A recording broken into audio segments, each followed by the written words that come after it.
Hello, welcome back to Football Manager 2022.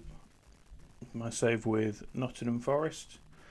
Last time we left off was at the end of September. We were just about to play Arsenal in the league. We'd just beaten AZ Alkmaar 3-1 in the Europa League. And I'll just give you a quick recap of what we've done, what I've done since then. The Arsenal game didn't go to plan. We lost 1-0 at home. They seem like a really good side this year. And then one of two 5-0 losses this year in which the players decided to refund the fans the price of their tickets because we played so badly, as you'll see with the ratings there on the right. Some players just played terribly, including goalkeeper Kellez. He was terrible. So that was one of our worst losses so far, 5-0. Away to Southampton, who have been really good this year. They've really come on some. So we needed to try and get back onto a run of form to try and propel us back up the table. And Europe provided us with a bit of an opportunity to do that. Porto, best team in our group in the Europa League, beat them away 2-1. Eladrissi and Badashile got the goals. At home to Newcastle back in the league, we snatched a late point from them, which I was happy with. The form we were on, we needed to pick up some points at this point. Man City, we played in the Carabao Cup fourth round. Both teams put out sort of reserve teams. We played really well. Really good form in that game. They had a man sent off. Went on loadie. So progressed through to the next round of the Carabao Cup.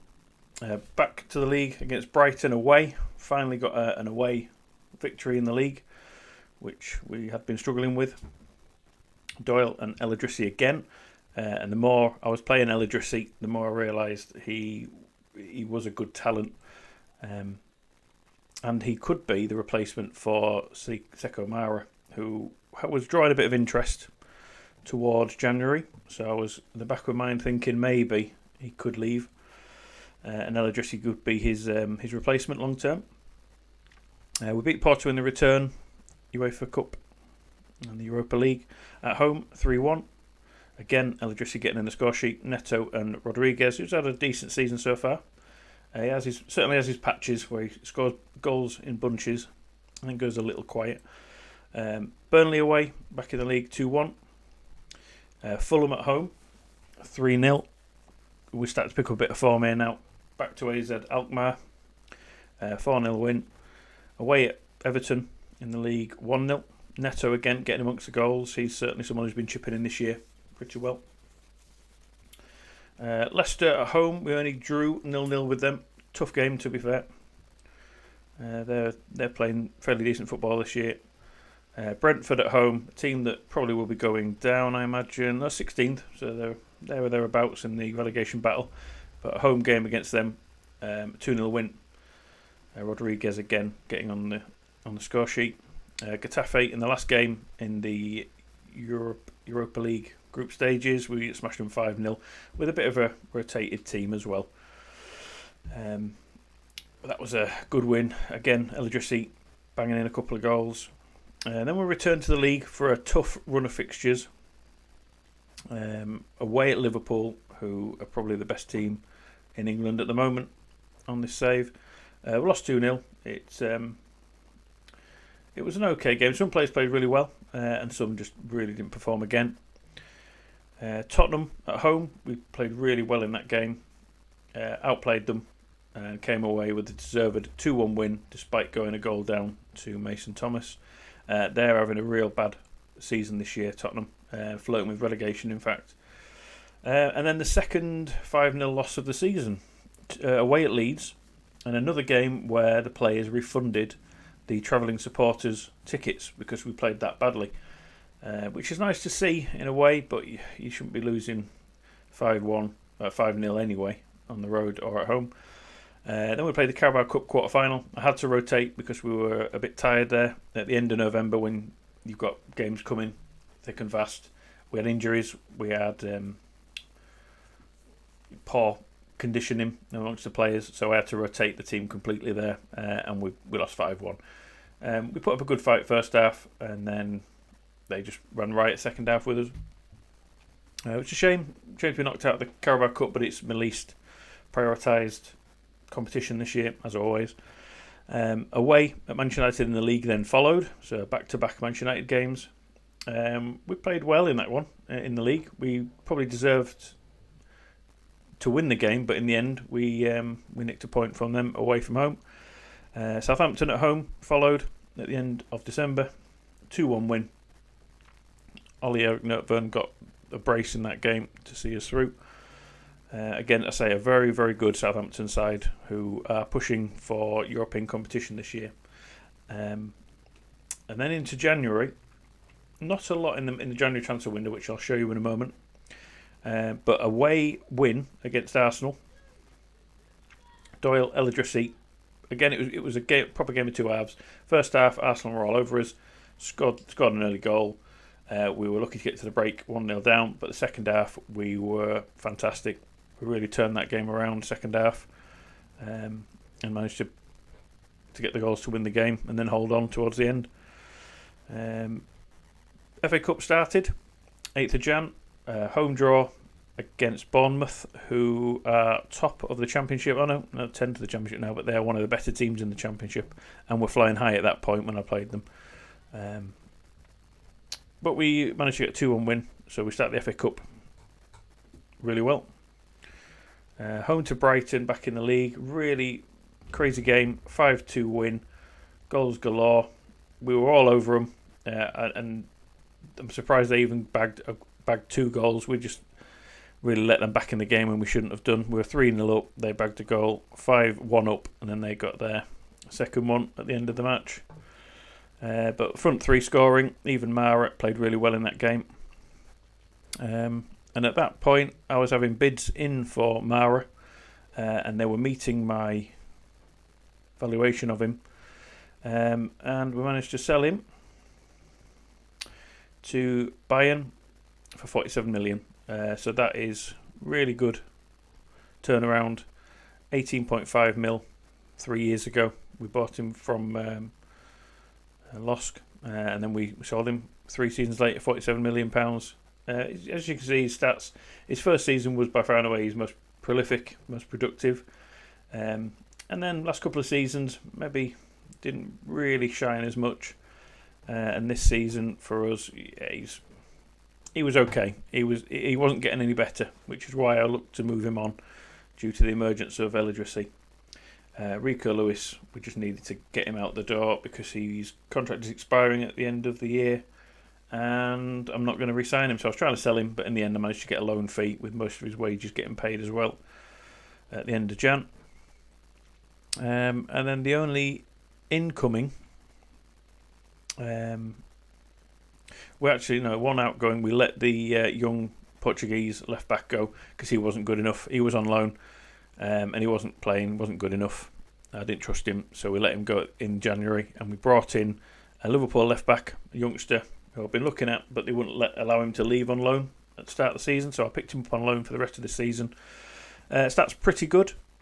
The coaches don't particularly rate him that highly, but I think he's got everything he needs to play in the Premier League. We picked up a free transfer of a young Colombian attacking midfielder, 18 when he joined, now 19, but if we can keep him around the club he will become homegrown, and he's got a little bit of talent to him. I don't think he's going to be a world beater by any means, but he's if we may adopt a 4-2-3-1 formation going forwards now that we're starting to dominate teams a bit more, and we'll need that creative midfielder to unlock the defences. And he's got some of those abilities, his flair, long shots, passing, technique. His vision could improve a bit more, anticipation, but he's got a lot of work ahead of him, but he's got a lot of potential to fulfil. And a free transfer, no brainer, I think there. And then to replace Sekou going out, we needed someone who could play along the forward line.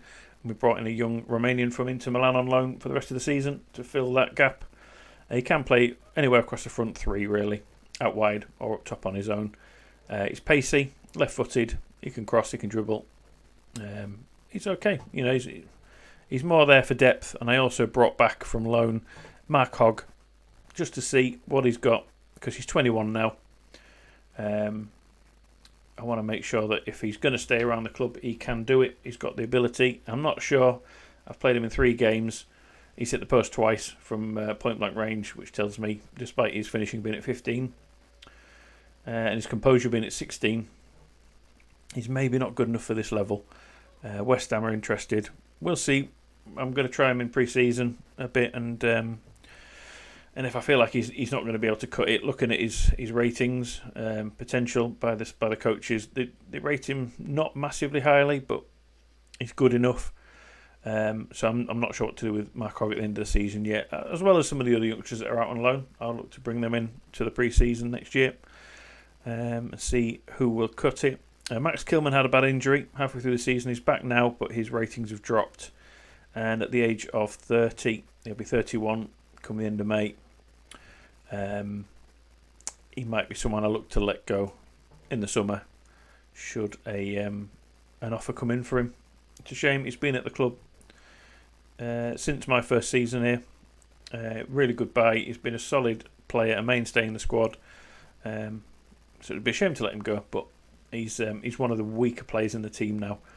So we'll see how he comes on. Kellers hasn't been all that great this year. He conceded 52 compared to 31 for the whole of last season. It's been a bit disappointing. I might need to bring somebody else in to challenge him because Angus Gunn isn't good enough really for this league now. Back to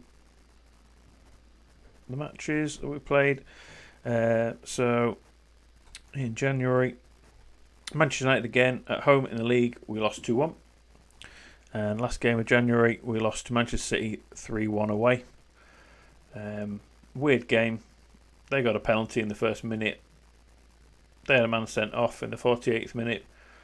We had a couple of injuries. Just an odd game. Couldn't really explain that one. But yeah, bad loss really. But Man City are one of the best teams in the league. And then February started.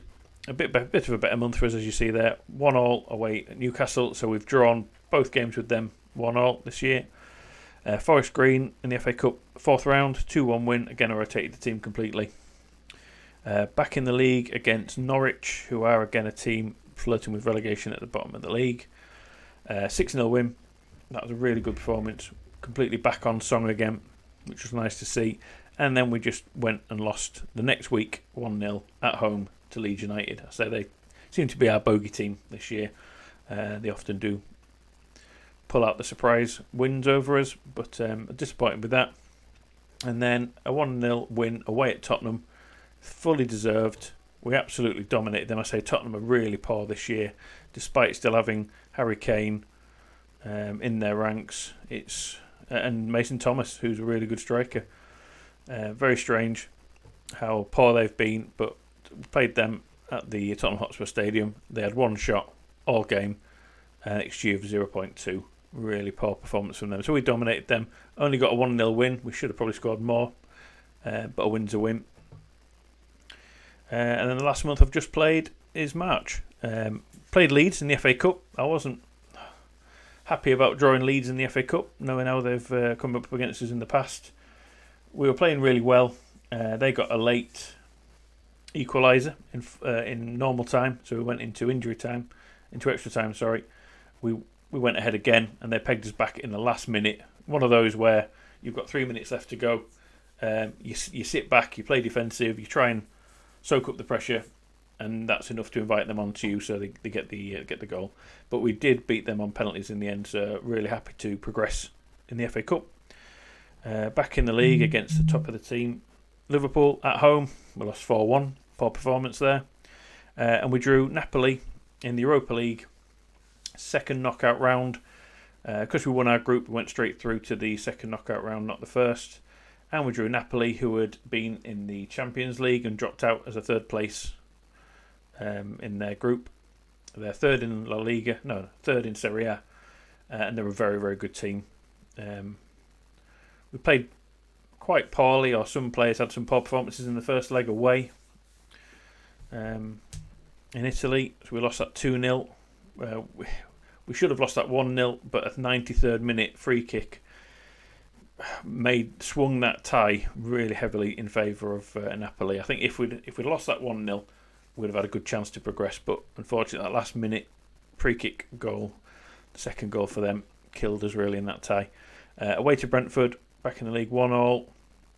Probably should have won that, but that's the way it goes. And then back at home for Napoli with the return leg. We had a great start to the game. We were all over them. We were playing a lot better football than them. We went 2-0 up, which tied which pulled us level on aggregate 2-2. And then as soon as that happened, they suddenly sprang out of the traps and got a goal back. And then they just sat and defended it the whole time. We were on attacking for most of the second half, and we went all-out attack for the rest of it. Still couldn't break them down, so fair play to them. It was that free kick goal that killed us in the first tie. But yeah, unlucky not to progress against Napoli, but they're the kind of club that we need to be aiming to beat in future. And then a really good home win against Everton in the FA Cup quarter-final, 2-1. El Adrissi and Rodriguez getting the goals there. We were 2-0 up and Richarlison pulled one back towards the end. Everton, after nearly getting relegated last year, they finished 13th last year. They had a really poor season. This year they're 6th in the league. They are absolutely flying under their new man, Arne Slot. Very tough team to beat. So we've got the rest of April, we've got all of April to play, which includes a semi-final of the FA Cup against Manchester City at Wembley. That'll be tough. If we get through that, hopefully an FA Cup final at the end of the season. But I think that's asking a lot to beat Man City in the Cup to get there anyway. But we've got Leicester away, Everton at home, Burnley at home, Fulham away, West Ham at home, Villa away, and then close the season, Premier League season, at home to Sheffield United and away at Chelsea. The league looks like this: Liverpool, City, United, Chelsea, Arsenal, and then Everton and Southampton below those two. That's the spots that we were aiming for this year. And it's looking like, with 8 games to go, Everton and Southampton are the favourites for the last 2 European slots, which is really harsh on us because we've been consistently up there. This season we've fallen away a little bit and we sit 9th behind Villa, way ahead of Newcastle in 10th. But we need to try and push past Villa and hopefully past Southampton and Everton. We need to be up there. And at the bottom of the league, you'll see Tottenham, 1 point above the goal difference above the relegation zone. Sheffield United bottom, Fulham, Brighton, then come Tottenham in 17th. They do have a couple of games in hand, so that should propel them back up and stop them getting relegated. But that's how poor they've been this year. Bit of a surprise. So away to Leicester, who are doing well this year. Mid-table, similar sort of to how we've been playing. So I'd definitely hope for a better performance from us. Let's just have a look at the schedule. Let's see. Yeah, so we're doing Saturday, Wednesday, Sunday. So it's not coming thick and fast. Jeannot has had a bit of an injury. So we've been using Osifo and Duran at right back recently. Just to accommodate his loss. It's been a bit of a miss for us. Obviously Kilman being out as well meant we only really had Luke Thomas at left back, but bringing in Calvert's been good from Liverpool. He hasn't played a lot, but he's just been there to cover. Let's see, I'm going to stick with Aaron Ford. He's been pretty good for me, Aaron Ford, this year. Playing the libero role or the left centre back role. Enjoyed his performances so far. He's got a bit of ability as well. Scouts really rate him highly, the coaching staff. He could be our best defender at the club. Craig Laycott's been okay. Let's go with... I like this front three of Padilla, who hasn't really got going this year, which is a shame, but maybe he's not suited to the right wing position as much. Maybe he's more of a striker.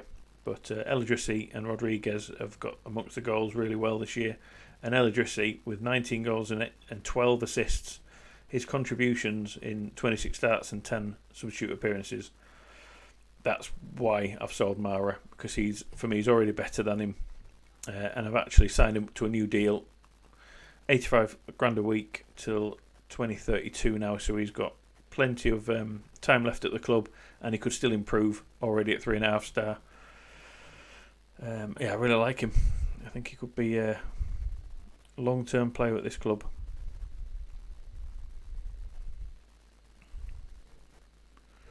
Put Neto and Laycock on the bench. I've given Blanco a couple of games. The youngsters coming on loan. Tried to get him out on loan this year, but nobody's really coming for him. But I think he will probably sell him for profit in a year or two.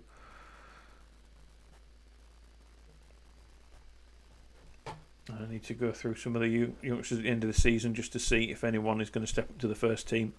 And if not, probably we'll need to think about moving some of them on.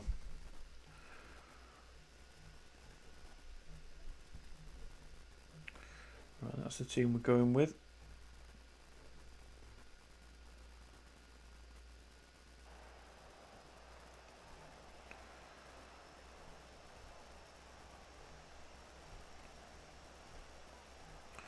Keeping morale up has been a little bit tricky this season after some poor performances. If you go on a bit of a run of losses, that can really harm morale. I've had to do one team talk this season, one team meeting this year, just to keep their heads up. But we've had enough good spells to stop it dropping too far. But we need to finish the season strongly. We can't really not be in Europe next year. We've been in Europe consecutively now for a good couple of seasons. That's where we need to be. That's where we need to be pushing from. We need to be hitting that as a minimum. Being in the Europa League's been a bit of an eye-opener. We're not quite at that top level yet. We're not far. After winning the Euro League, Euro Cup 2, whatever it's called in real life. Conference League, Euro Conference League. We're better than that level of competition, but maybe not quite at the Champions League level yet. And with Arsenal strengthening this year, Chelsea coming back to some form after a poor last season, it's got very competitive again at the top end of the table. Everton, Southampton, as I mentioned, were very good so far this year. I'm hoping at least one of them will drop off. Southampton look to have lost a little bit of momentum in the past few weeks. We just need to be capitalising on that now and pushing forwards and picking up the wins. But Leicester away, certainly no gimme. I think we've been poor defensively this year, surprisingly. So we've got 5 at the back. No, we haven't been good enough. That's something I'll look to address in the summer. We may have to tweak our tactic as well.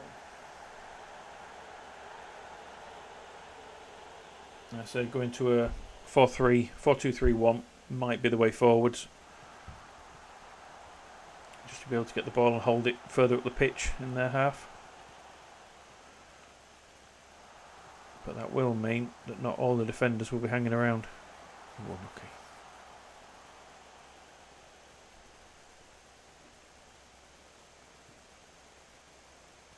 Decent start so far. Duran's been a little bit of a disappointment. I did expect him to get forwards more. I'll maybe have to adjust his individual settings, individual player instructions. Oh, that's poor. To get him forwards more. Not sure that was offside for Leicester's goal. Right? Yeah. Pepe flicked it on. He's very dangerous, Ricardo Pepe. Tall striker, beat our man Neto, got him ahead of the goalkeeper.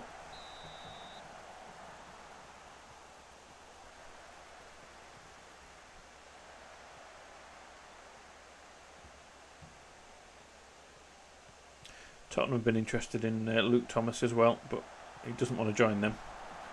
Doesn't want to end up in the Championship.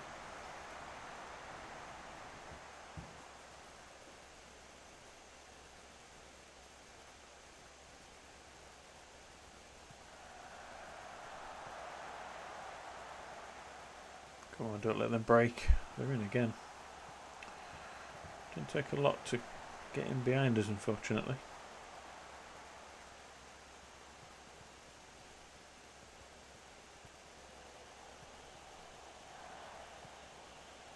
Come on, steal that.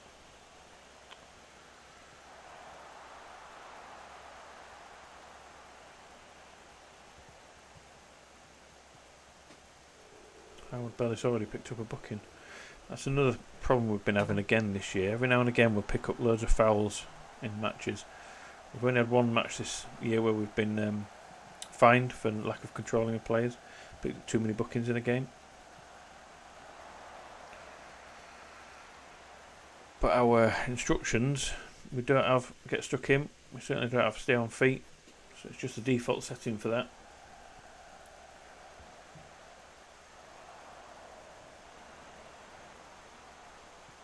Go on, we can break from this. And I may have to put on counter attack, I think, because we don't really get the ball forward quick enough when the option's there. And that time it wasn't, and we launched it. Poor decision making. Again, Pepe wins the flick for Neto. Good block.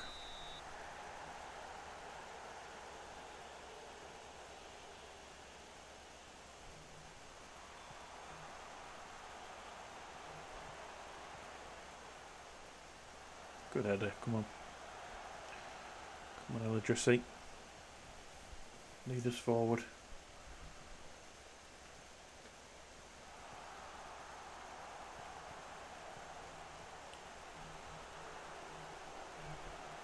Once I see there was an advanced play and make it. Need him on the ball a bit more.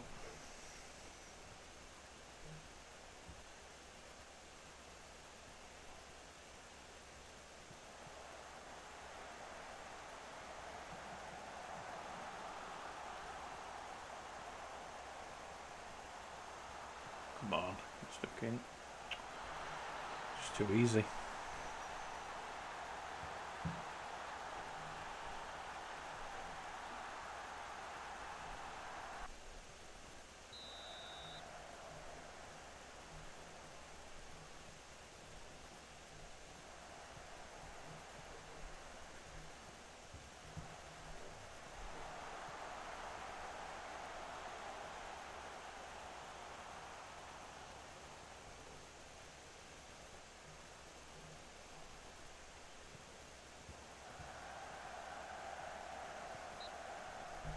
We need to get one back soon.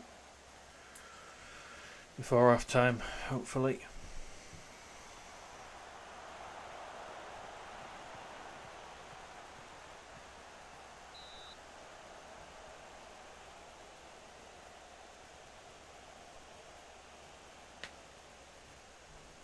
Duran on a 6-4 again. Just not doing anywhere near enough.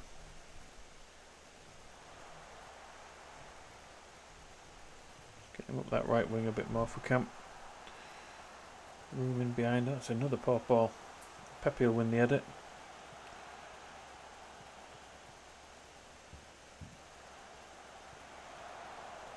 Come on.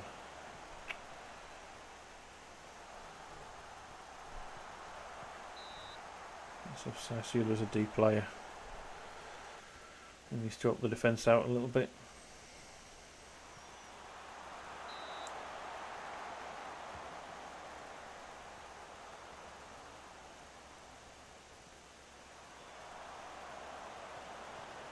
Campadilla break from this. Go on, lad. Good ball.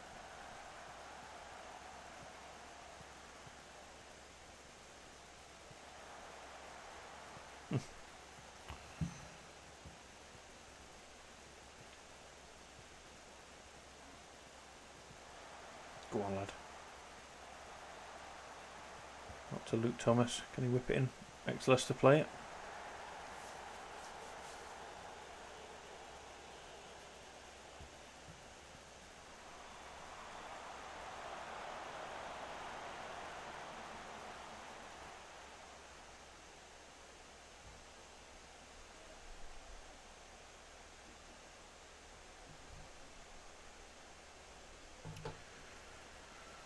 Just defensively playing really poorly again.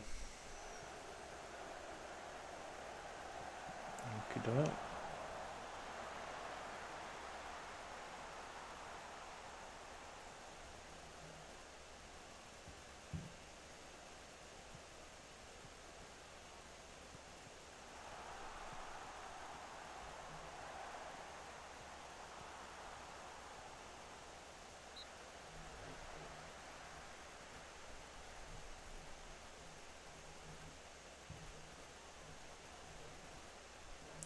move forwards into defensive midfield.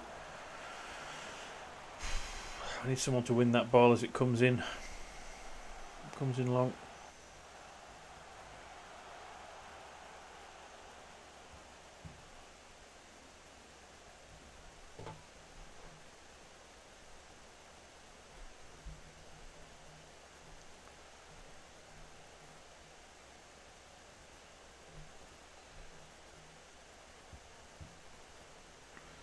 Duran playing shite, so we'll get him off Osifo.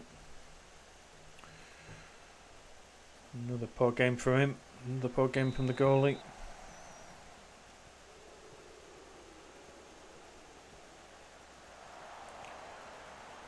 Which is a surprise, because Kellys was one of my most consistent players last year alongside Howard Bellis.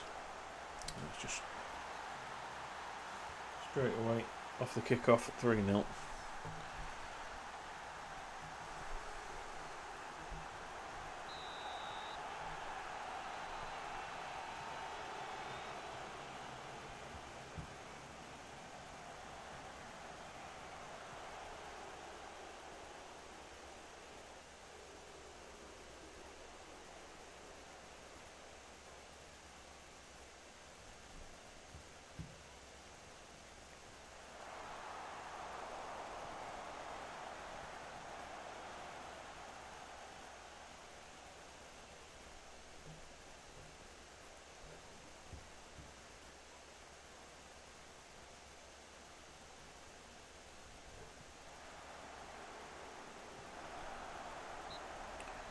It looked offside.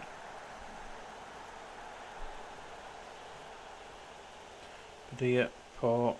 Kellys, very poor. Going to get a fine if that continues. Poor performance.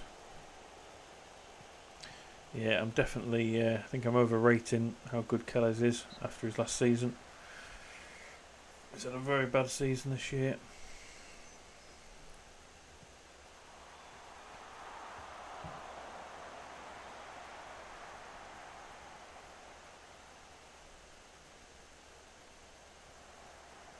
I mean, he is still young, and he will improve. But maybe showing too much faith in him.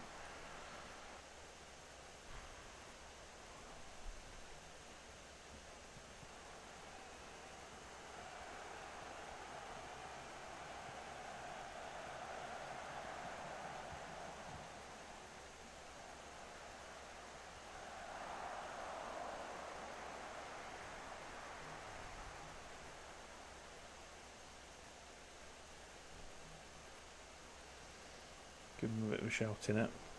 Rodriguez is playing poorly as well. Just a shit performance all round.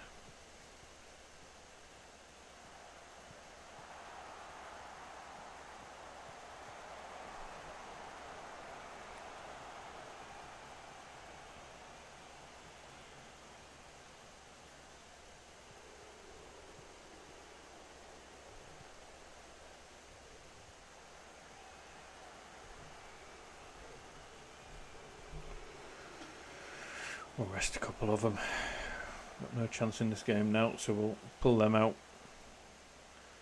Give them the rest for Wednesday's game. Give Hogg and Biris a chance.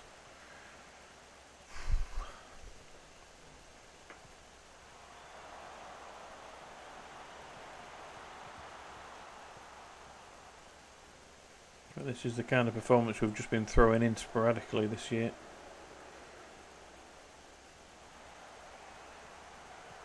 Right, we've been in the game, just defensively we've been shambles.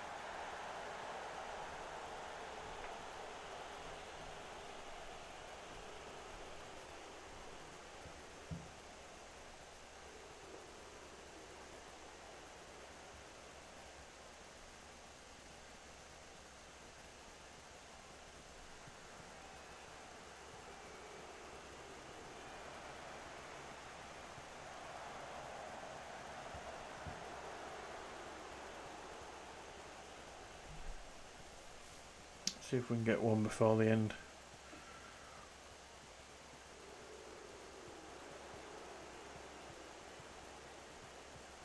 I'd like to see Hogg get on the score sheet. He's hit the target for a change and he's giving it away.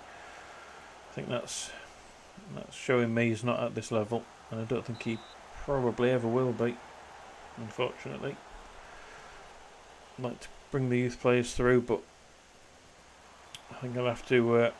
I need to get real with some of them. They're not going to be good enough.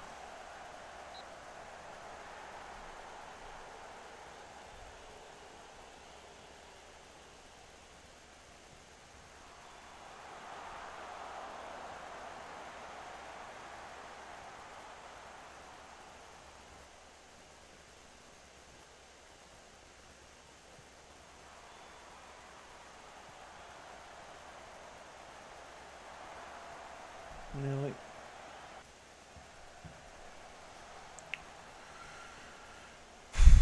Stat-wise, we've not done too bad. We've held the possession more. We've got almost as many chances as them, maybe not as good, not as clear-cut chances created, which is why I want that attacking midfielder in there to link it all together.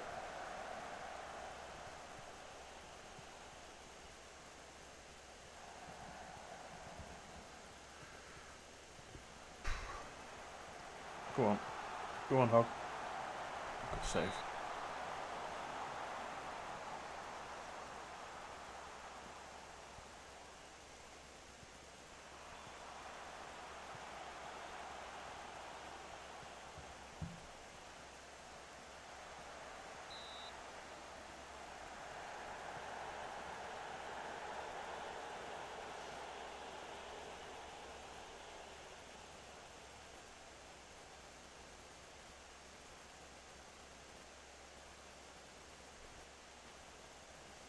That's the end of that by the looks of it.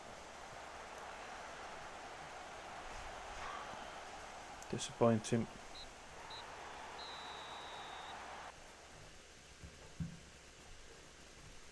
Give him a bit of a rollicking. Where does that put us now?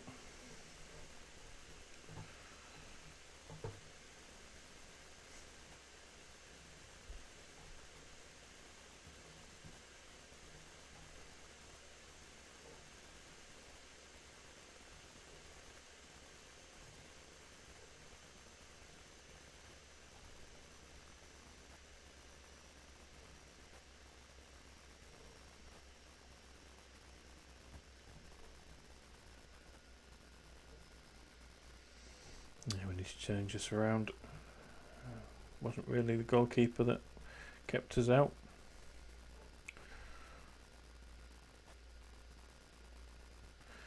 Yeah, Leipzig.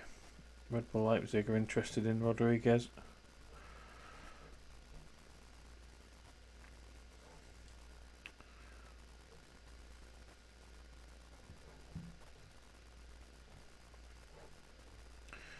Hogg is 12 matches, not scored in 12 matches.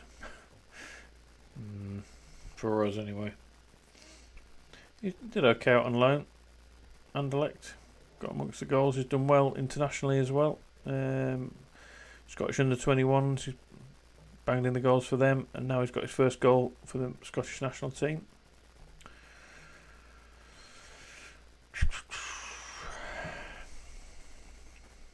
Yeah, I think we're not going to catch Everton and Southampton at this rate. Well, we've got Everton next at home. We need to do a lot better there.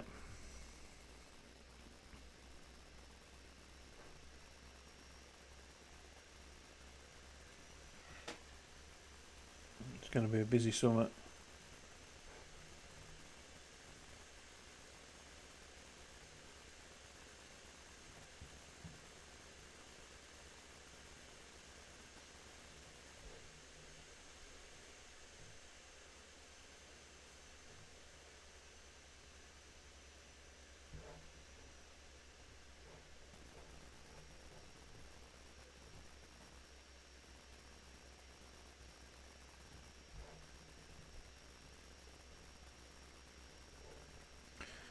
And Jessie's in a shout for the English Young Player Year of the Award. along with Southampton's Roas, 21-year-old Argentinian, who is really good to be fair. Hazic, the man we would like to have bought, Man United beat us to his signature. A young Villa centre-back, Matthew Beavis, looks really good. Got him fully scouted. And Man City defender, Spitzer.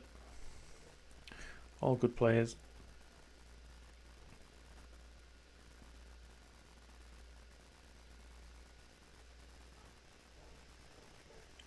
A few people asking for new contracts that I don't really want to pay. But as long as I speak to Doyle, he'll be fine about it for now. I say Doyle, I think he's reached his peak. And despite being club captain at 26, 3-star, is about as good as he'll get. When I've got 4 of the midfielders who could be better than him in a year, I don't really want to tie him down to a long-term deal for twice his money. I think he was asking for 100 grand, up from 35 a week.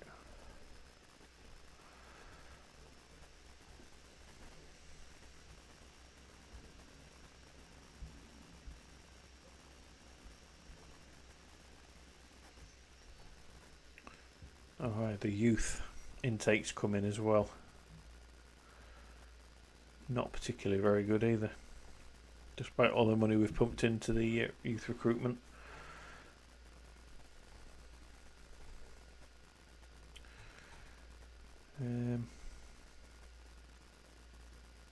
Below average. Decent enough looking right back, but not fantastic. Right winger, not fantastic. And the rest, just a bit shit. So we've signed a few up to youth, 5 up to the youth deals. The rest can go up. Yeah, very disappointed in that.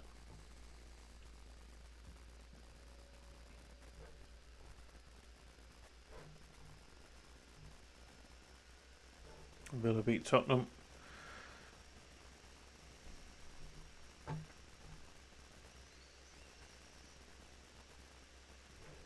Eight points away from Villa now we are with a game in hand.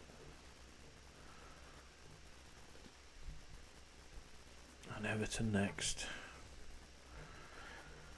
So Malone goalkeeper, Motta, played for QPR, doing quite well. He's progressing well. I might have to bring him in next year to challenge for the number 1 spot, but I think even he's probably not good enough yet. Zumbi, I would like to give him a chance at that attacking midfielder role. He's playing really well on loan. Who else can possibly come in? Venkov, midfielder, again attacking midfielder. Could he be the man? Morrissey, young Irish striker, has come through the ranks. I need to give him a shout. See if he can push his way into the first team. And it's, I think, it's end of next year we move into the new stadium, which will help a lot with the finances. But we need to keep pushing for that European spot. Keep the money coming in. Keep the players wanting to come to the club. It looks probably one of the best of the bunch of the youth players to leave. Let's get him. Could try and offer him on a trial, I suppose. No, he hasn't left United yet, has he?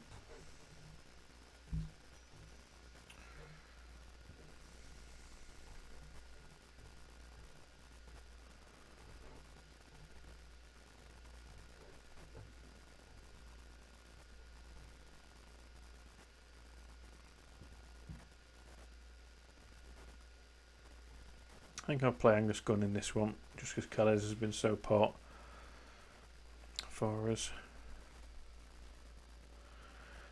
Jeanot's back from injury, only recommended 45 minutes.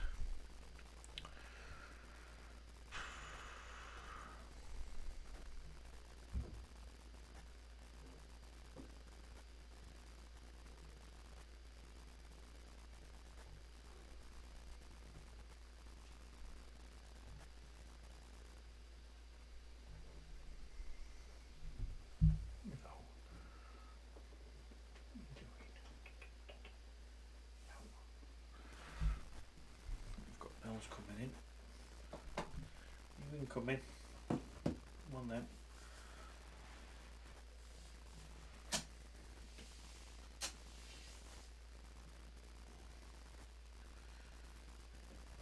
Hold on.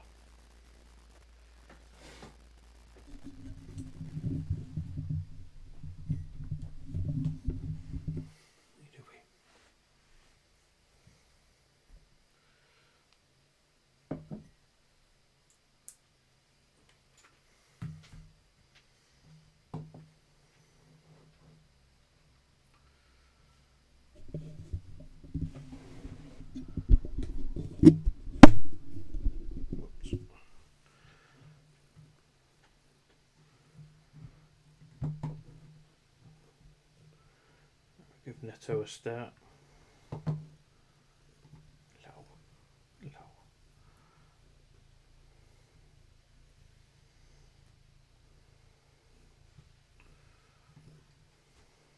Good girl.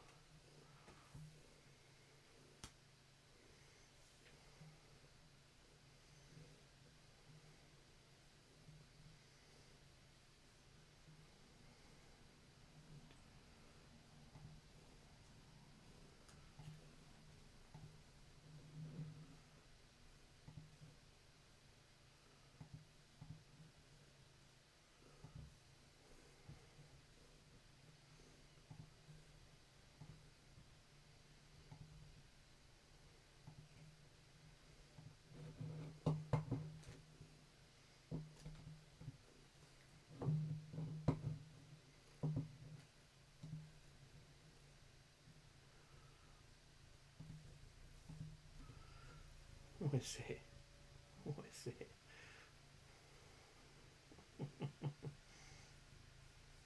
Good lads. Good girl. Let's get this game underway, shall we?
Just again, a bit wide. A penalty? Do you want a penalty there, Bells?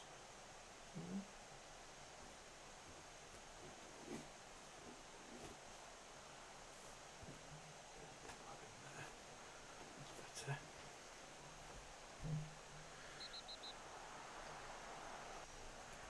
Come on, Rodriguez. We need this.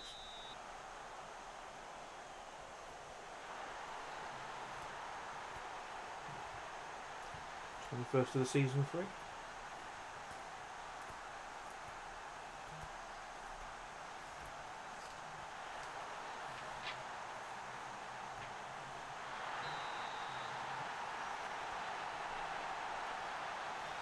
That's the one on the Europa League bounce.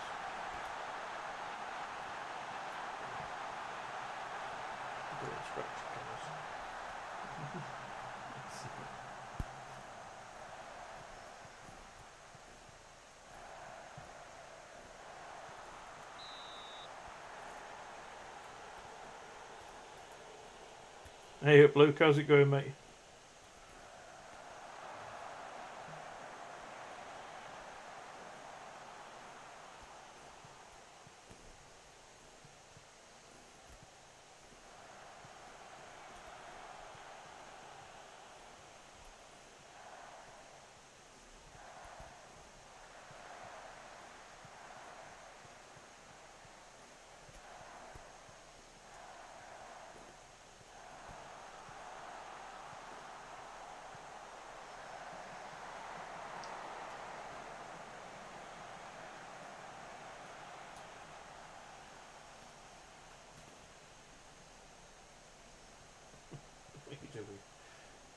Making away.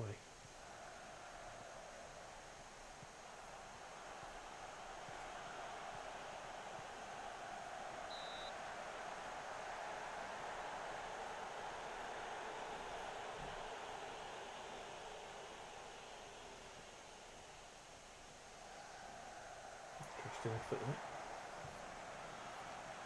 Good start to the game. So we can keep this up.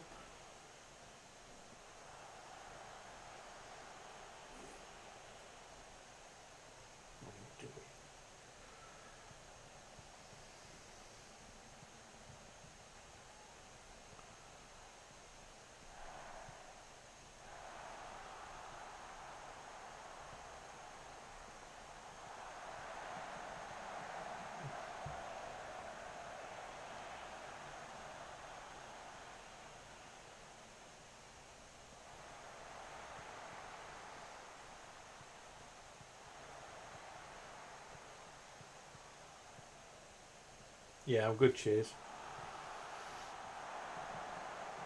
What are you up to today?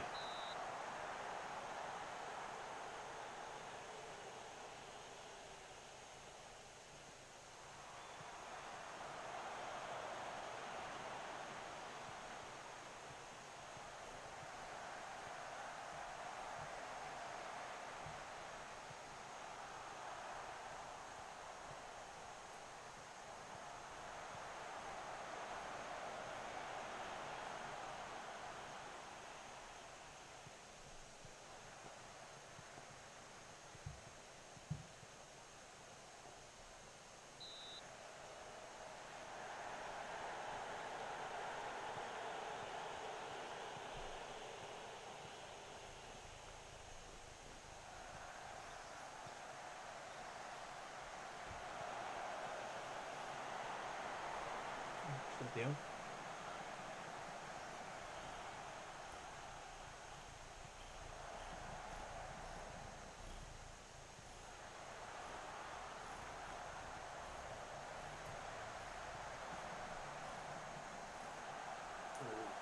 Save gun.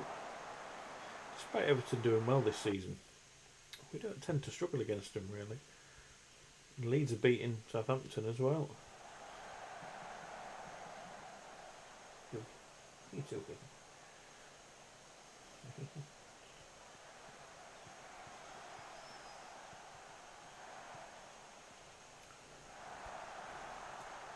Nearly.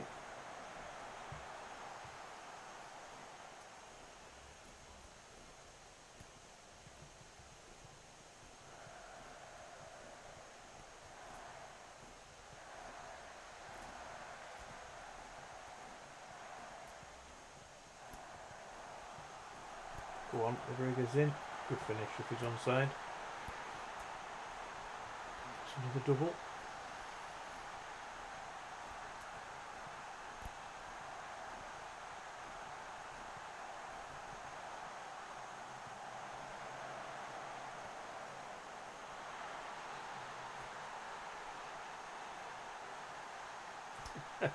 Fair enough. Sounds interesting as well.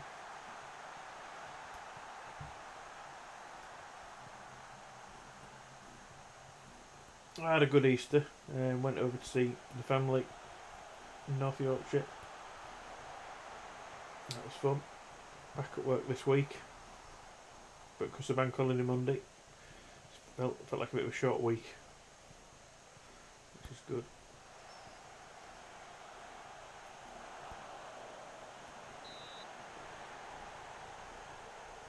What's going on? Hey, you get any higher?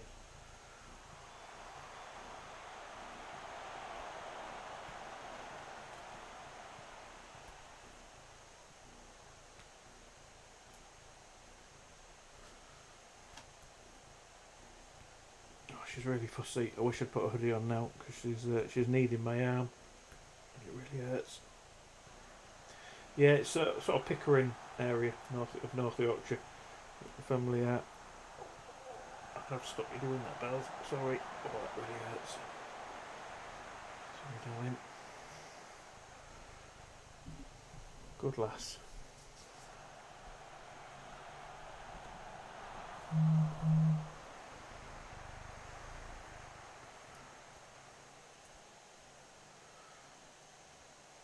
Come on, let's not let them in this before half time.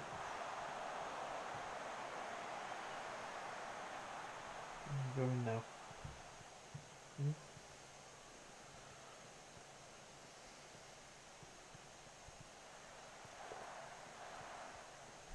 Good girl.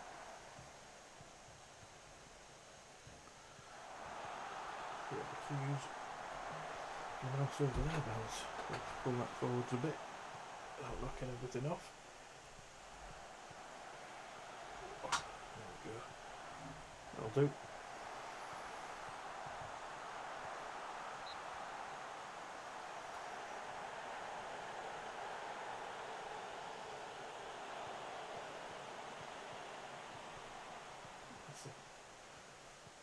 Go on, Neto's in. Oh, not quite.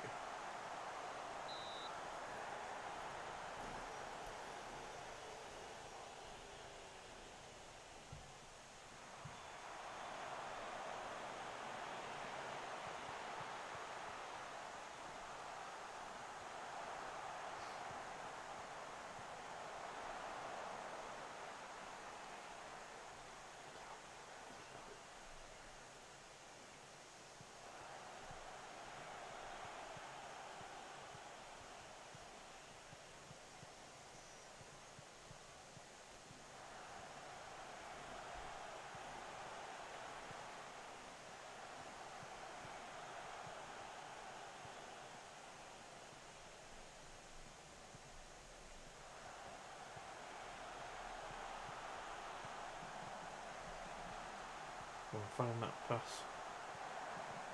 Put in. Okay.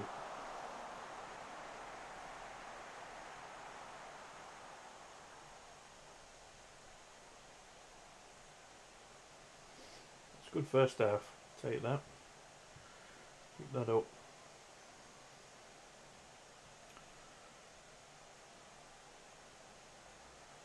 Tell them not to get complacent with that. Apple only recommended 45 minutes worth of half of a game, so I'll take him out of the game. Bring in Ollie. Sheila's on a yellow card, which is a little bit worrying. He's not been playing well of late. Just make the one sub for now.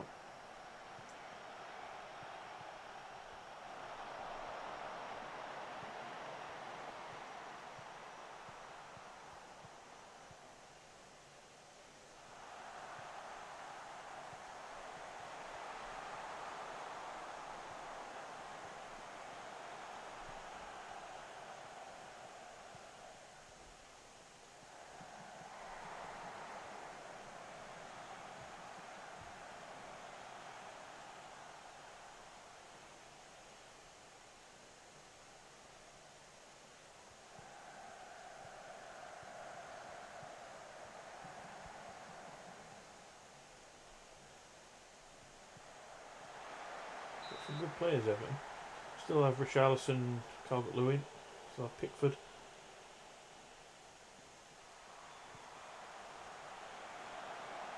They've recruited well.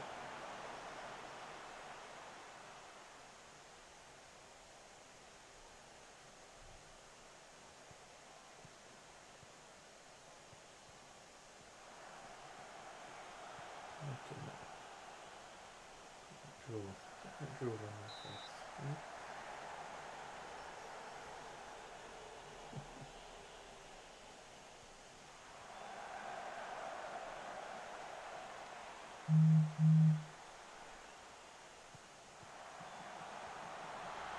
Come on. That's a hat trick.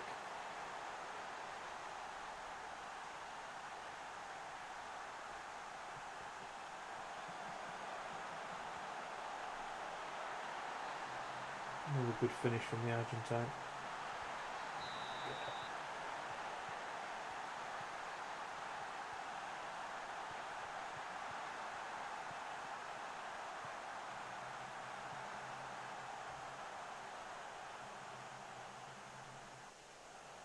Idrissi is looking a bit tired.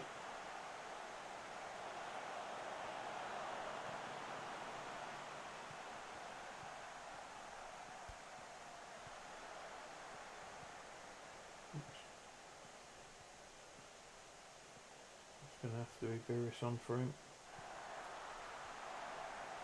Definitely more of a winger that.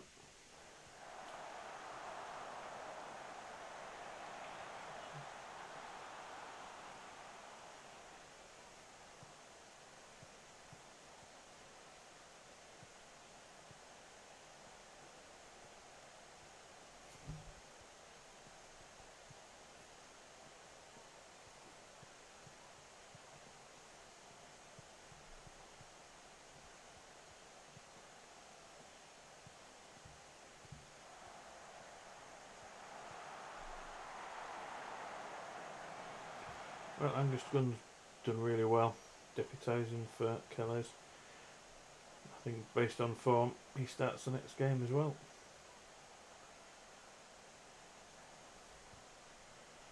So I see them out with the next man to come off. Do that now. We'll have Laycock on, give him some experience, some game time.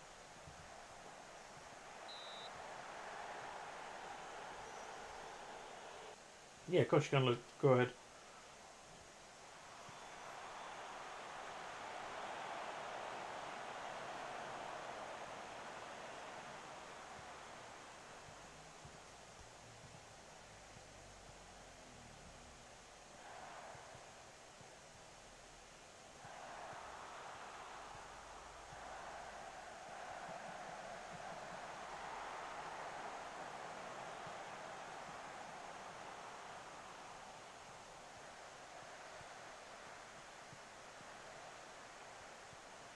Get stuck in. Good tackle. We're giving him the room on the edge of the box there.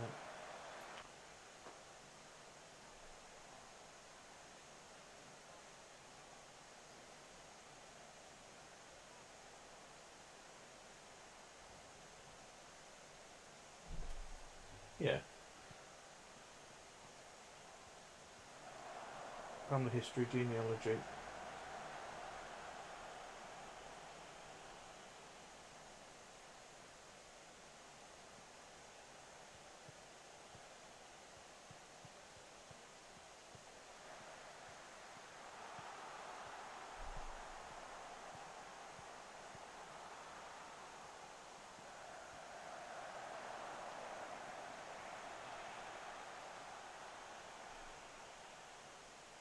Wow.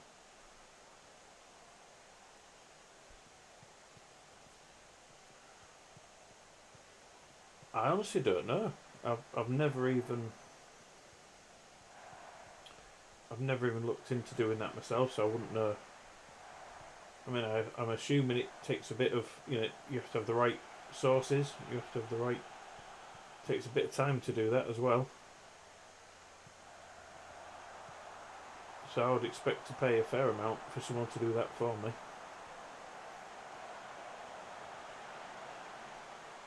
I mean, how much do the major websites charge? Like Ancestry. How accurate are they?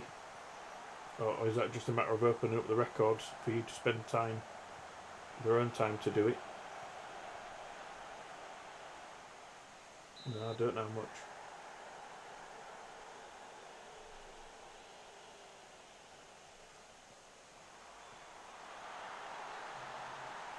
Yeah, it's very much a blind guess as to what it's worth to people, but it's more a case of you're spending the time doing the running around, doing the legwork for them. So it's just how much is your time worth to you, really. I think that's fair. I think there should be charged accordingly for that.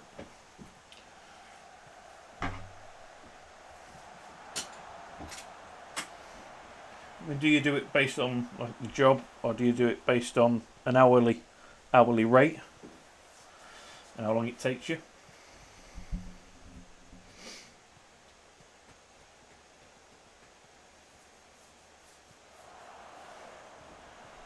I can imagine you'd charge a fair amount for that. By a fair amount, I mean a lot, but it is a fair a fair price based on the time and effort it takes for you to do that. I wouldn't have the patience to sit through. I mean, it'd be interesting, but don't think I'd have the patience to scan through all documents and find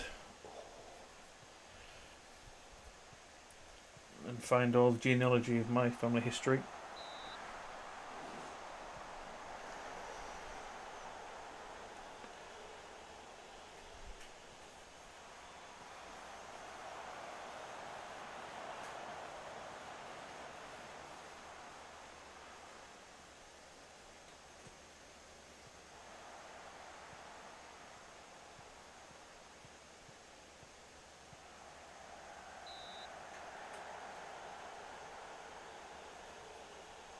I think that's fair. I think that's a fair hourly rate.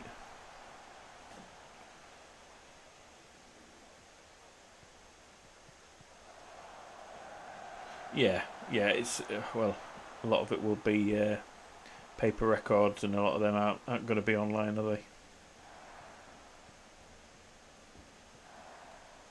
Because you know what you're doing, it's easier for you to find and access specific areas of the records.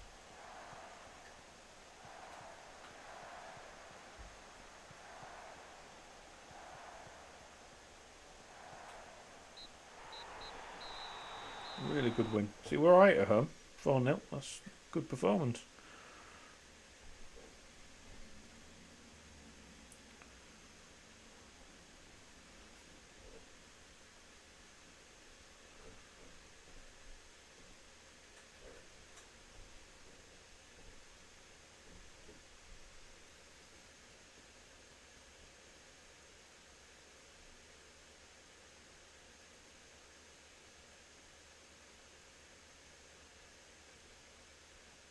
Yeah, I think that's a good way of doing it.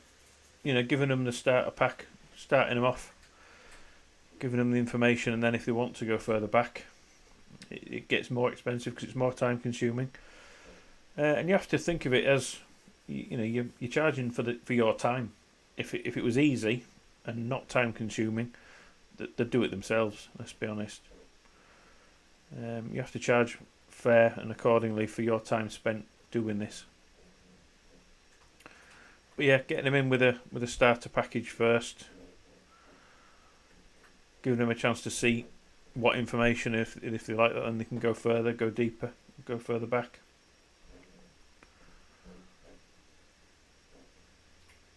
Yeah, Padilla's not been particularly good for us this year, not compared to last year anyway. Maybe I need to play him more up front than from the right.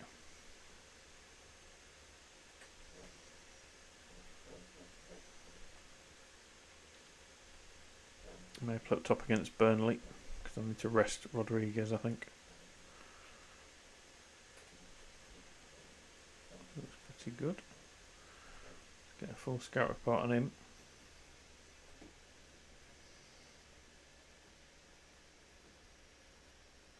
Oh wow, okay. I never thought of it like that. I just thought it was more curiosity than actually having to get that information for citizenship.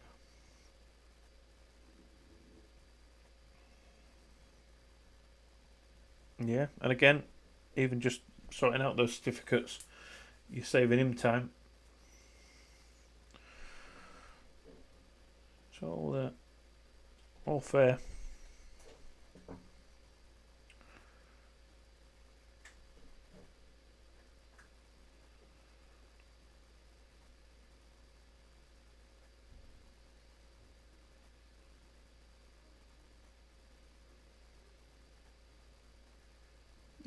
Yeah, that makes sense.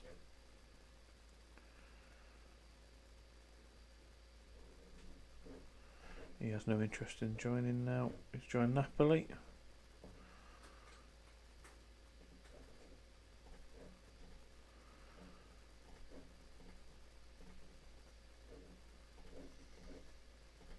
These are all the youngsters that are in the next gen 50. I'm just giving him a bit of a scout. We had 4 players in it. And I think Padilla was number 1. I want to say.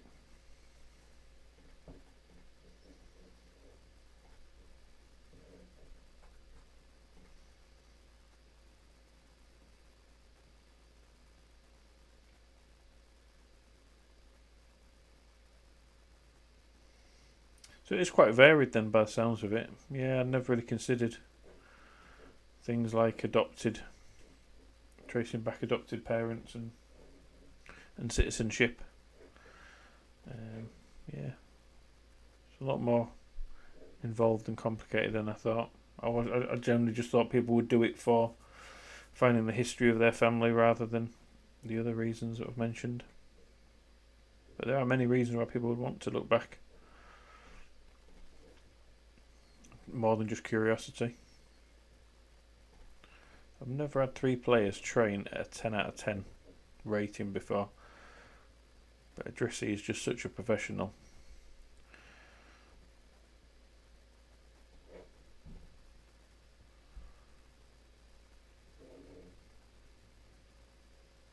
You must find it interesting to do it as well. 900 plus people, bloody hell. Yeah. Yeah, it's easy to get it wrong, I'm guessing. I told you he's not been played there. Whoa, shit, right. That's an interesting conversation with some of those people, I bet. You don't know me.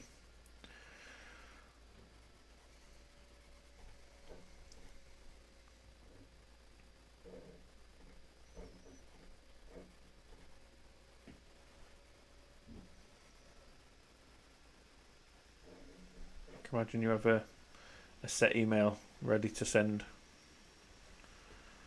You don't know me, but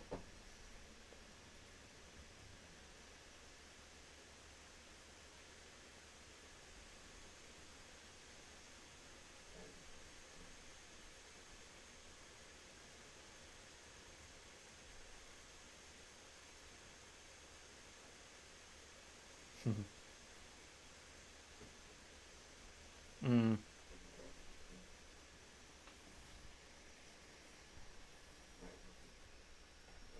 And you never know what you'll find looking back.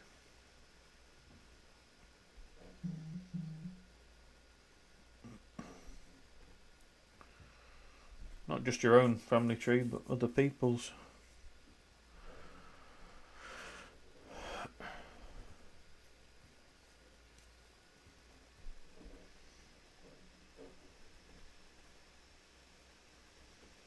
Oh, aye.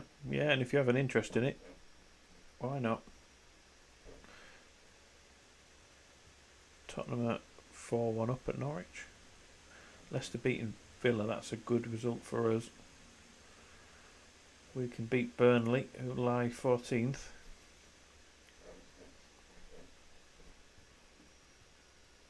Yeah, I remember you saying you're a HGV driver.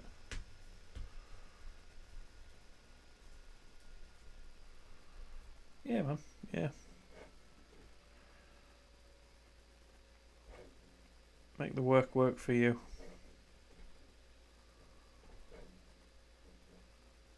We'll keep gunning. Badashile can have a break. We'll give. Should we play you now? 45 minutes. We'll put Duran in. Leave Luke Thomas in.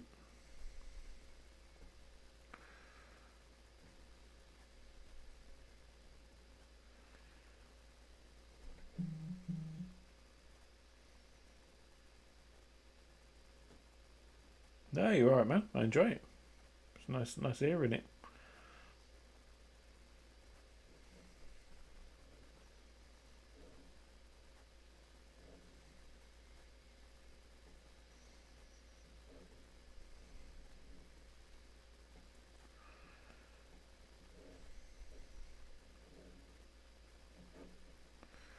I think maybe Neto deserves to start again over Tommy Doyle.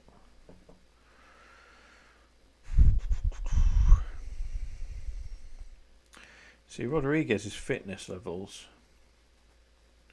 natural fitness 16, he's very rarely not fit to play, which just makes me want to keep the front three that I've got. Alright, wow. Oh, that must have been interesting. She must be real grateful for that.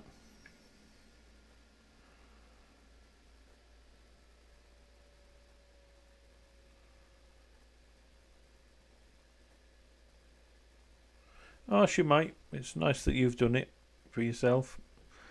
And I said she might have some interest in that in the future.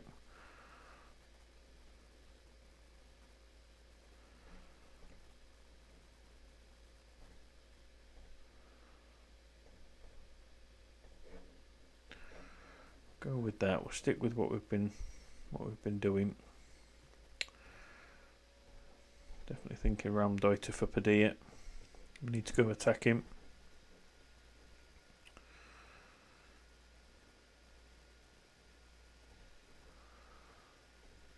We'll have him as a playmaker, advanced playmaker.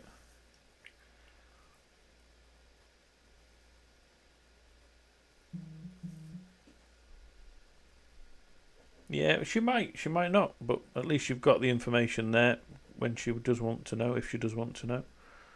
It's good of you.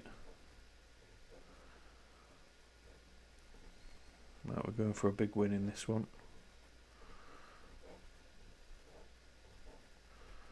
Playing very attacking. A lot of rolls. I'm going to get forward.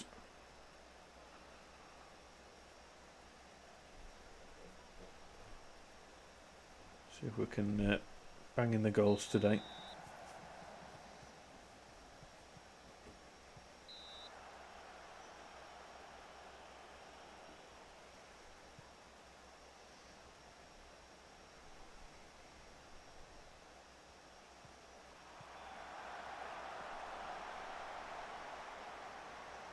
Oh, Worrell, of course. Burnley have a couple of our ex-players. Joe Worrell, our ex-captain, and why are we struggling? A minute.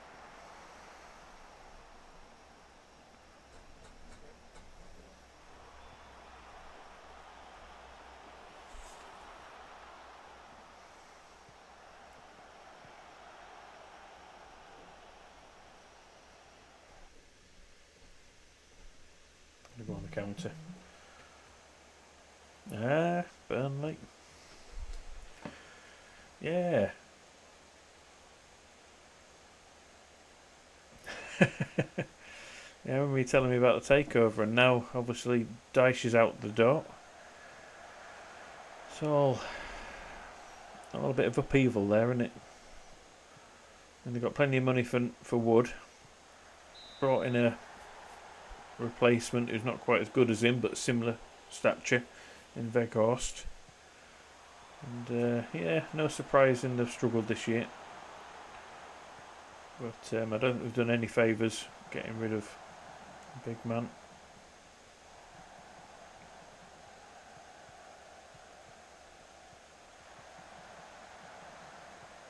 Particularly so late in the season. Don't know what they were thinking there.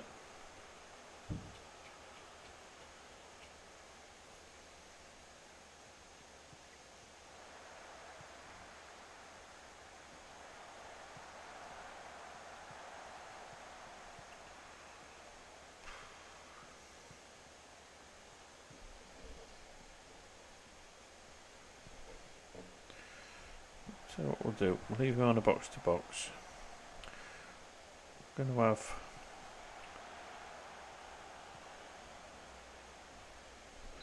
we'll switch Eladrassi and Rodriguez round. So Rodriguez can come in from the left and Eladrassi can be a bit of a deep player. We are not doing particularly well in this one. It is madness. Yeah, just really bad decision from top to bottom at that club at the minute.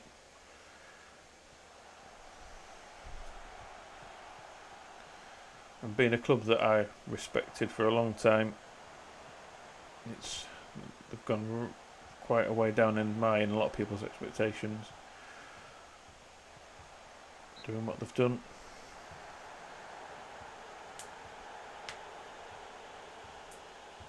I think they've been overperforming for years. Yeah. Yeah, exactly. Yeah, exactly.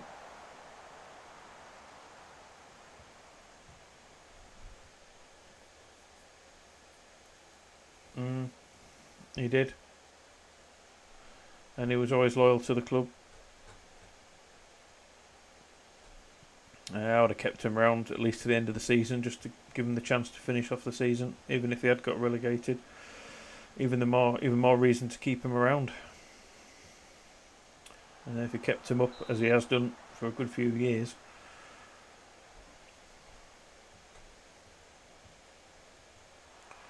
He's earned his money. Is that going to stand, or is Ella offside? Yeah, he's offside. I need to do more here.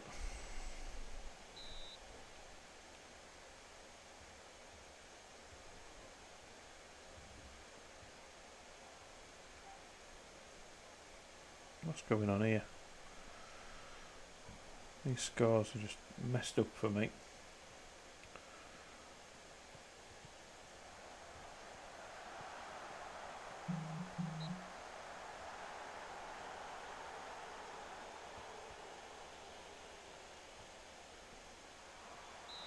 That's it.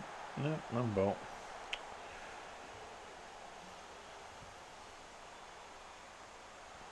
Come on, Neto.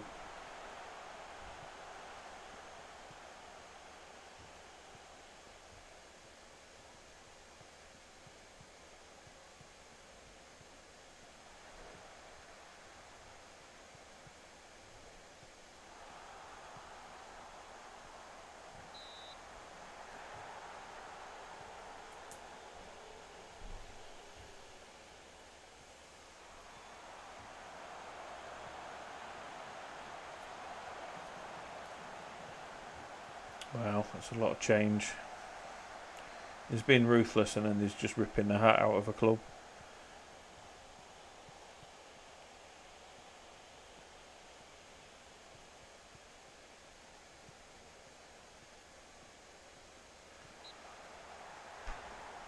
You can't say what they've done has improved the situation there. So they've only got themselves to blame, unfortunately, but that doesn't help the fans.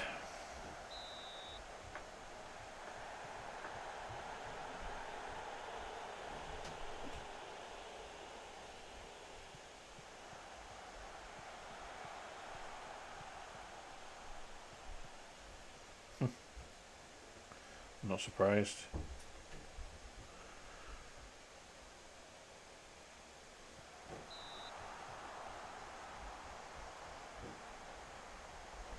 I'm not bringing Thomas off unless he actually does have an injury. No, he's fine. Right, he's got a knock. He's our best player so far. Can't bring him off. Come on, Duran. You need to show me what you can do. What's their formation like? Standard 4-4-2.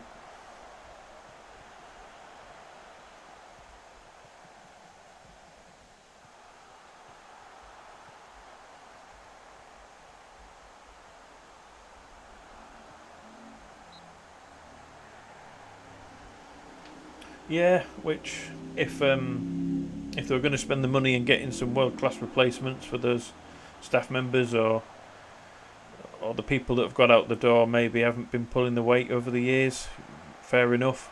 But I don't see that's what's happened.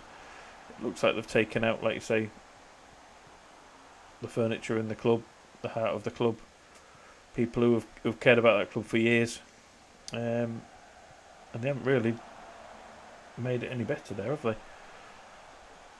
Still no manager come in. I don't know who they're going to expect to attract either, the way they're going about it. It's almost like it's just another one of the business type people who've come in, don't have a clue about football or how clubs are supposed to be run. and they're just making a lot of mistakes in a short space of time.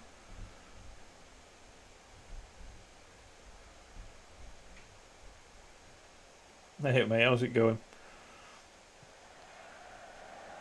What don't you have a clue about FM? There's a lot to it.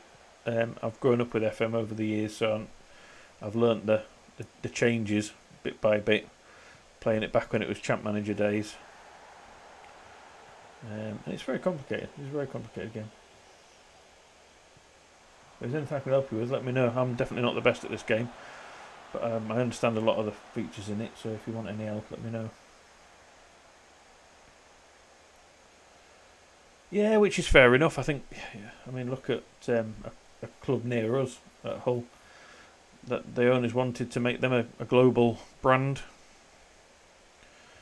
and it wasn't what the fans wanted. It was against what the fans wanted.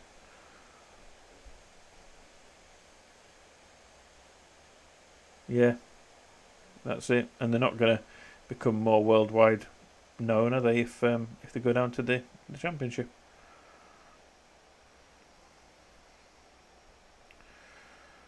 Right, what do we need to do here? I'm going to try Nottingham as a false 9. He can play that role quite well.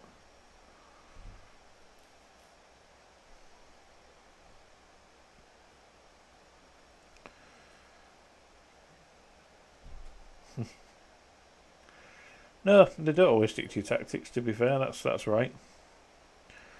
A lot of that's to do with player stats and how good they are at following orders and how good they are at following tactics. Also, how much influence you have over the players and the club. If the players don't respect you, they won't do what you say to start with. So there's a lot to get them actually playing the way you want them to play. And often it's just the match engine. Sometimes the match engine doesn't really show the right thing. I've just realised I didn't put a left back on the bench. I put 2 right backs on. But that's okay. Luke Thomas will continue on.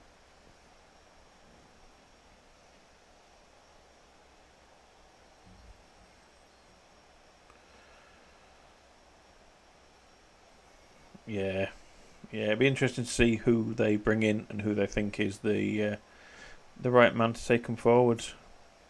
So let's go back on a winger for him. We'll have him overlapping. Neto, I kind of just want to get him to go forwards. Doesn't need to come out wide. Nottingham dropping a bit deeper. I'll stay on attacking because we need to beat attacking. We are the better team here. You just now show it. But Burnley have certainly come to cause us trouble today.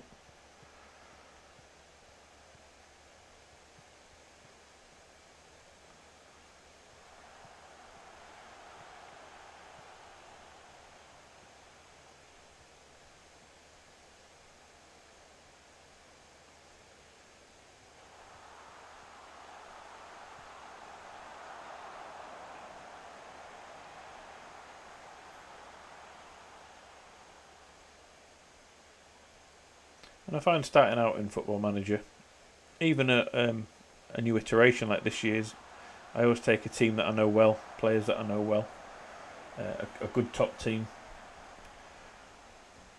who are capable of following instructions to begin with. I make sure that when I make my manager profile to begin with, at the start of the game, it's a world-class manager that the players are going to respect, just so I can see how it's supposed to work. And then I go down the leagues a bit once I've understood any changes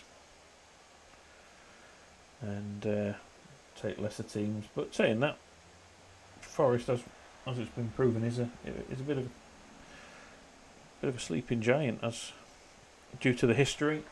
And this season, Steve Cooper's done wonders with them. What are we doing here? Why are we struggling so much?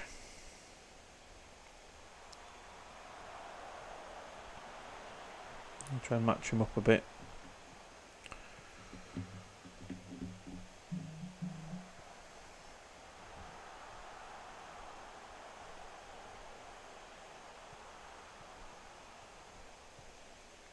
I'm going to go back to an old tactic I used to begin with. Let's do that.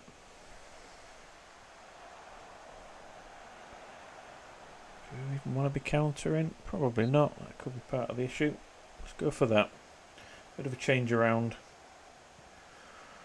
See if we can match them up in the middle of the park a bit better. Use our fullbacks to give us the width if they stay on side.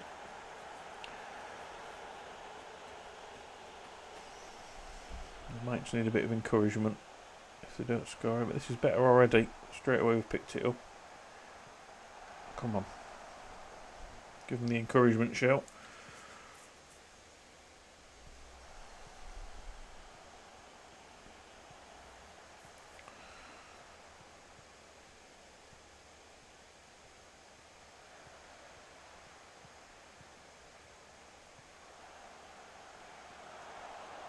Come on, Note Vern.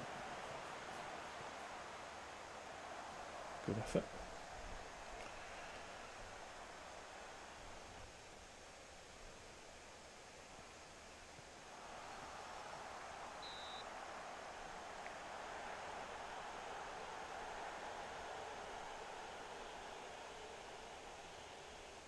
How do we win 4-0 against Everton? Lose 3-0 against Leicester. And then just be 0-0 at home against Burnley. And playing really poorly, really. It's not looking great. Yeah, Neto's having a poor game. So we'll put Captain Doyle on. He can't play any further forwards. He can.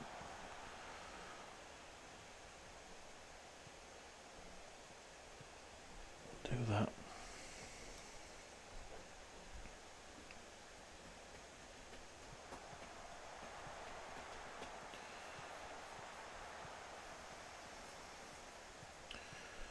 Yeah, it is lack of replacements, and they need to be a lot better, don't they? I'll find out for you. I can't remember. I want to say he's still in charge in this in 2028. I will find out. So I should be able to do it during the game. Burnley is, yeah, Sean Dyche still there for me.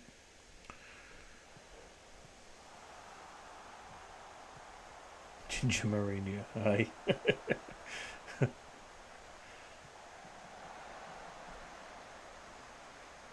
No worries, Luke. That's alright, no worries, man.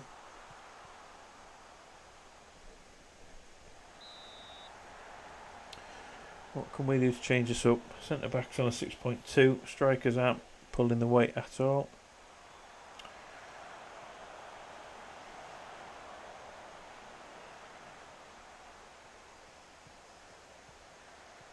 Got one sub left.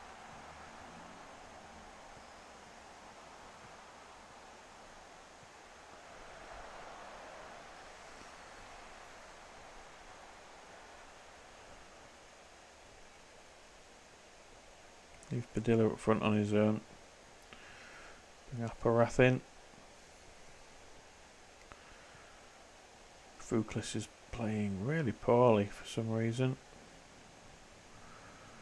We'll switch him round with Ford. He's tired, 6.2, but we need something different here.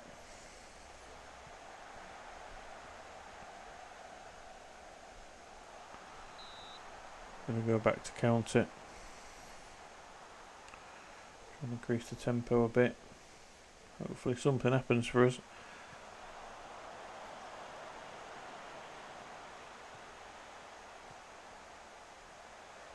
Come on, Saicedo.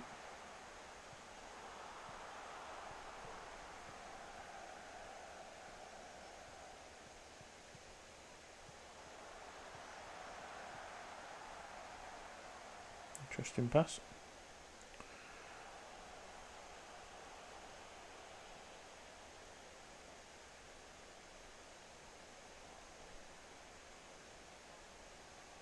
Come on, we need to score. 10 minutes to go. Is this going to be one of those where they nick it at the end from us? That's a foul. It's a penalty. Or was that just on the outskirts of the box? He fell into the area, but we'll see where that was. Damn, we haven't really got a free kick taker either. Oh, but Doyle smashes it in. Come on. Come on. Saved us at the end there.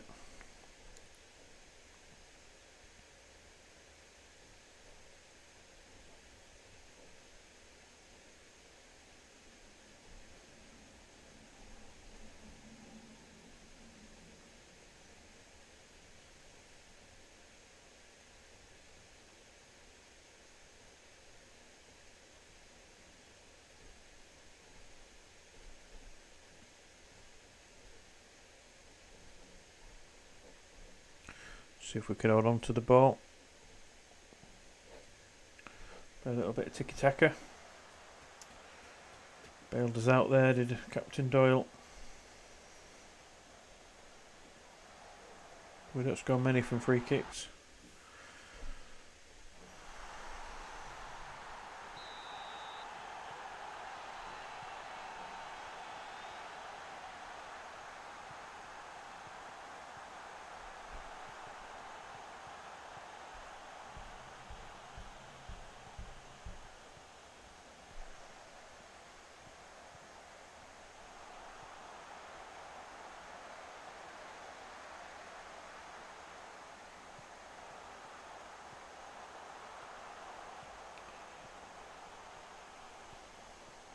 Get that ball back.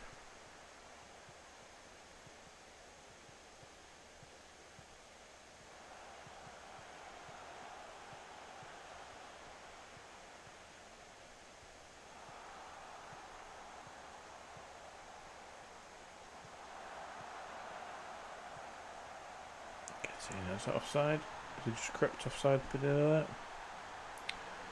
Nope. Assist from Doyle. Goal from Padilla. He's better as a striker. I was hoping we could use him more out wide while we have Rodriguez banging in the goals, but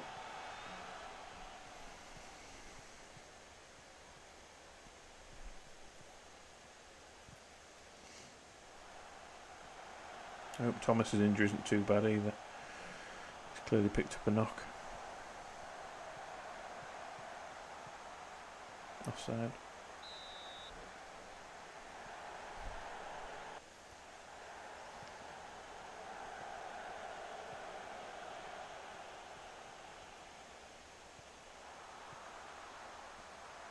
Good header.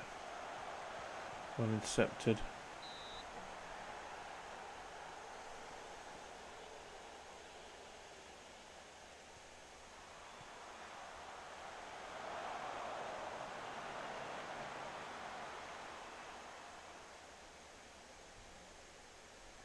Certainly gave us a game today.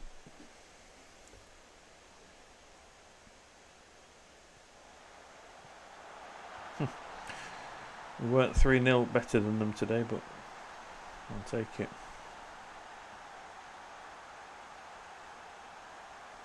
Doyle with another assist. He's come on and got a goal and 2 assists. What a performance.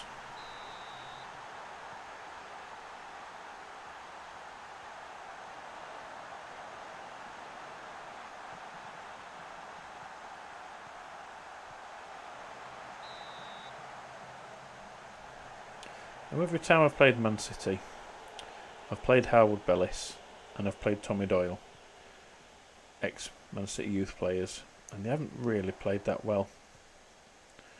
But in the Cup, after these performances, I'm going to have to play them now. I was tempted to leave them out just to see how it went without them. I hope Thomas will be fit enough for it. We'll bailed ourselves out of that one. Bit of a let off. But well done, Tommy Doyle. 1 to 2 days, that's fine.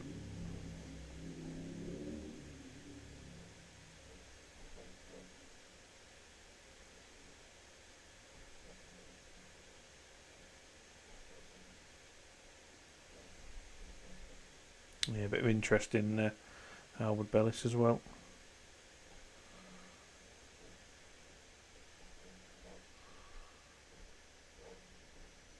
Doyle gets some praise for that. So we're still 9th. 2 points off Villa. 6 points away from Southampton. So there's still a chance to catch them. 5 games to go. I'm sure they said 7th place in the league would get the Europa Conference League place. 11 losses this year so far. Not all to big teams. Leeds twice. Sheffield United was an annoying one early on in the season. Say they're getting relegated. It happens though. Yeah, Man City next. Plenty of time for them to recover and put our best team out. Another Wembley trip. Complete momentum our way, apart from the first few minutes of each half.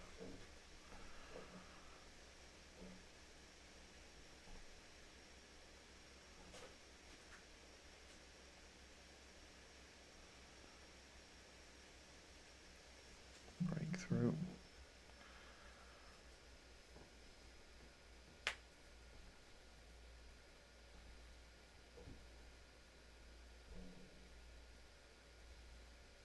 He's improving, that's good, youngster.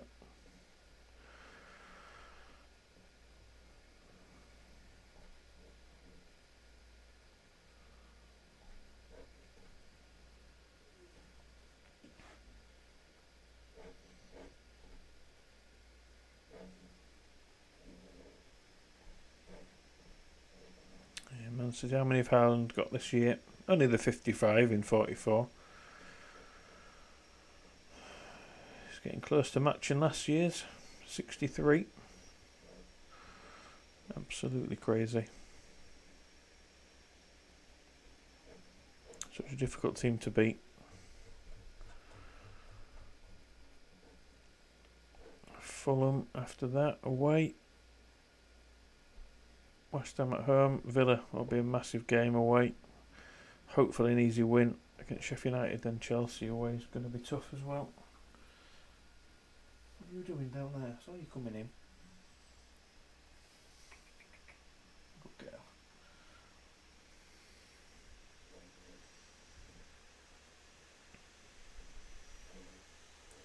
Doyle and Osifo getting the team of the week. Osifo? He played in the last game, did he? Kelly's injured 1 to 3 days, that's alright. He might not be starting against City anyway. I think he needs to be dropped due to his form. Yeah, should maybe have not brought Hogg back from loan. But I did think I needed that extra striker in there. Another young goalie to consider. But he's not better than him yet. Colwill, again, someone I'd like to sign, but Chelsea have messed up his contract situation.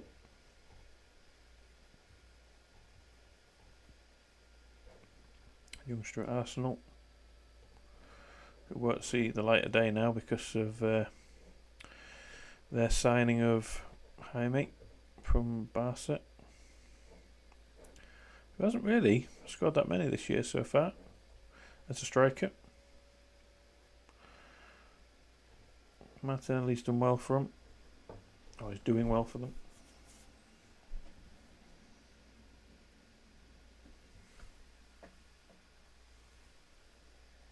Good lass. Settled down.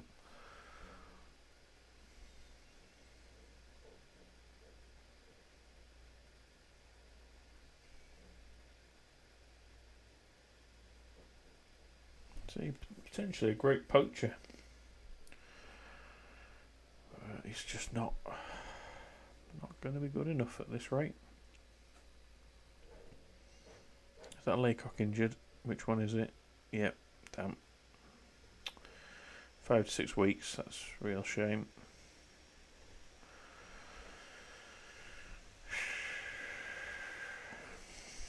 He's got plenty of years left to develop, so I'm not too worried about him.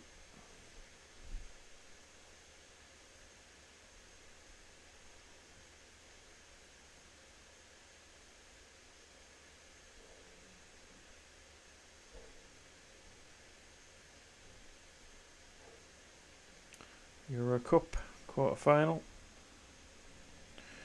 Milan progress. Madrid progress. Yeah, if we'd beaten Napoli, we would have played Tottenham, which I absolutely fancied ourselves against them, the way they've played this year. Napoli, unsurprisingly, have gone through, and they play Real Madrid, I think, in their next leg, in the semis. And Roma will be playing Milan in an all-Italian semi-final. So 3 Italian clubs through in that competition. Looks like Villa playing Lyonnais. So our match with them has been pushed back. But don't mind that. That gives us a bit more time to prepare.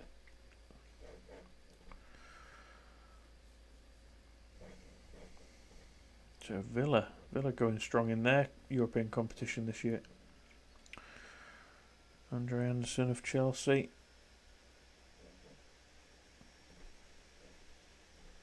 Again, Elijah 10 out of 10 rating in training, as does Padilla. So I like these 2 youngsters. They're just professional as they come.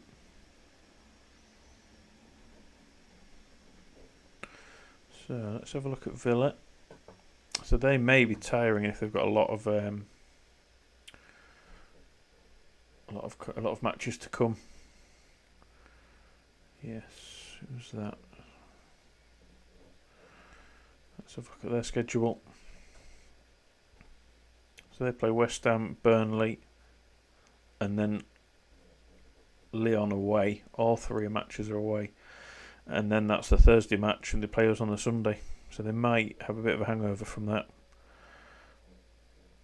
Interesting.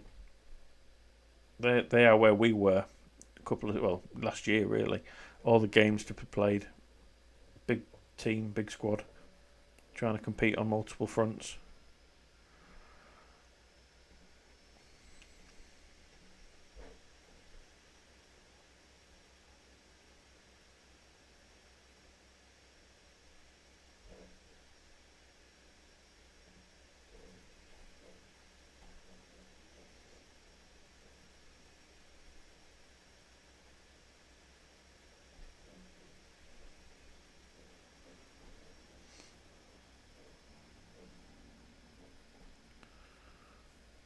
Hello, welcome back, Luke.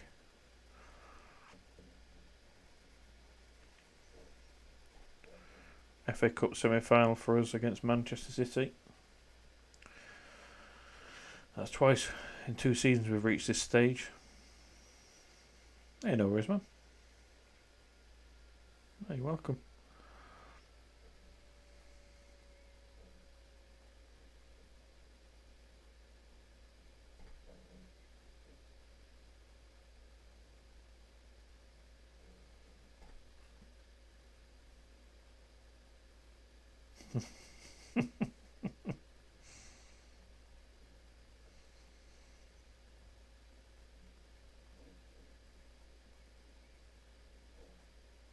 Yeah, he's a bit of a local nut, isn't he?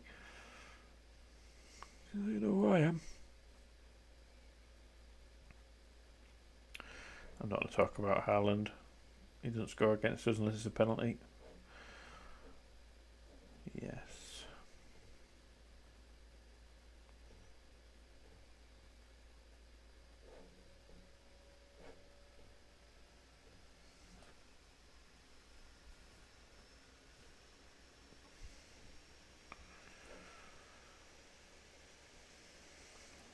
I'm hopeful now, end of this season.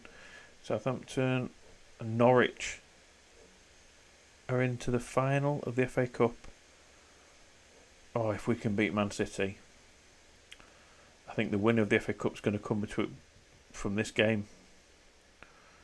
Chelsea still winning well. Everton drew with Arsenal. That's not sure we'll catch Everton, but that's good.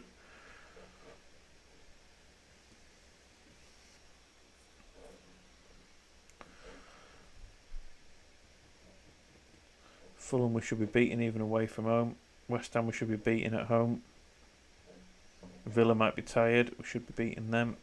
This is a massive game now. Last year we lost to Liverpool in the final. Keep Angus Gunn in. He's played well last couple of games. Keep Howard Bellis in. I'm going to trust in Badashile. I'm going to trust in Osifo. I'm going to give Jeannot back from injury. 45 minutes recommended. No, I didn't know about that. I think that's important for clubs to do that in the communities. Be a part of it. Some clubs are better than others, but that's good. That's really good that they've done that. Programme for disadvantaged abused kids in Burnley. That's really good. Right, Tommy Doyle, Saicedo will start in the middle.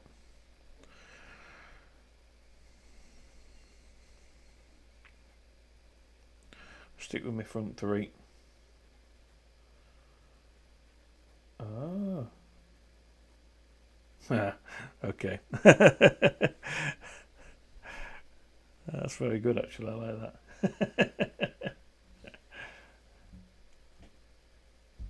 That's good.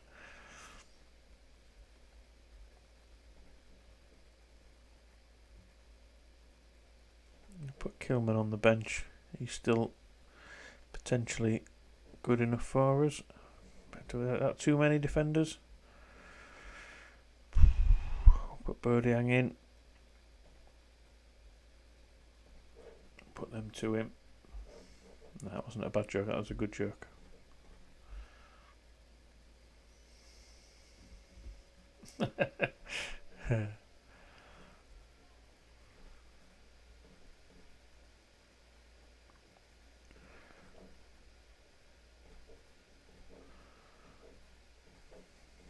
Stay on positive. I believe we can still beat him on positive. As long as we play high defensive line, use offside trap, we always catch Haaland offside, and Osifo's got a good speed to recover. This one does get in behind. Jeannot is a bit unfit. Yeah, they've gone full strength. Absolutely full strength there. They want to play the final. Let's tell them we have faith in them to get the job done. Come on. Not going to be easy, that's for sure.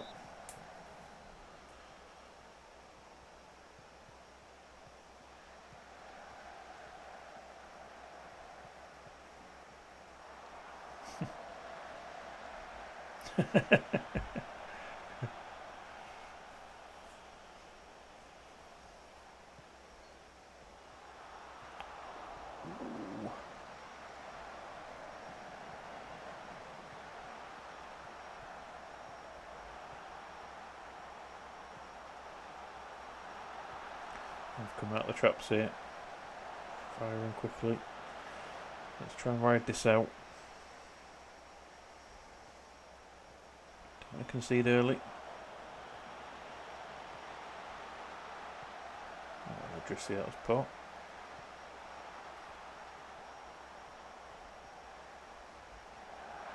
Come on.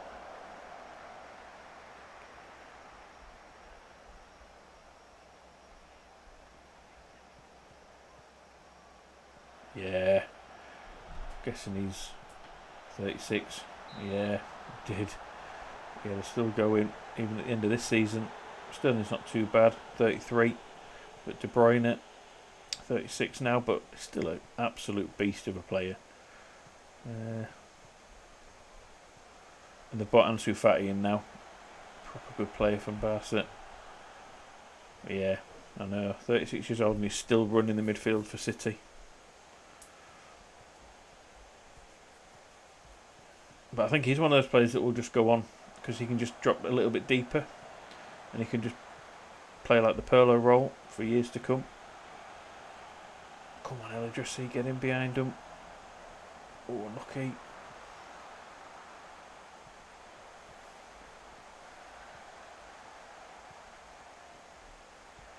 Pass it. And again.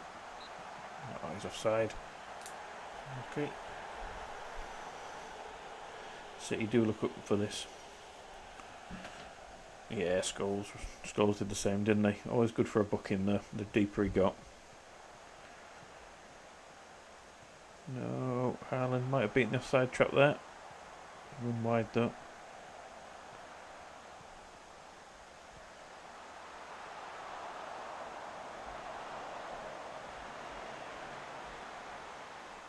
Oh, I think prime Michael Owen. It wasn't at his prime for many years, but I don't think there were many teams he wouldn't have got into. I think it's easy to overlook how good he was in his prime because he just had so many years after that where he was a bit injury prone. But yeah, I think he wouldn't have any trouble getting into that Liverpool side. I mean, he could. The way they play, particularly on the counter attack, even more deadly. Hate to think how many goals he would have scored on the back of some defenders.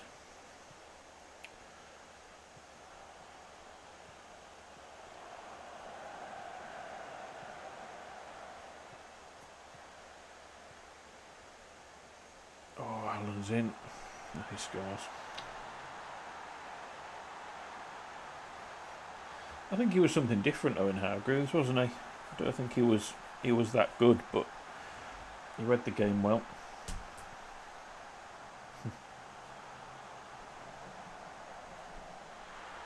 What about Carrick? He was an underrated midfielder of that sort of ilk. Maybe not as box to box as someone like Owen Hargreaves, but he was more of a deeper line playmaker.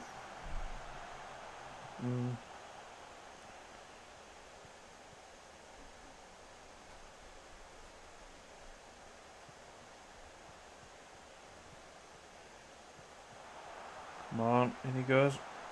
What are you going to do with it? Okay, we'll take a corner.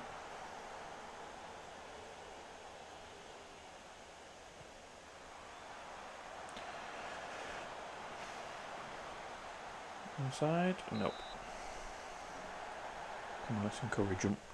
Need a bit of encouragement after going a goal down. Getting dominated at the minute by City. They are well on form here.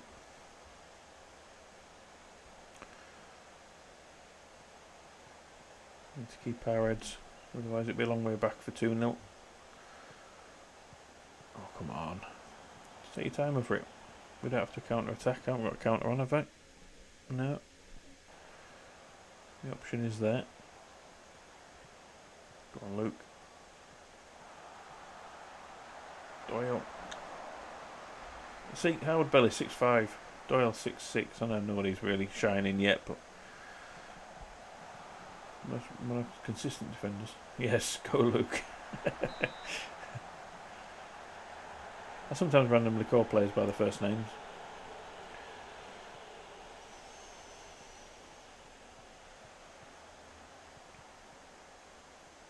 Go on.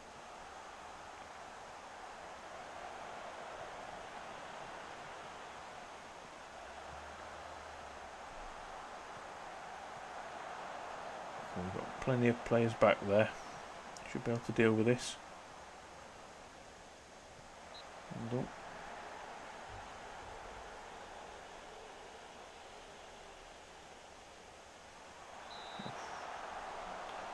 Mr. Angelo, the near post.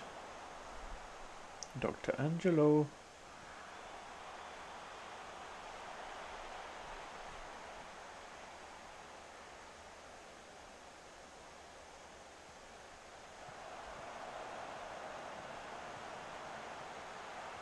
Oh, come on.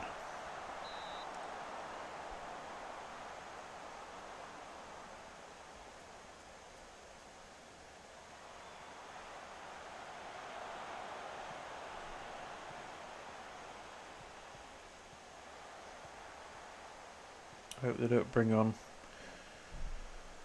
what's his name, Ansu Fati. He'll tear us to shreds if he comes on.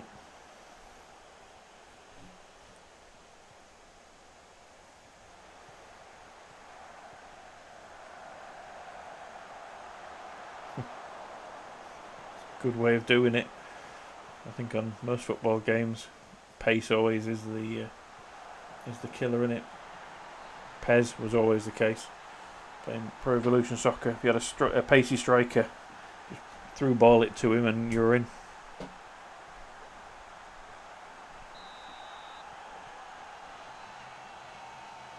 Is there any way back from us yet from this? Against an absolutely on form beast of a City team. I don't think we have the players that can take control of a game.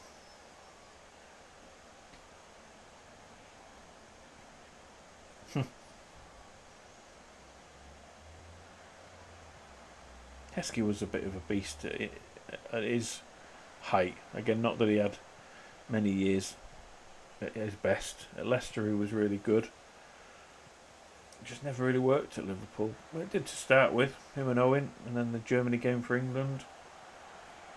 He was a strong striker, wasn't he? A bit like Andy Carroll, he looked good for a while, for a time.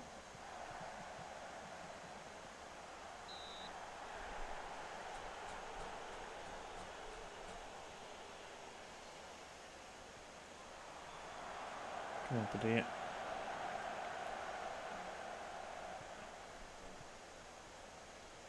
Need to get in this.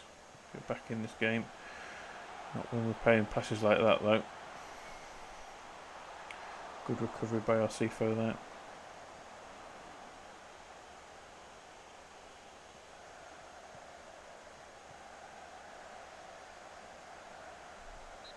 Come on up, take it.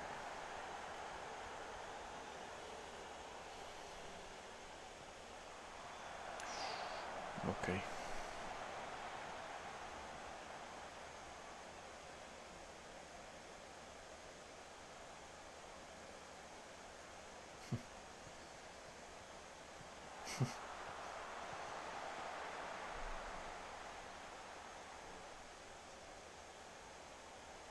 Oh, well, they might be going off.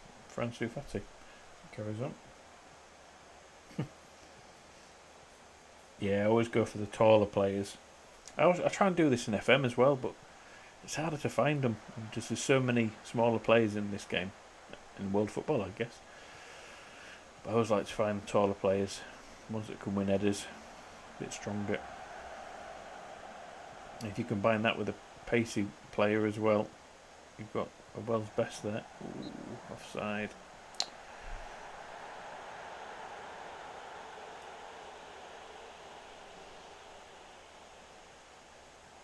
Oh my god, Diaz has got a third, not even half time yet.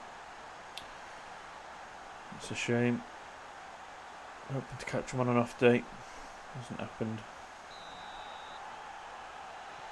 Dia again, Rodriguez, Thomas. Chanel, not played well. I think it's City's final to lose.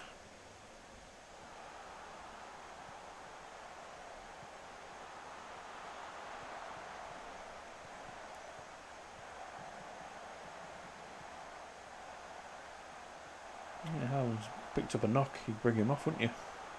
Wow, Angelo's got a fourth. What's going on? I think he was on the side.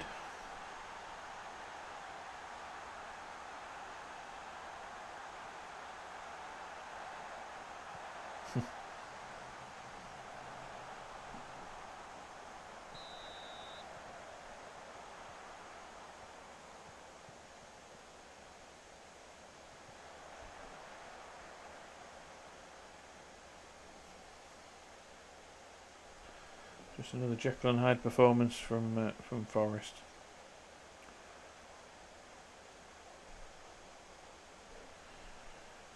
Leave them all on.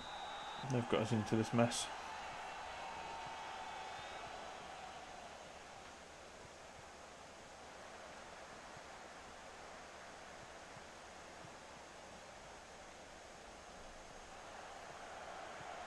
But who runs the VAR? And that's the question, isn't it? I think you have to have that presence on the pitch. I just wish some referees would be a bit more authoritative.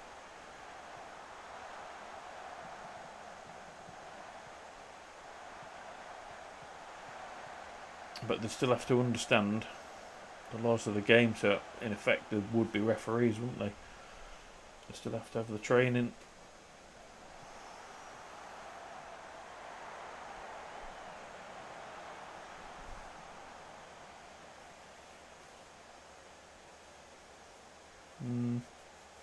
an interesting take.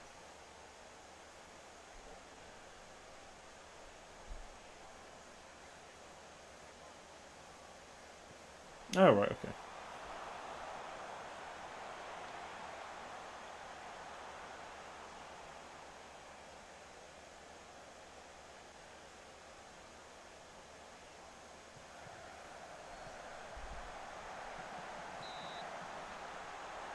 I'll give them 5 more mins and we'll bring off some players who need a break. We had a chance to maybe get some more silverware this year, and we've just let City roll all over us at Wembley.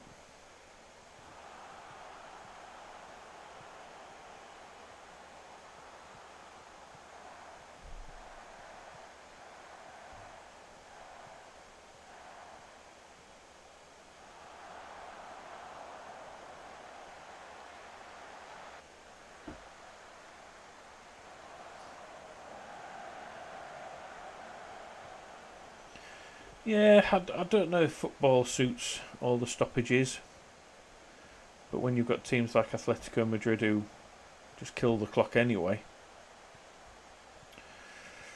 I can't remember what football game it was, but I think the default setting was when the ball went out of play, the clock stopped, and I can't remember if it was something like Italia 90, on Mega Drive or something like that. Did the clock stop him when the ball went out of play?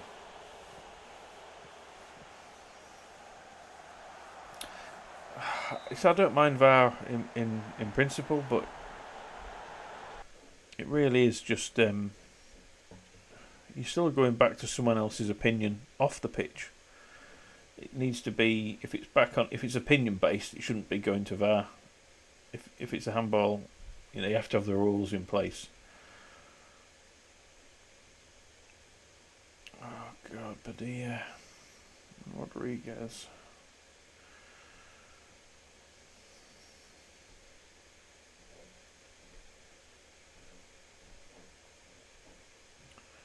Absolutely terrible performances here.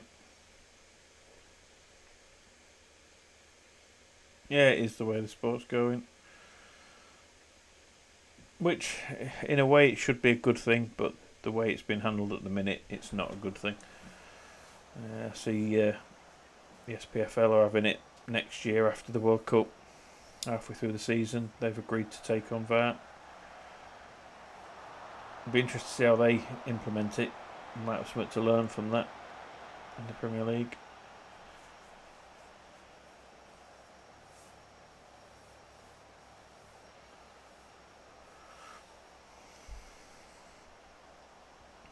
I think having less involvement is a better thing, but clear-cut, obvious things need to be pulled back.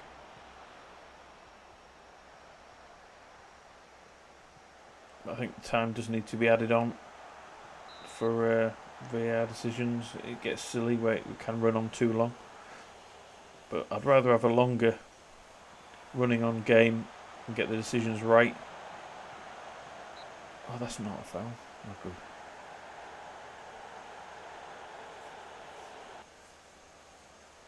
Yeah.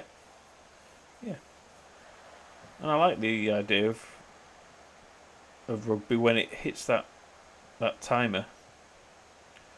As soon as the ball goes out of play, that's the end of the game. I love the idea of that. I think that could be brought into football. So if the team's on the ball, as long as they keep the ball, the game can go on indefinitely until the ball goes out of play. The problem with that is you would just get it couldn't happen if someone got fouled. So you just get someone coming in and chopping someone down to stop the game, to end the game. So it'd have to be free kicks. Don't stop the game once the ball's out of play or the ball goes in. It's like a last chance saloon. Quite like that idea. Right, Jeannot needs to come off because he's played far too much. Far longer than he should have done.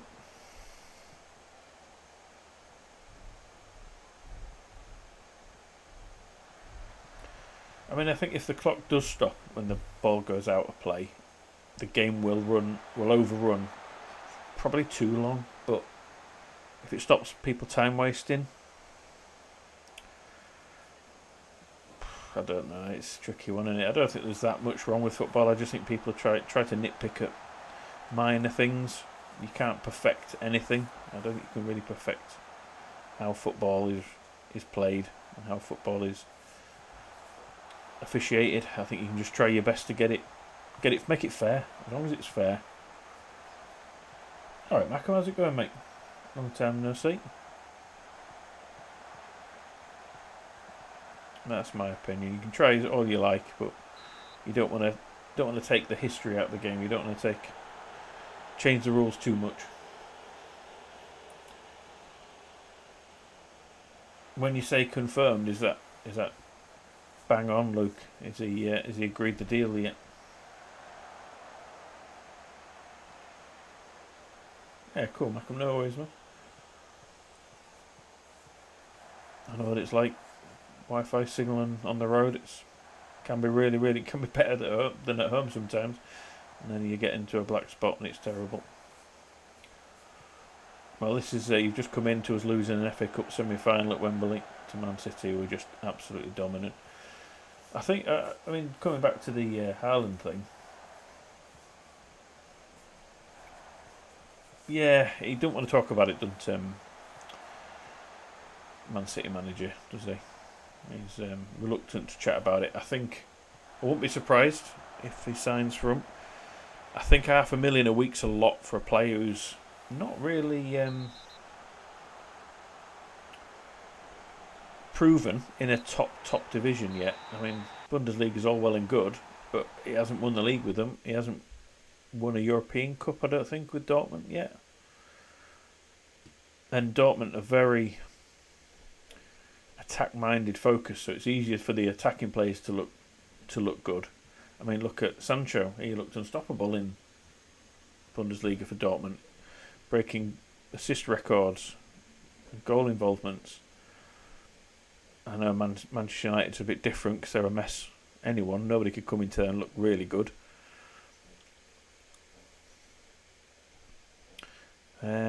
But yeah, we'll see. We'll see how Haaland does if he does come to City. I don't think he'll probably be signed for $500,000 a week.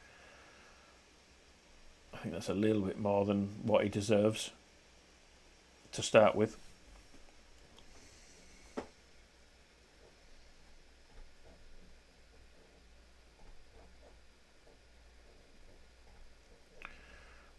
But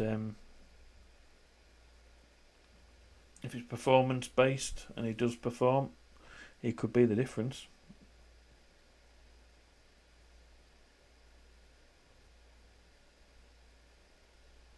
No, Edison doesn't have number one, does he? What's he at 30? Is he 31 or something daft? Just a weird number that he wanted.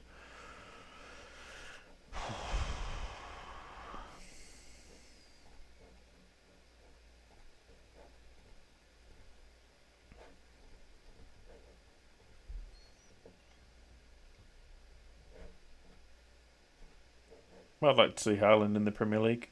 I think he would come up against some really tough defences, some strong defenders.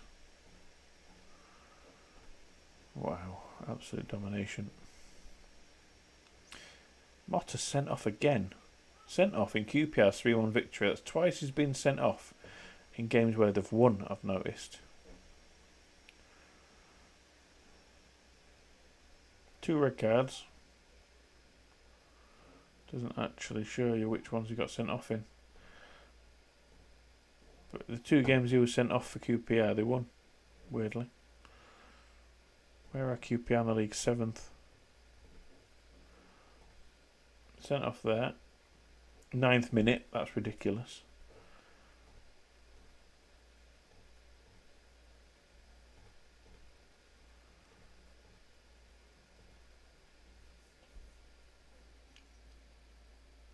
Yeah, possibly. But Salah still manages to score goals, and there, look, against Blackburn, he sent off 58th minute and they still won. But yeah, Salah still bangs in the goals. I mean, maybe not so much as recently, but he's still scoring very regularly.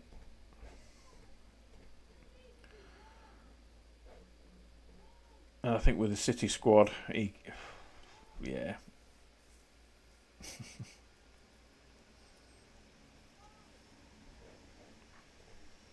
it's just ridiculous if he comes into that squad. Makes you wonder about Jesus though. Where's he going to go? Because he clearly doesn't fancy him as a striker.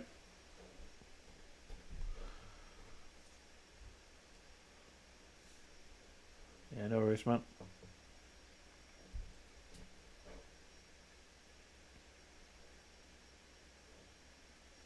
Keller's trained at the club at the end of the season.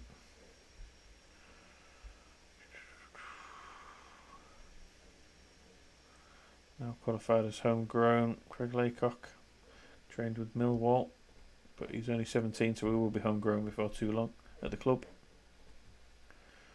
Oh, we need to beat Fulham. Come on.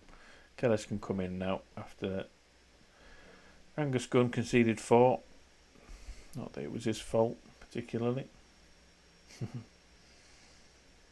What Chucky Bar have you got? Give Durant another try at right back. We'll give Kilman the start at left back.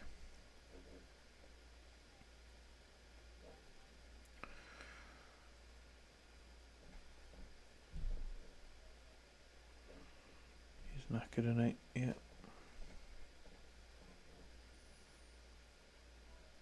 Yeah, no worries, man.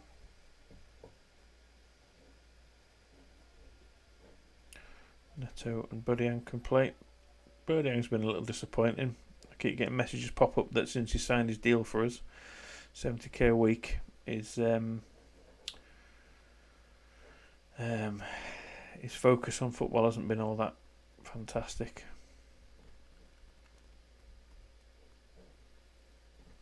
It's a bit of a weird one. So he may not be up to scratch. Right, we'll put Applewrath in. I think Padilla and Adrissi need a bit of a rest now. We'll have Nurkvern, Rodriguez.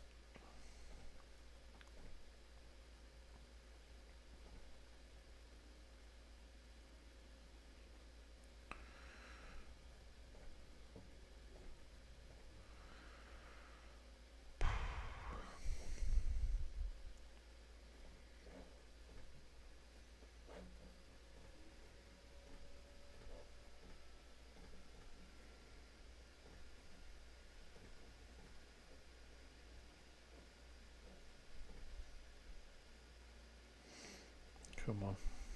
Let's hope we can play some good football in this one. Need to give him a bit of encouragement, I think, after that smashing away in the cup.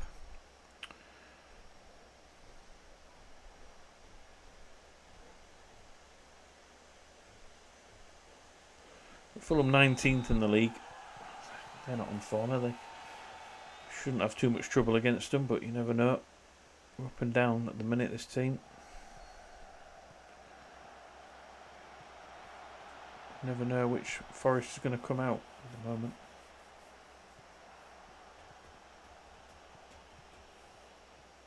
Chance for Noor and Ford to impress.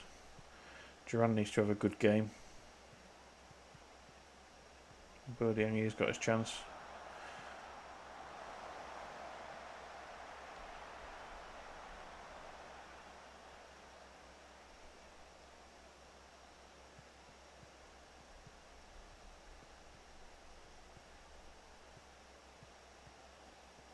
Good ball. And again.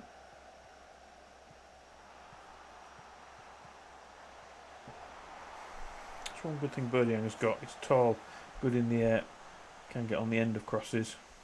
6-1, gets forward whenever possible. Not the best of finishing, but can get on the end of crosses.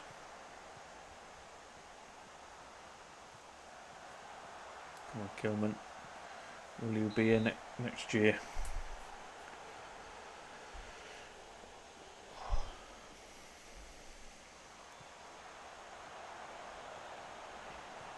Don't let him break. That'll do. Take that.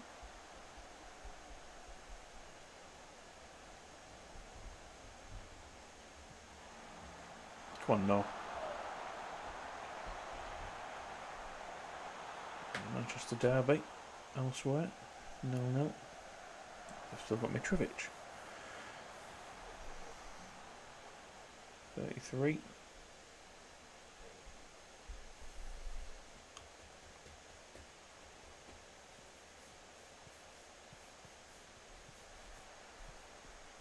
Might get stuck into him. Don't have to run past you.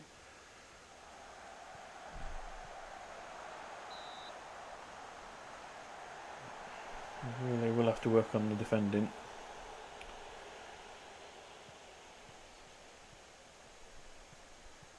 For next year.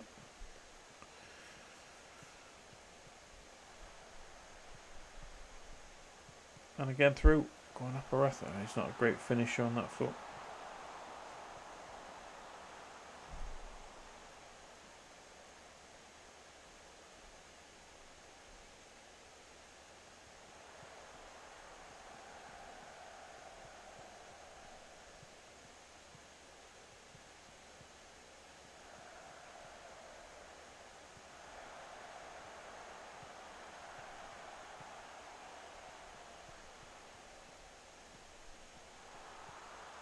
Come on, John, find that ball.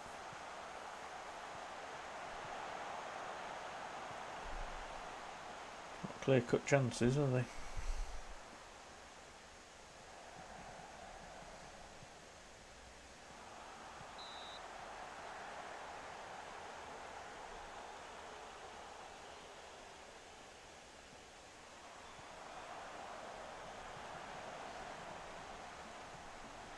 Good tackle.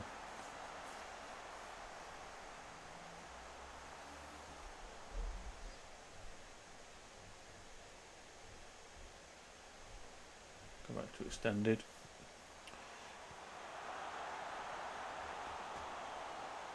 Referee's checking that.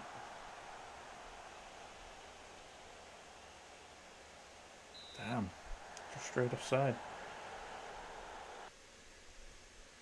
He was stood offside. Two of them were. Not very smart.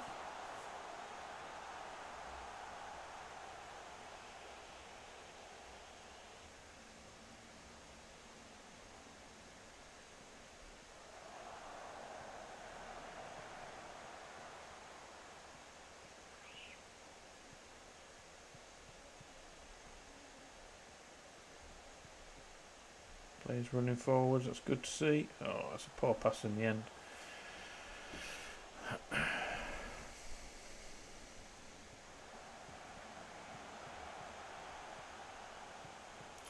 I'm thinking next season we go to a 4 at the back.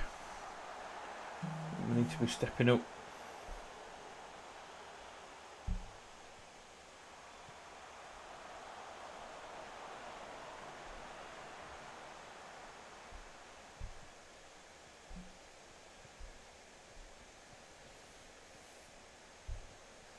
I think it's a natural evolution for this team.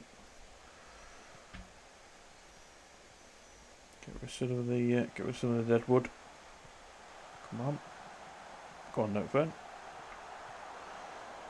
That's still Victor Fisher. Killian Fisher, that's him. He was our right back for a time.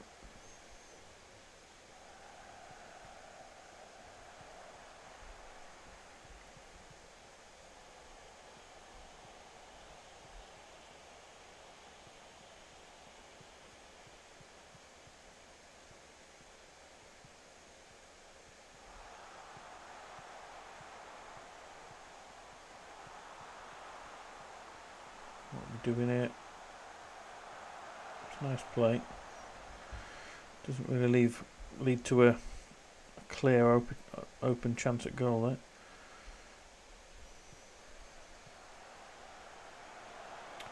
Just unconvincing, I would say, at the minute. Apart from the odd, just weird, wacky win against Everton 4-0. We're either banging loads or we concede loads. Come on.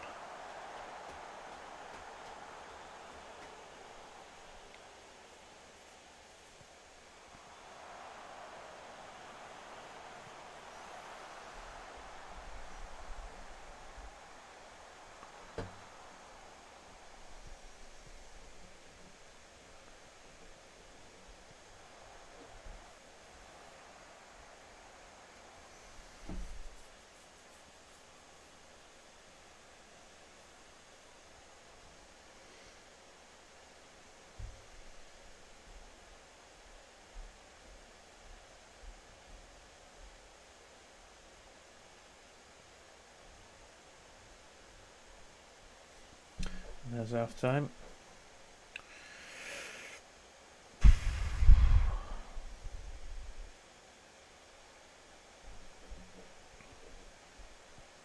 Need to be doing more.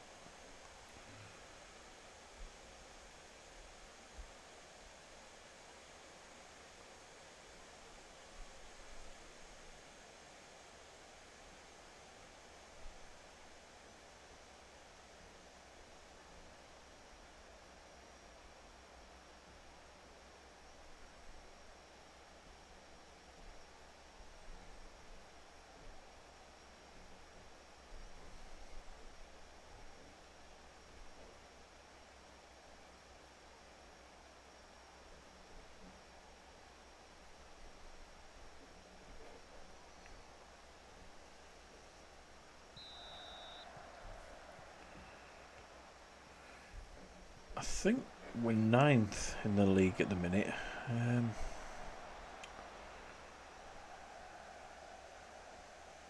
Yeah, we should get to 8th if we beat Villa in the next game. But we really need to be in that 7th spot. Southampton and Everton have just been really good this year, out of the blue. Southampton not so much. They've been building. I don't know. That's a good question. I am really tempted to go if a top job comes up. I've had a couple of job offers from abroad, or interviews, should I say? A couple of offers from abroad. But I generally like to take the team all the way through, with the exception of if the Arsenal job comes up. But in this year, they're playing really well. That's offside. And I don't think that job's coming up anytime soon. But with the new stadium coming as well at the end of next year, that's tempting me to stay around even further. But I just think we're not getting enough wage budget coming through at this club. I would like to assume that the stadium might change that. So I am tempted.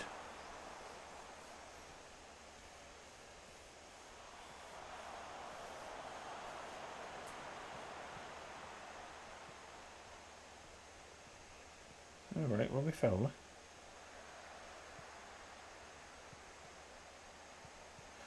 Yeah. I just don't think the finances are there. I really don't. You know, this is why we need to keep making Europe every year, just to keep that money ticking in. Finances are good. I've made sure that we're paying back those loans that they took out. They're taking out a loan for the stadium, but we're easily paying that off. I wouldn't say there's huge amounts in the club's coffers, but we're profitable.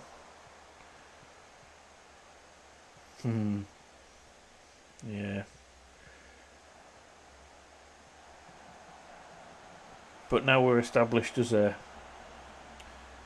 top half Premier League team, year in, year out. The money's coming in. And I'm making money on transfers. Like, players who leave the club generally will leave for a profit, a good profit. And we're bringing in youngsters. I'm doing all the standard stuff to do it. I'm going to have to make some subs here before this game. We run out of time. So yeah, I am tempted to leave. But then I've built this team. I want to try and keep building it. So maybe at least another couple of years, get the new stadium in. And if I can't see the progression after that, I can't see the funds being reinvested, then I might. Come on, that's just not good enough.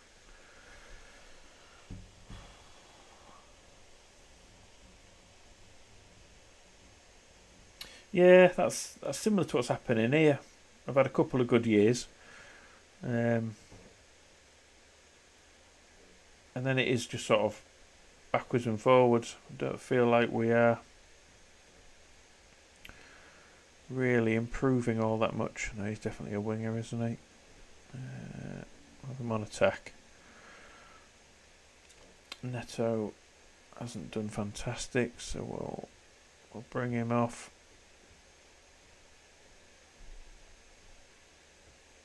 Leave him as a Mazzala. And just a defence. 6-3, 6-4, 6-5. They're not doing enough. I mean, Kilman I can understand he's really not good enough. We'll just bring on the youngster there.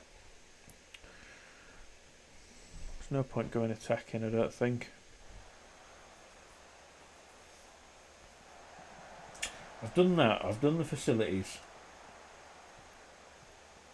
Yeah, anything that was less than great, we've improved year on year on the facilities. So we have spent a tad bit of money on that, but nothing out of the ordinary. Particularly the youth intake, trying to get them improved, because I think that's when you start getting into the European leagues, European competitions, you need your homegrown players.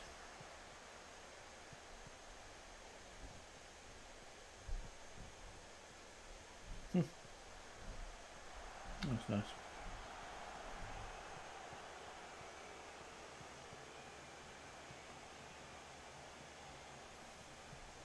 Tell me what I could do for the last 10 minutes. If this doesn't go in, which it looks like it won't. Vuklis can play in midfield and Blanco's more...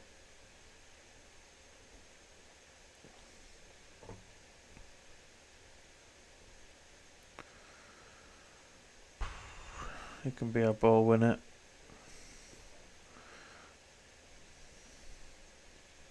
Just get Calvert going forwards. We'll go attacking. I mean, what's the point? 0-0 draws nothing. We're not going to... Even if we lose the game at this point. We'll go counter-attack. Just go for it. Last 10 minutes.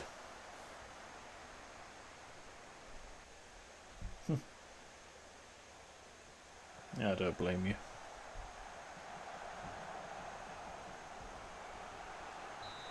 So...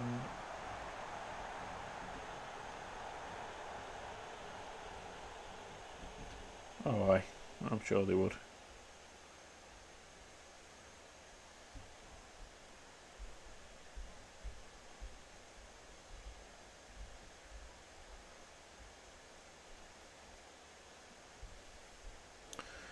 And there's a 0-0 draw. How many bookings we picked up? Oh, just the 3. 1, 2, 3, 4, 5. 24 fouls. We're not even on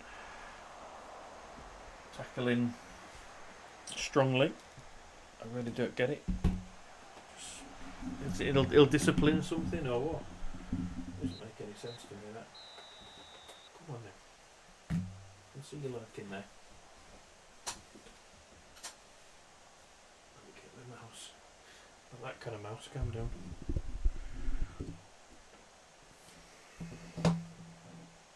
So yeah, game we should have won. 0-0 draw. Maybe we should have gone attacking from the off. Should have done that. No worries, man. That's what family are for, to be annoying. Hey, what are you looking at me now for? Yeah, I'm disappointed we didn't win that, Bells. We should have won, shouldn't we? That was a missed opportunity there. That was a right game in the Manchester derby there. 4-3.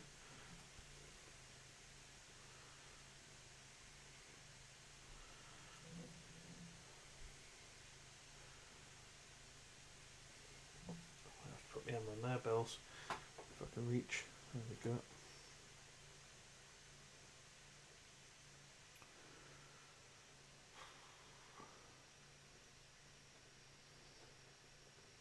That pretty much consigns us. We've got 4 games to go. Got to beat Villa. We have to beat Villa, without question. Hopefully having El Idrissi back might help us out. West Ham next at home. Must win. Villa must win. Sheffield United must win. And then Chelsea will see. See where we are then. You're alright. Hey.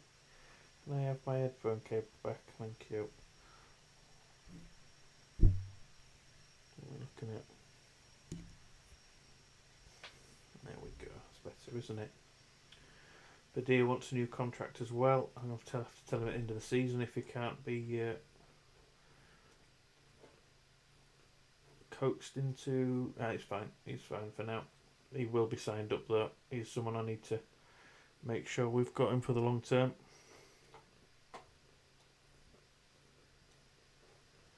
Momentum. Need to be winning that.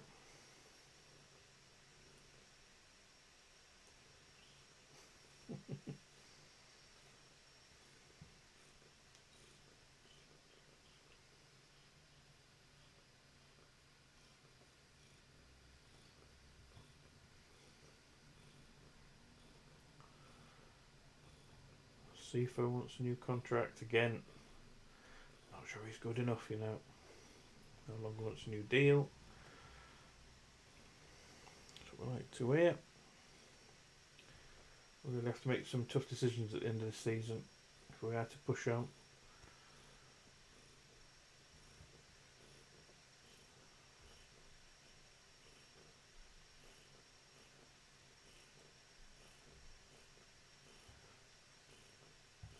That's a shame. He's been injured, Dylan Walsh.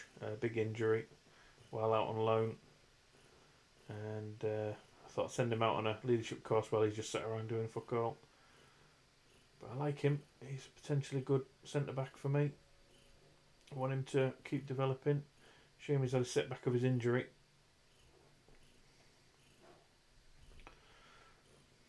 Good girl. But he's back playing again. He's fit. Yeah, another good training sessions. Hello, you tired? Why are you yawning on me? Eh? Good girl.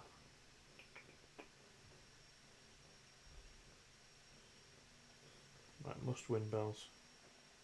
Must win against West Ham. Literacy. Euro Cup player of the season. I'm not sure he'll win that. Didn't go far enough into the competition.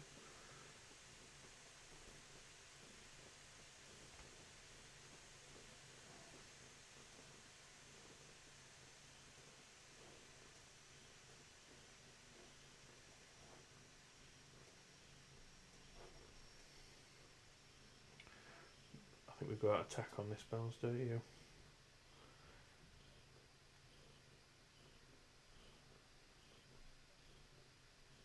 As you know, Luke Thomas.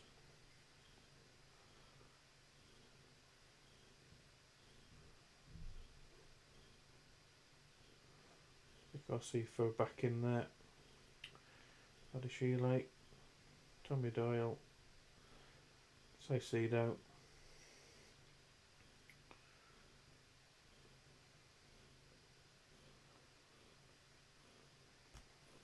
Badia and the Drissy, and if Rodriguez is happy to play, he's match fit. We need him to bang in the goals.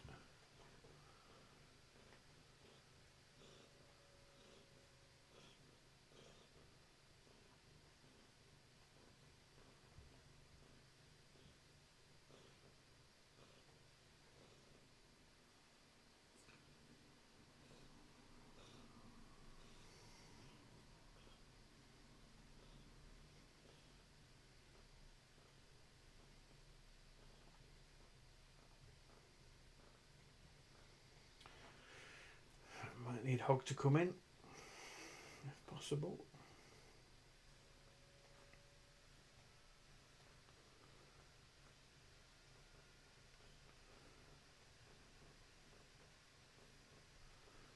Try some complete centre-back roles on these. Do need them getting forwards. Attack.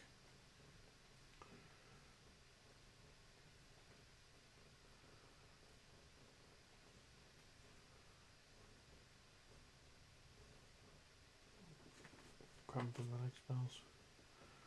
Right, let's try that. Got to win this.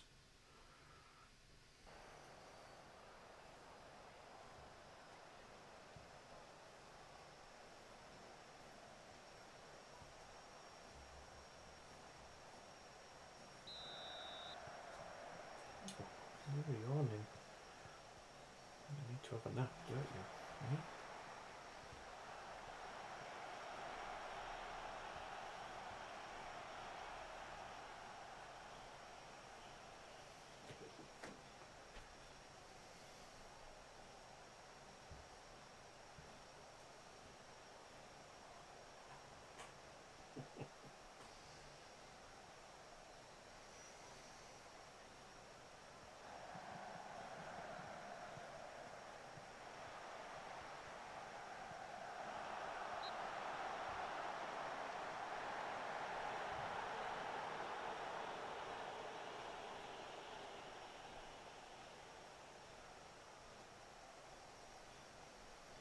Burnley beating Villa. That's great news.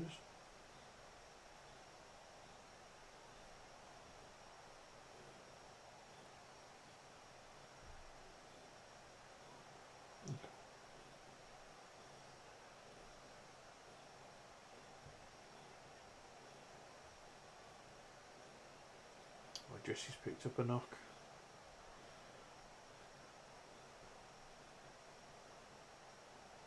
See how he goes.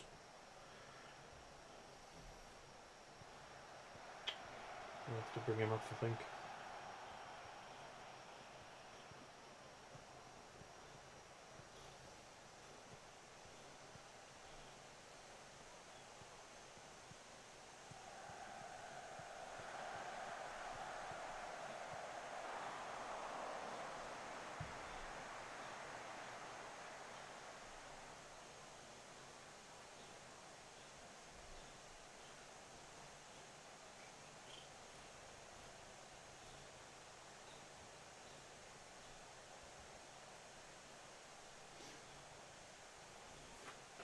Steady.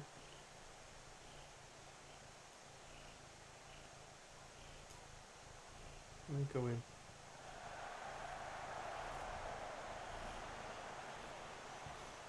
Okay.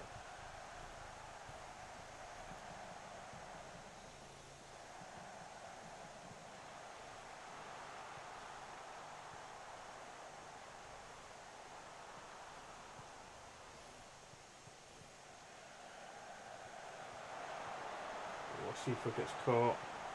Gabby Barbosa joined from Arsenal in the January transfer window. He's done well for him. Burnley goes 2-0 up into Villa. Tight hamstring for El Idrissi. He's one of our best players so far.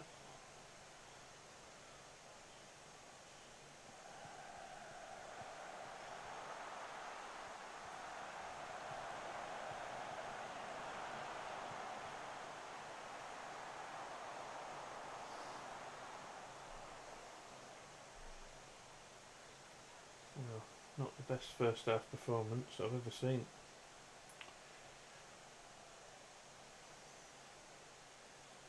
Alright. Come on. You get settled. Come on. That's it. Go on.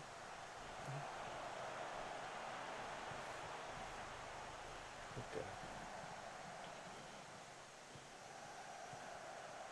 Good idea. There's the half. Really poor to say we're on attacking.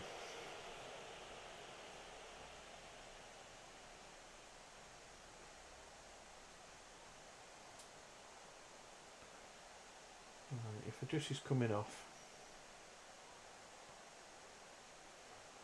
Oh, 1-1. Undo.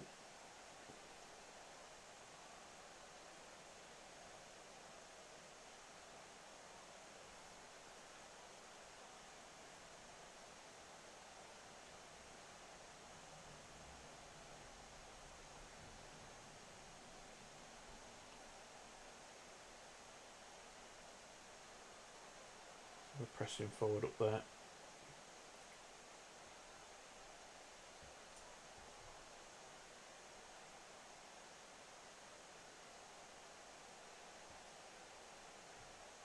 Fullbacks up as well.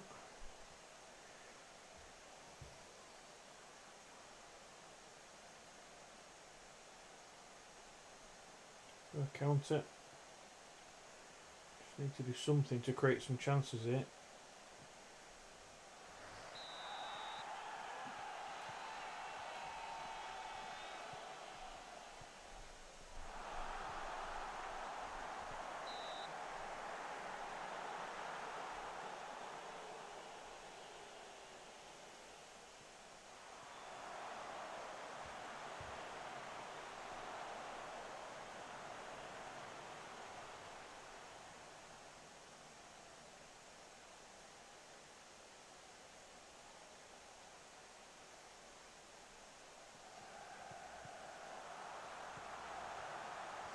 Come on, Doyle. Oh, you missed the target.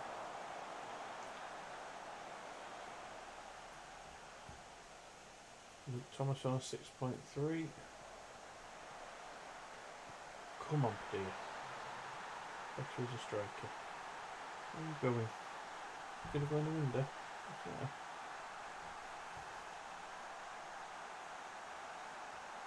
Okay. Go down. Come in. Just got you in my leg bells. Come on. Where you going? You're going to go down. There you go. Good girl.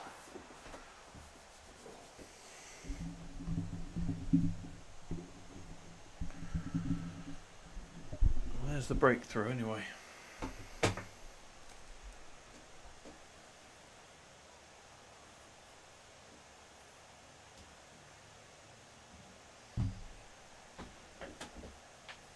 Can we get a second?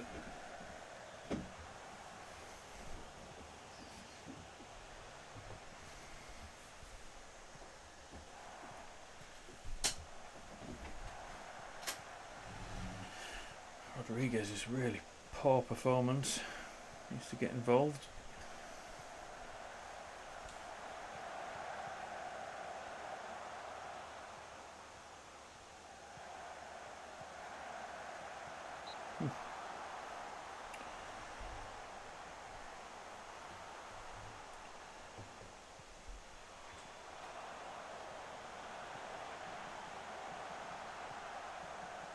Oh, how did we not score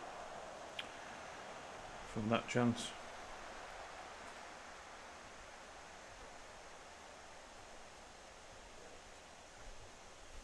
Bring Hogg on. There's another chance to impress. And bloody hell he needs to.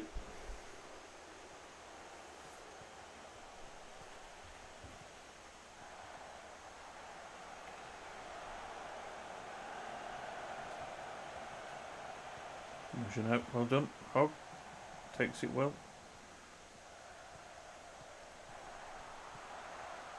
Let's get the ball in there. Nah.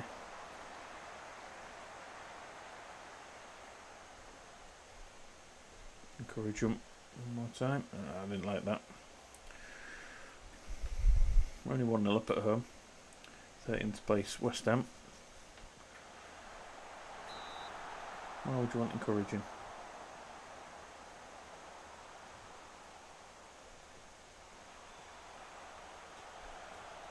Leave Padilla on. Howard Bellis is knackered. Doyle's probably run his race as well.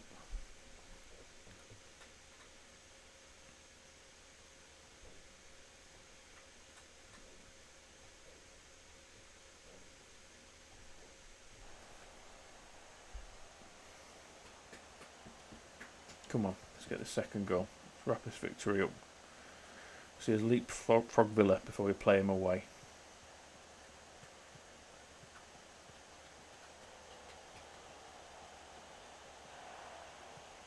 Come on, Thomas. Hogs in. And once again. And this is the target. That's the disappointing thing about him. Someone with such good stats as a striker can't hit the target.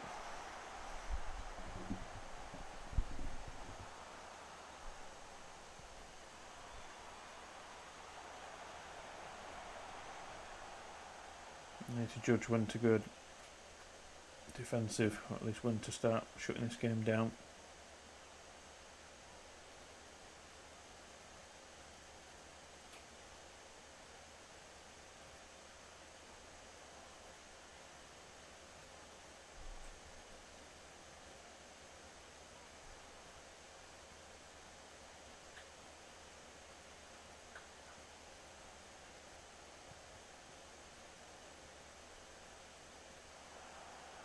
Might be now.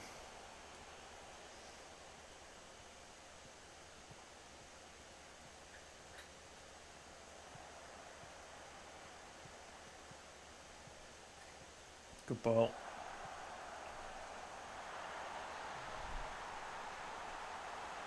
Good goal. That does clinch it for us.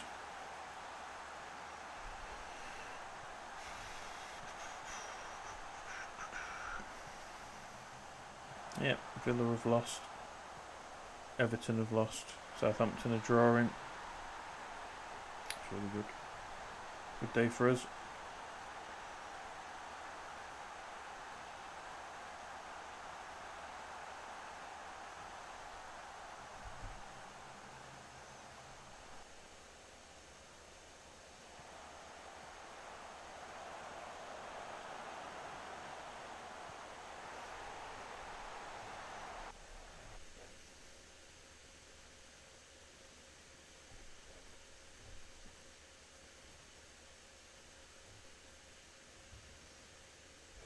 Alright, up to 8th. Need to make sure Villa don't beat us in the next one.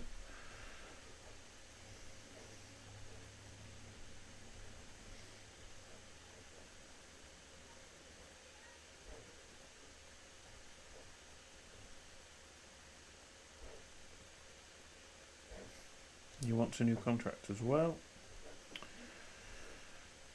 Really don't think we've been good enough to give anyone new contracts.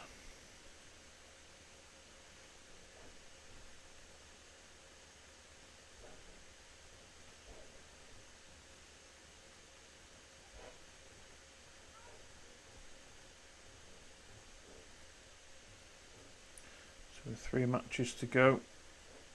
3 points off Southampton. 5 points off Everton. 1 clear of Villa, but we play them next. Villa away. Sheffield United at home. Chelsea away. That Chelsea game could be key after all.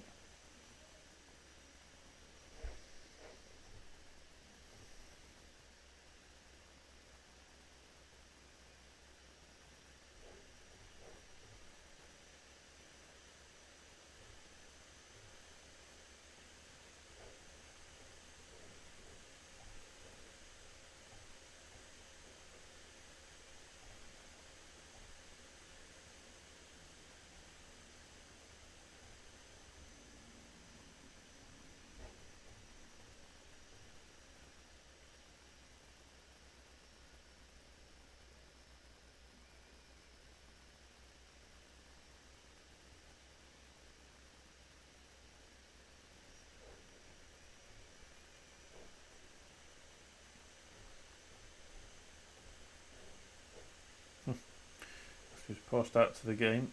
Luke Thomas is in the team of the week.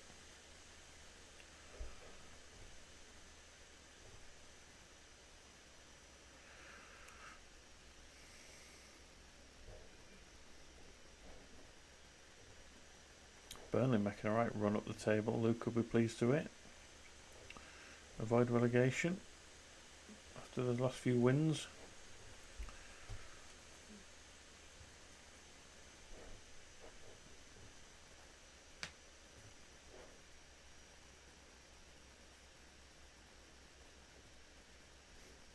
Tottenham going down? What's going on with them? We've only got 1 game left in hand. 2 points clear of Brighton. What does their running look like? City away. Oh my god. Arsenal at home. Chelsea away. And then Brighton. Wow. They could get relegated.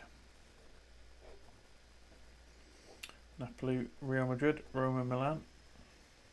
Unlucky. Yeah, the good Real.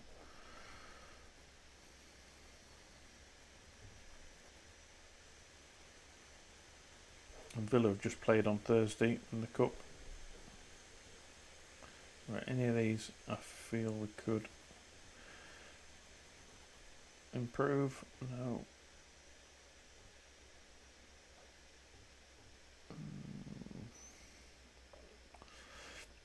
He's determined, he's brave, he can mark, he can tackle. But lacking potential. Smart. What does he want? Just a youth. We'll do that. See what he can do.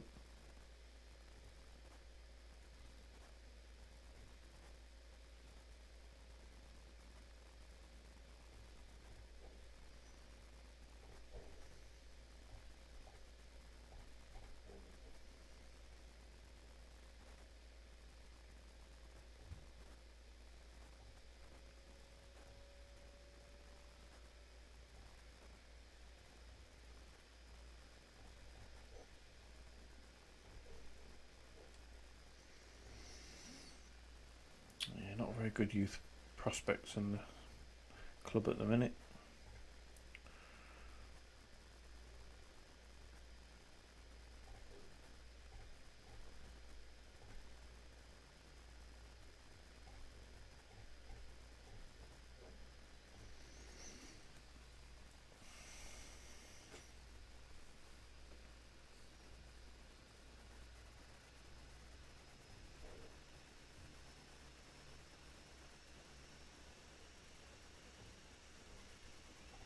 Liverpool clinch title then. Oh, out to clinch title. Away at Leeds. Excited by informed Forest. I wouldn't say we're in form.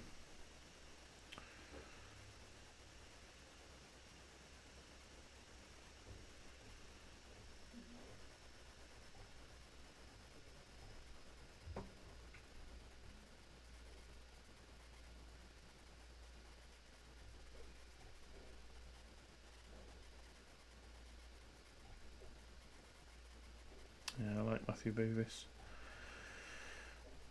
Yeah, he does.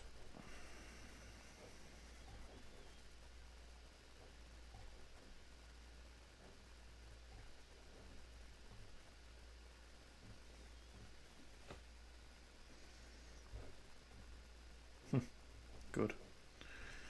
Martin Nor's out, that's okay. He's not first team right now. First 11. He might be someone I need to move on, unfortunately. He isn't progressing, despite being homegrown at the club now.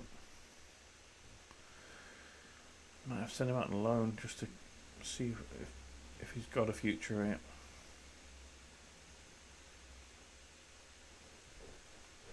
Big game away at Villa. We've got a better goal difference than both Everton and Southampton, so if we can get a win here, pushes above them. Who have I just seen there?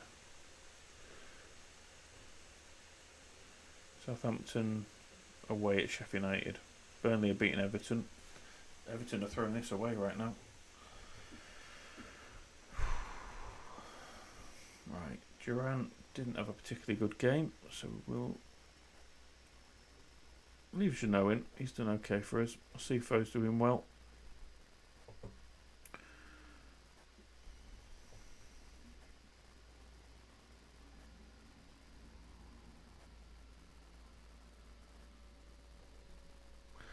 Keep it as it is for now.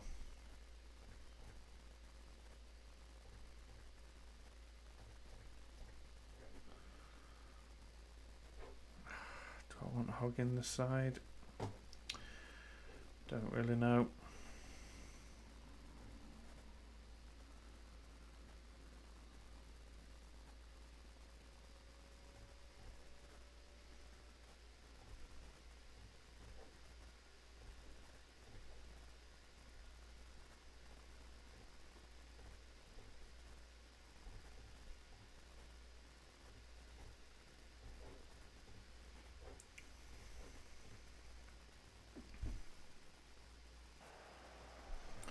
So put in a good performance.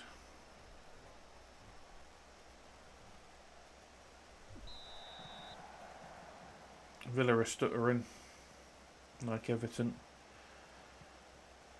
If we need some sort of European competition next year, even if it is just the Europa Conference League again.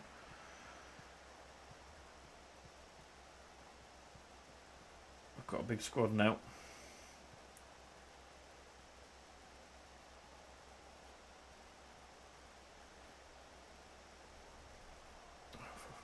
Well, Sheila's already picked up a knock, but he can wait.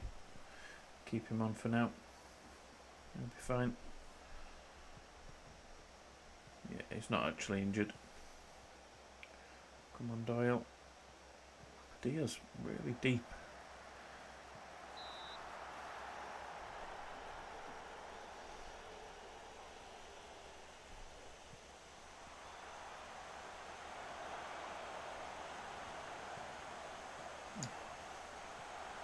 Come on, get into him.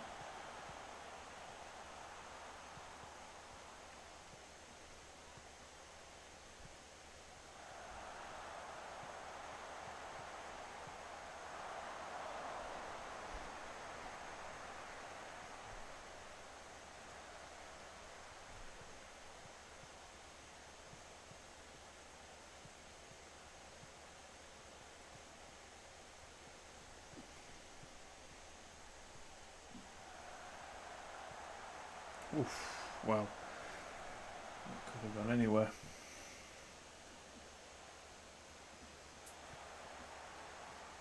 Don't want to give them any encouragement. Oh, right underneath the goalkeeper's hands. Right underneath his body. What has happened to Kellers this year?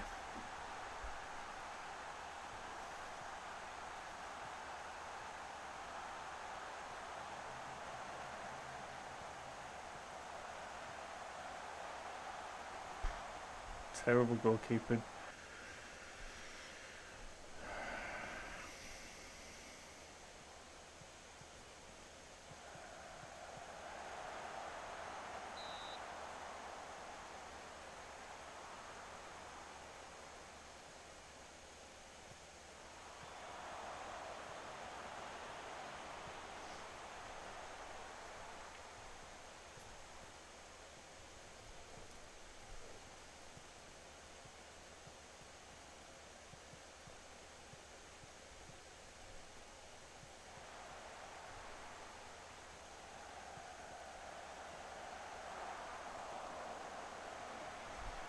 Yeah, Luke. Hope everything's alright.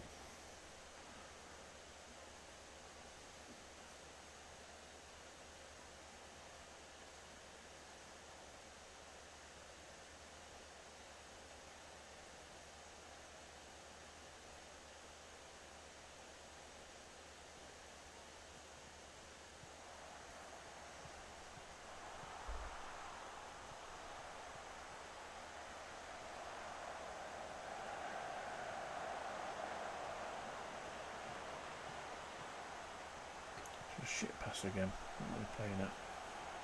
Can't seem to find each other.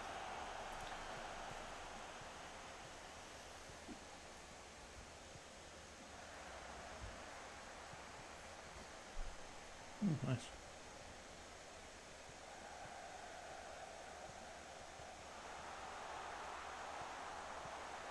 Come on, Eldrissi. How'd you hit the bar from there?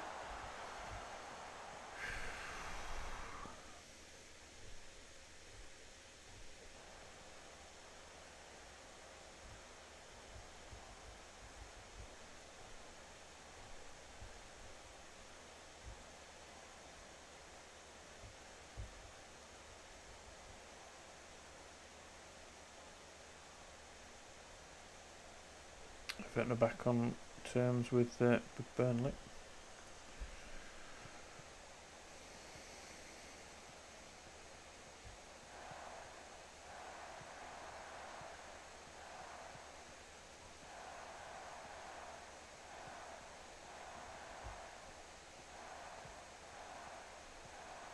Oh, come on. Thank you, keeper. Only got his hands to that one.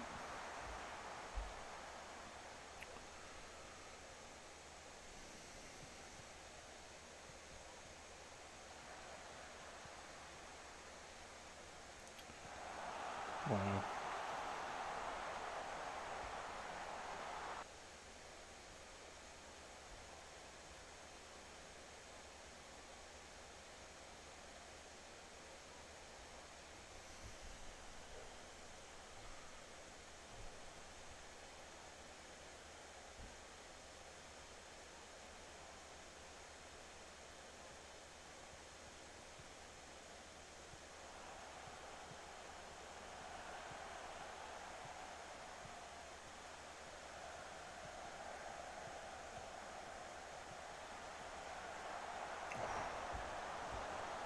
far off.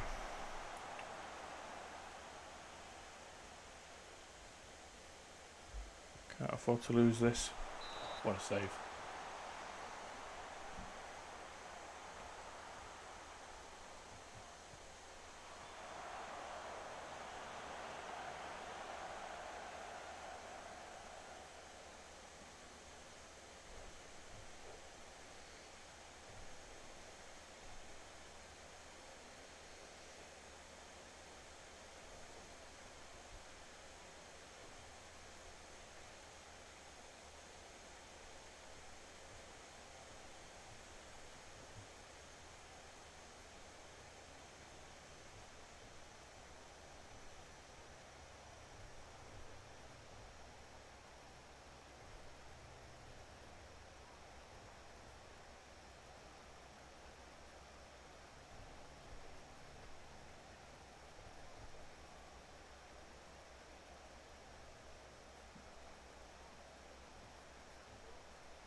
Try something different.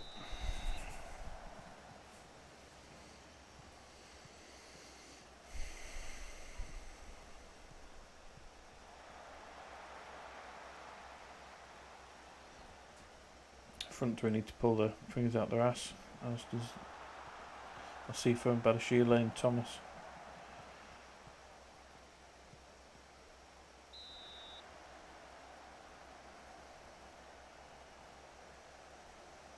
Everton had 2 injuries in their game, unfortunately for them. Southampton still drawing with Sheffield United, sorry. Come on.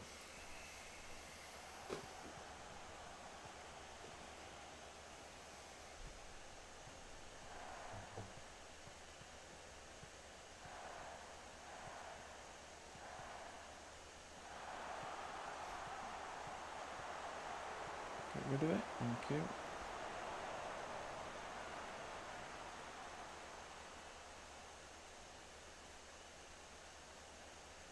Where's Luke Thomas playing now? Absolutely shite.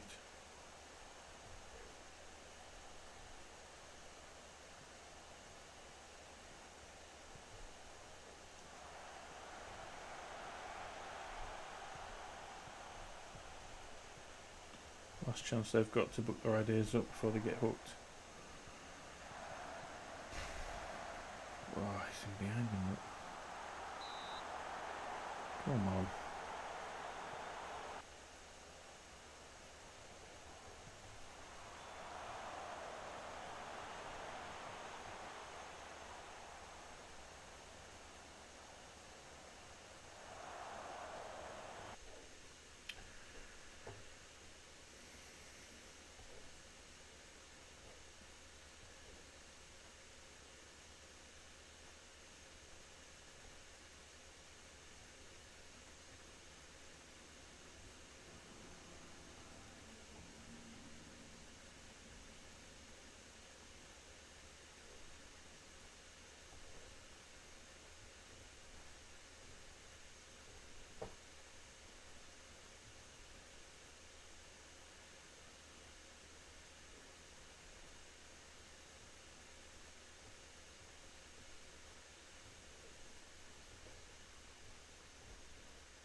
Getting desperate now.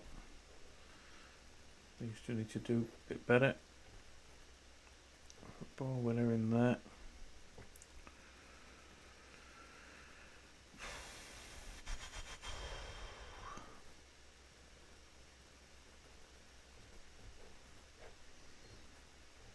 Have to try attack.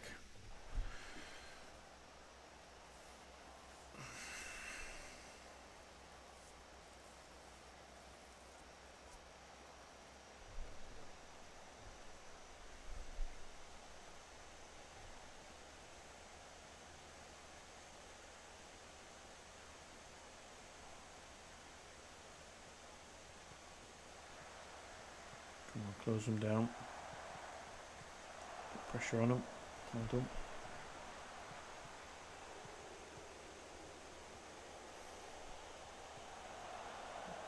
Good ball. That'll do. Okay. Can't say I haven't got men getting forwards.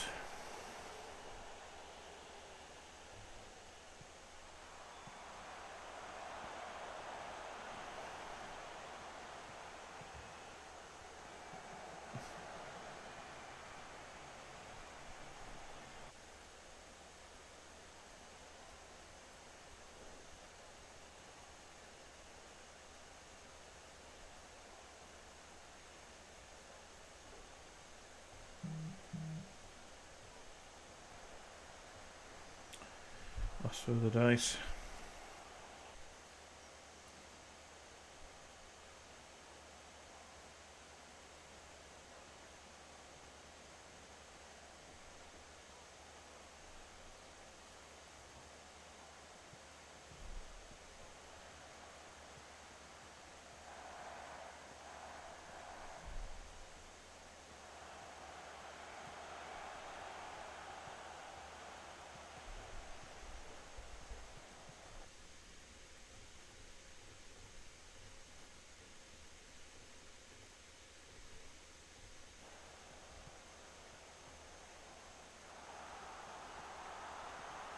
Nearly got round him.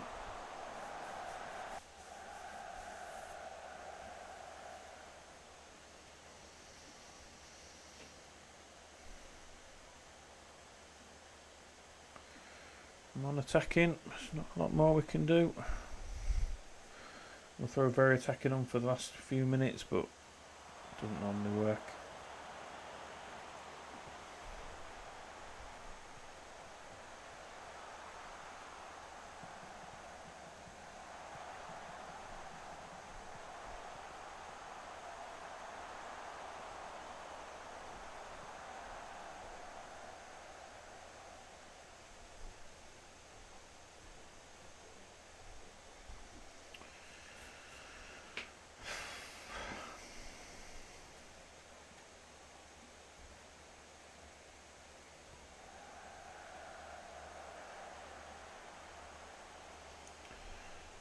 Another poor performance. Away from home, just struggling away.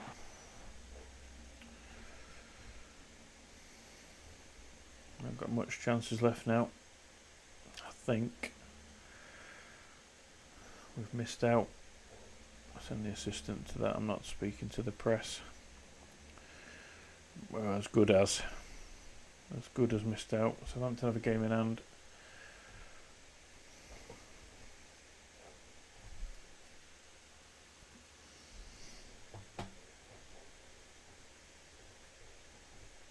Sheffield United are relegated. We'll play them next.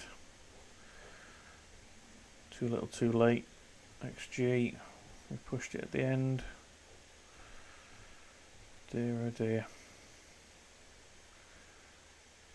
Reyes has done well on loan. 23 goals, but he's not going to be good enough. Mark Murphy's done well for Wimbledon.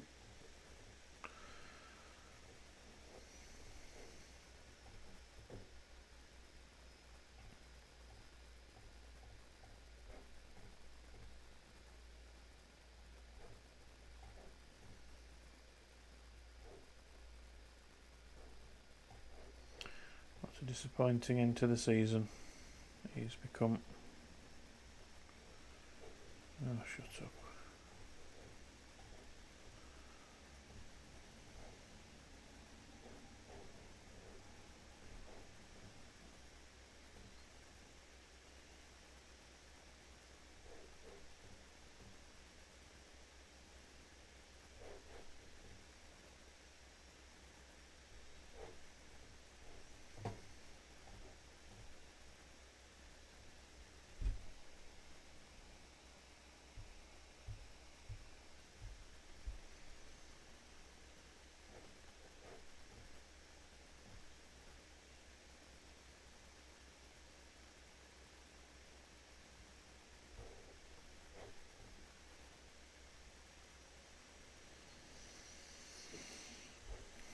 don't think Napoli will turn that around. We'll see. Oh, nearly. Zaniolo got sent off. Milan couldn't do anything about Roma either, so it's Real Madrid versus Roma in the Europa League final. Wonder how Villa getting on in the other one.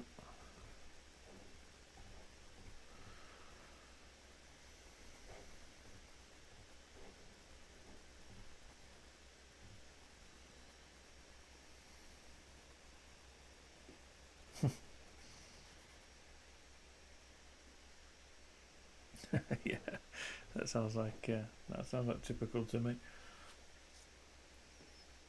As long as they're all well.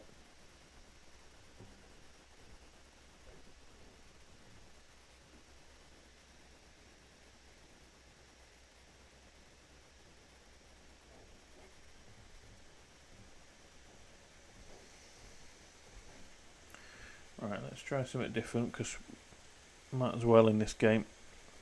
Nothing to lose.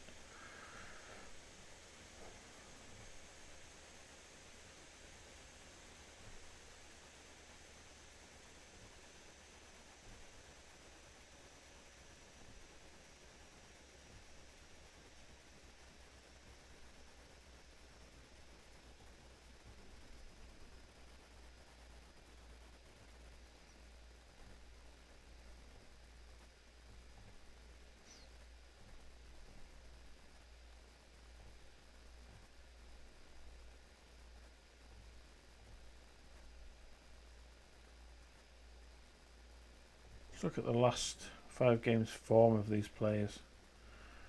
Shocking.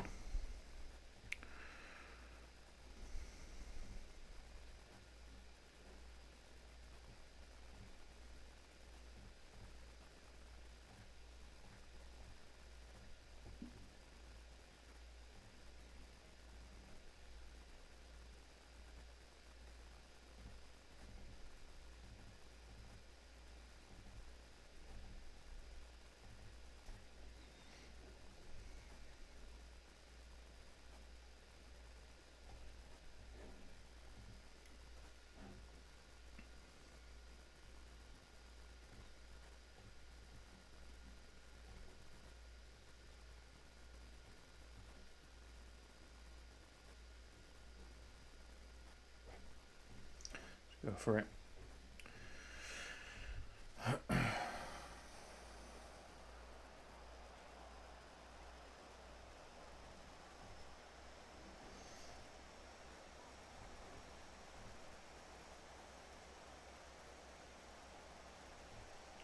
So how do you think Burnley will get on tonight?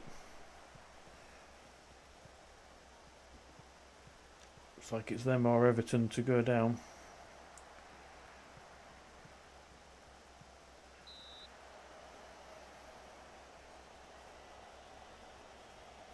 Yeah, Southampton are a funny team, aren't they? They can put on a real good show, or they can get spanked. Hard to call. I think probably there will only be a goal in it either way. I think a 1-0.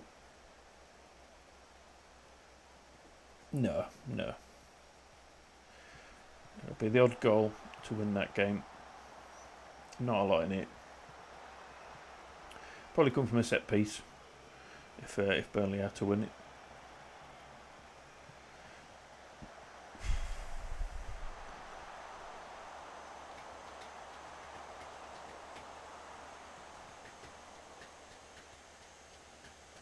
Tottenham beating Arsenal, of course.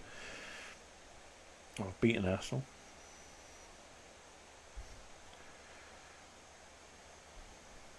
Very strange.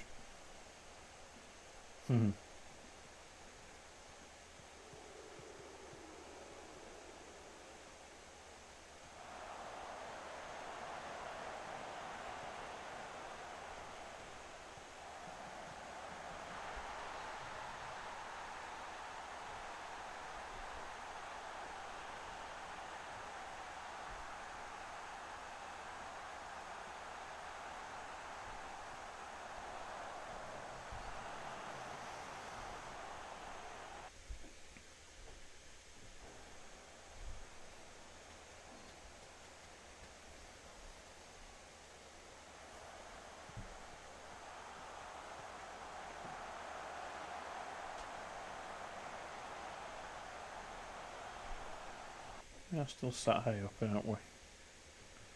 Yeah, good.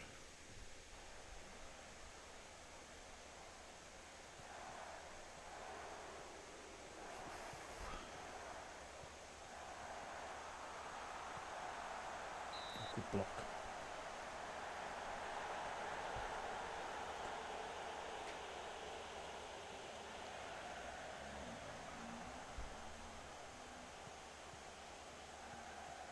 Good ball. A couple of players getting forwards there. Is Bodiang the one we want?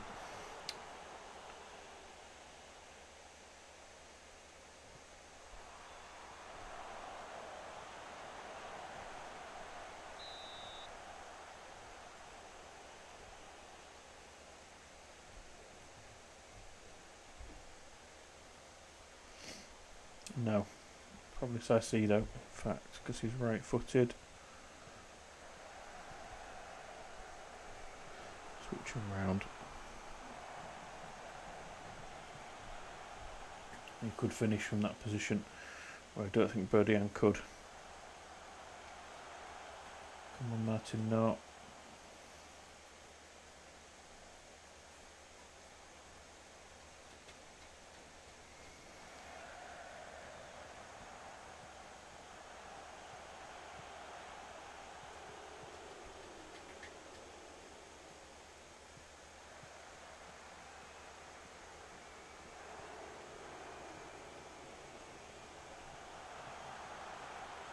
Good finish.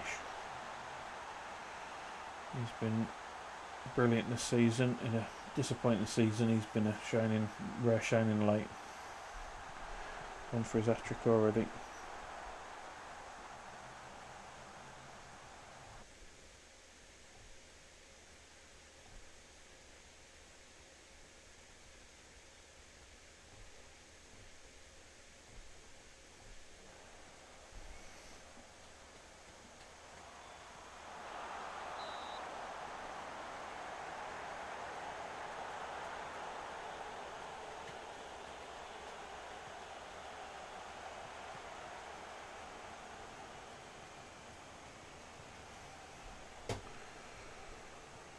Ten fouls. What is wrong with us? What is wrong with us? Stay on feet.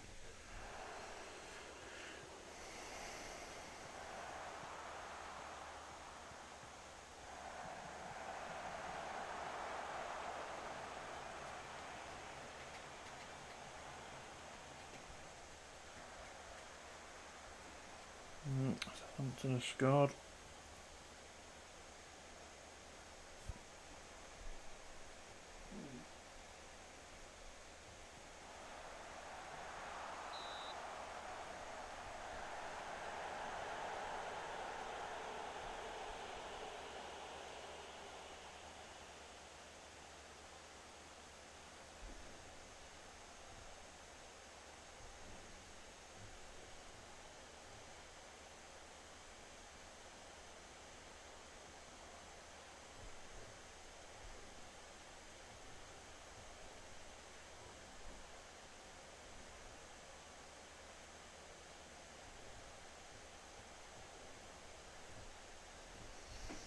Might bring Hogg on in the second half. We'll see how it goes. Rodriguez can always go out on the left in place of Illudrassi if he gets his hat-trick. Yes, Saicedo bursting forwards. That's a penalty. In that case, Illudrassi will have the chance to complete his hat-trick here from the spot.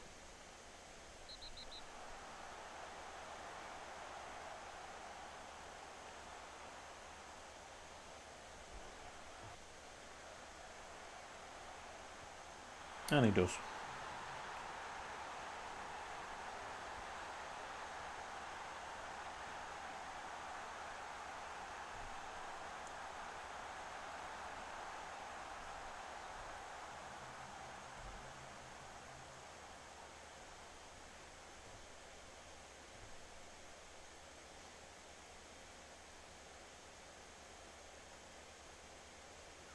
Yeah, unless Everton lose both their games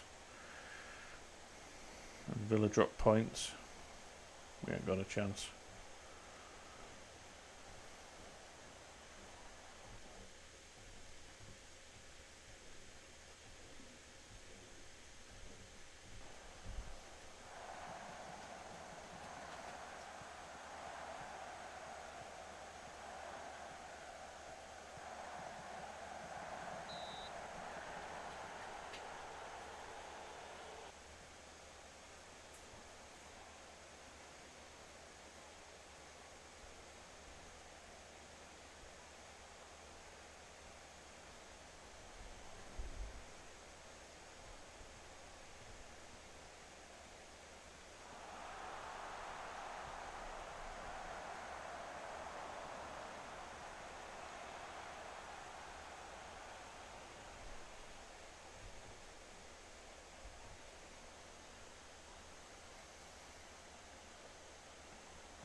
Blanco wasn't really impressed. Second centre midfielder.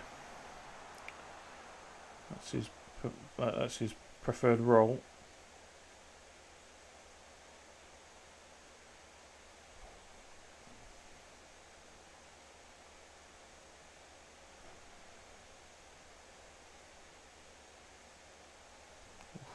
Bodie out. That's just picked up a knock.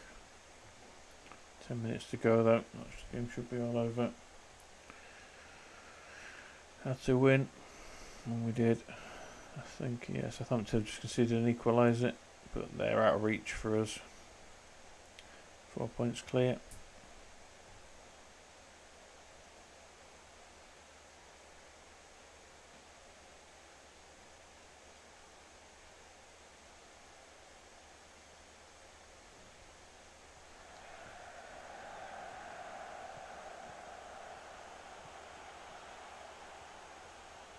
So an expected win in the penultimate game of the season.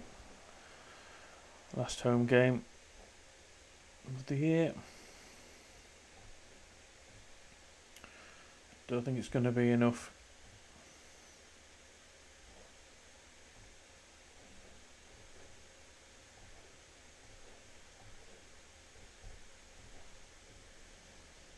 Let's see how Everton get on.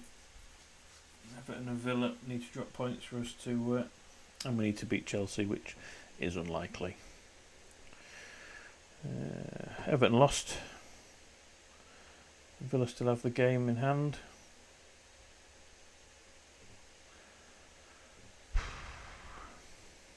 Just don't see it happening.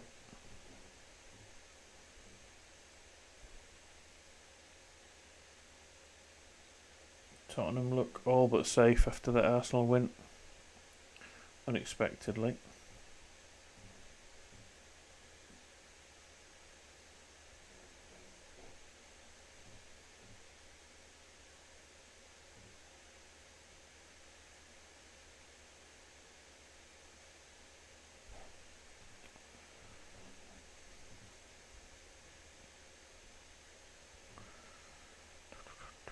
Wow.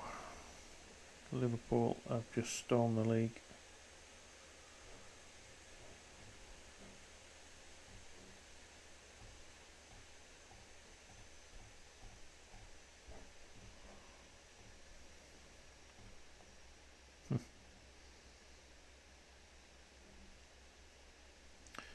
Super Cup, Carabao Cup, Premier League.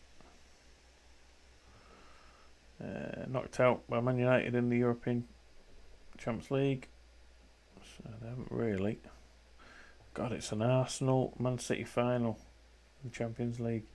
Look at the past winners. Liverpool. Oh, Chelsea, Liverpool. Chelsea, Man United, Liverpool. I just don't see how we're going to get anywhere near them at the moment.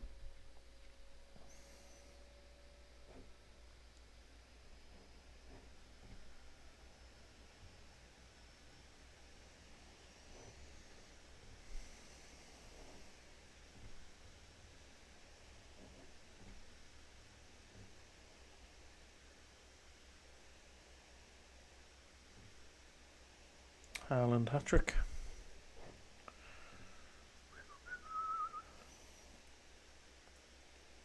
I think Villa might have played. Yep, and they must have drawn, so they are level with us. Everton have to lose against Southampton. They're at home, so we can't catch Southampton, so Everton have to lose that game. Can't even draw it, can't get a point, and we have to beat Chelsea away to stand any chance, and that is Chelsea's game against Tottenham. 1-1-0, but they might be a bit more tired. It looks like it's a Euro Cup year, because England manager.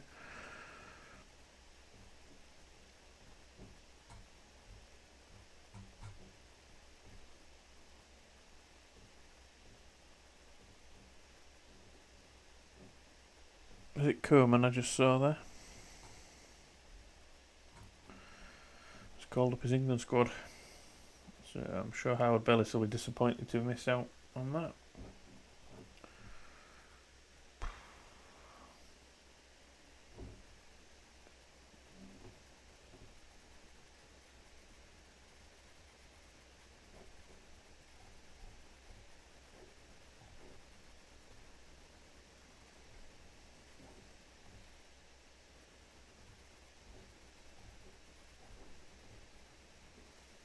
Come on.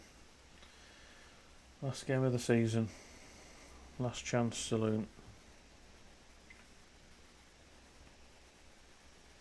Don't think Chelsea have anything to play for, really. No, they can't get third. They can't lose fourth. Let's hope they're on their holidays already.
We'll start balanced, because we should be struggling here.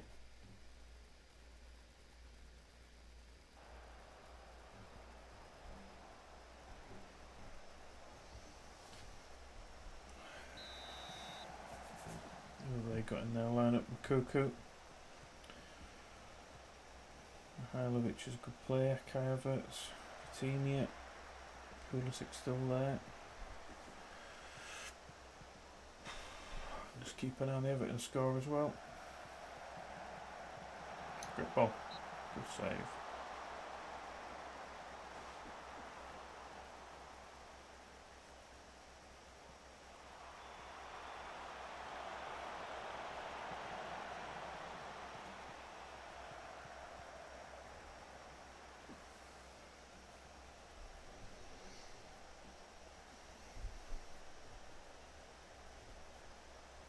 Everton are 1-0 up already.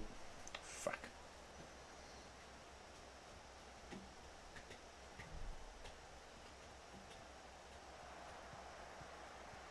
Good ball.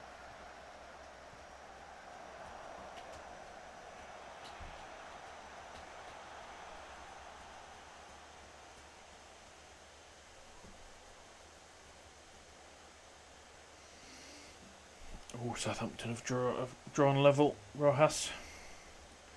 We need another one from Southampton. Everton have gone ahead again, 2-1. And that's the game to be at today.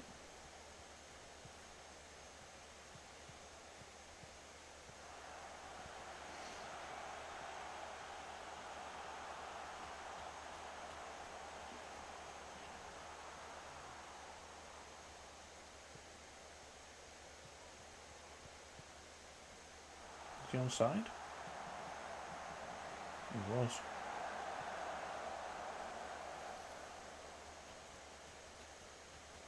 Come on, Southampton, do us a favour.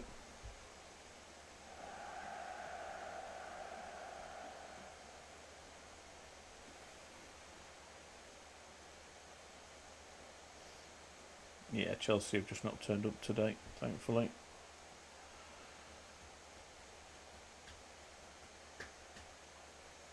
Doesn't mean we're going to win though. We could just turn it on at any minute.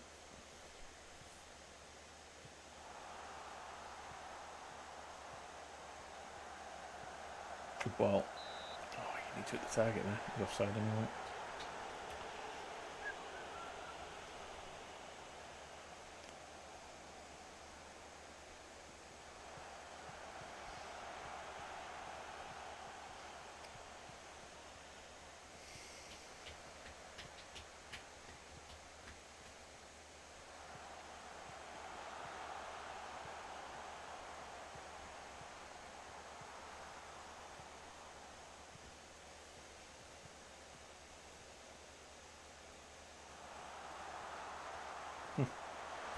Great run from the left back.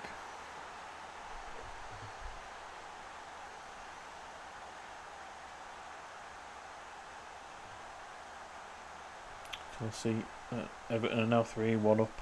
Calvert-Lewin hat-trick. I think that all but confirms it.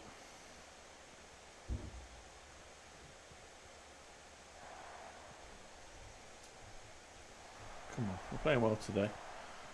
Or at least better than Chelsea were. Inside.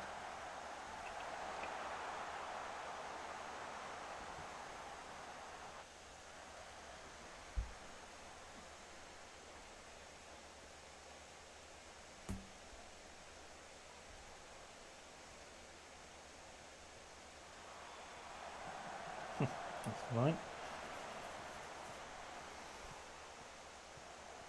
Good ball if he's onside. He should score there. Clips it wide.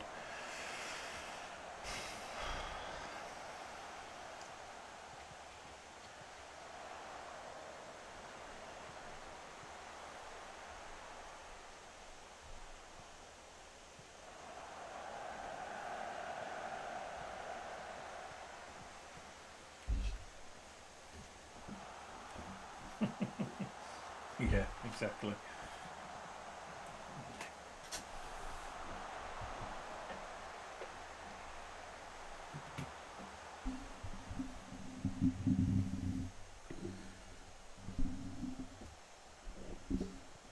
This way, Bills. Get out.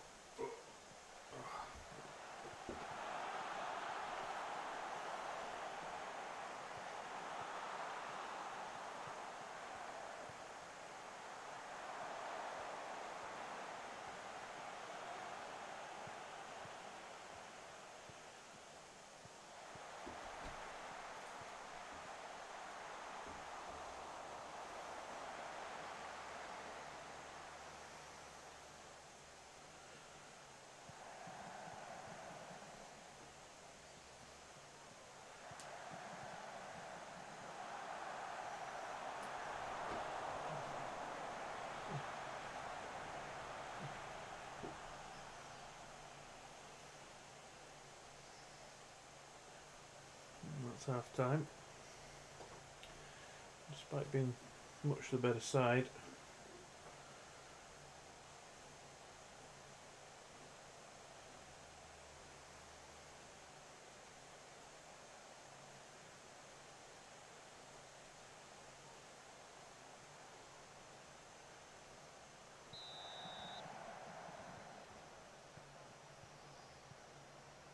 Aye, but you can be pleased with yourself and proud of yourself for how much you found out.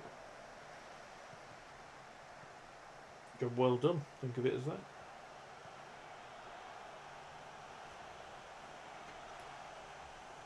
No.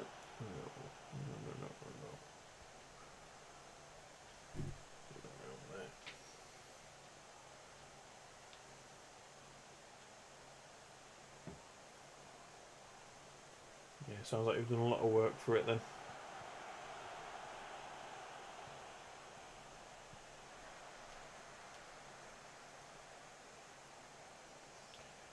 course it's a penalty. Why wouldn't it be?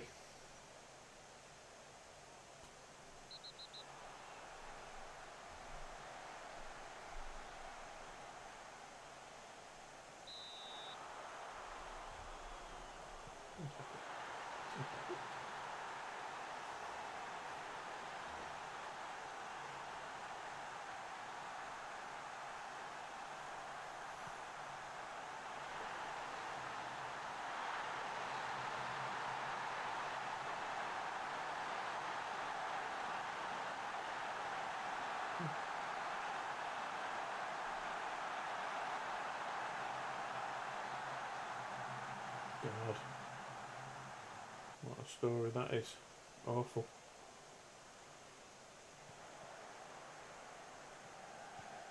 It was pretty much the norm back then though, wasn't it? Women having to give up the children if they were born out of wedlock. Pressured into doing it. Oh, that's nice. Nice to know where you come from.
Four shots on target, 3 goals.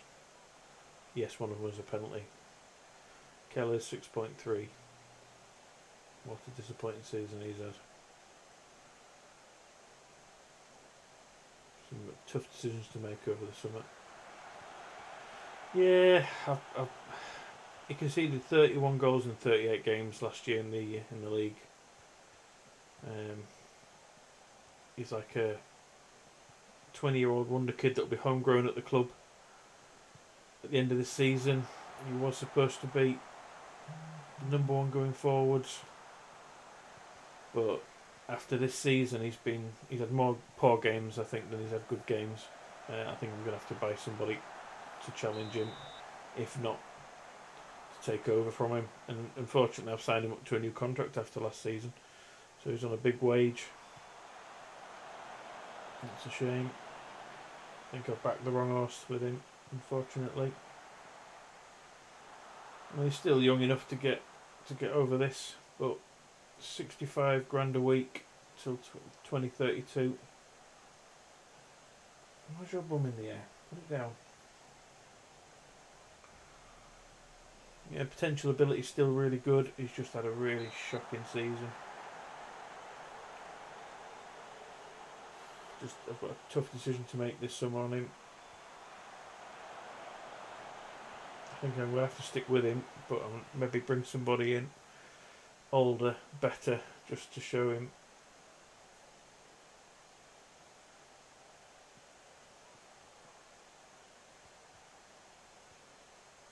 Even Osifo's had a bad game. This has been the story of the season. Shit defending, crap goalkeeping. I think that's our weaker area we need to improve upon.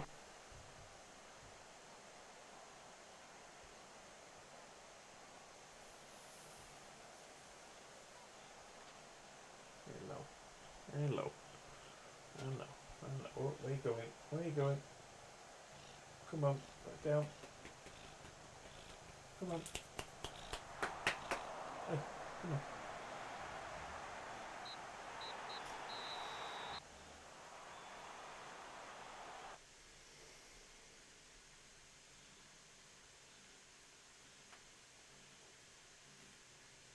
Oh, you're spiky. Yes, you are. You're spiky.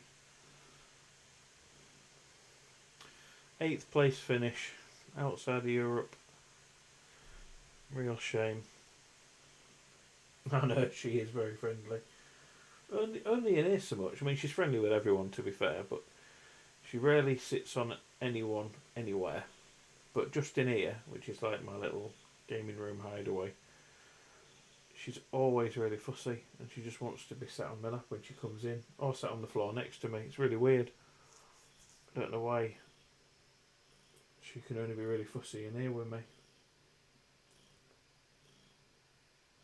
But she is. She's nice, but I'd like her to be fussy downstairs as well. Aye, cheers. Should have been better, could have been better. But it'll be an interesting summer. I've got a lot of work ahead, but we've got a big squad that I can trim now at least. Because we won't have European competition after building the squad up to compete on European front. Yeah, a bit disappointed. And the signings I made this season weren't probably as good as I'd hoped for. Oh, it has to be European next season, ready for a European nights at the new stadium, which is ready at the end of next season. So Berdiang is the signing of the season apparently. Yeah, I'd definitely give him too high a wage, 70 grand a week. But he did have good potential. But he's been a bit of a disappointment. Not as good as Seguin last season. Laycock has got a lot of development left in him. At 17, he will be a mainstay of the team in the future. Angel Duran, best right back of the club, not been good enough. Only 2 assists. I need to work on my tactic to include my fullbacks if I'm going that route more. Vuklis was a good deal because it was a free transfer. Played a lot. Wasn't as good as Colwill. Ford again. Spent a lot of money on him. He's one for the future. I'm happy to not have him at the club. And a couple of loan signings were just there to plug the gap. Youngster on a free. Needs to go out on loan, I think. He needs some first team football. There we go. Some of the results are terrible. 99% home attendance, which is why the new stadium's on the way. Blah blah blah blah. Something there. Can't read that. I'm guessing top goal scorer. Matheus Rodriguez again. 2 seasons running. European Cup. They can understand we had a difficult draw against Napoli, who came down from the Champions League. So that was a tough one. FA Cup, really disappointed to lose in the semi-final to Man City. Again expected, but if we could have got through to the final, they played Norwich, and I think we would have won that. I think we could have beaten Norwich in the final quite comfortably, if I'm honest. But it happens. Moments to remember. Yeah, 7-1 win at Villa. That was just an odd result. Really odd result. Really good win away at Arsenal, in which the goal of the season was scored by El Adrissi. Really good win, that one.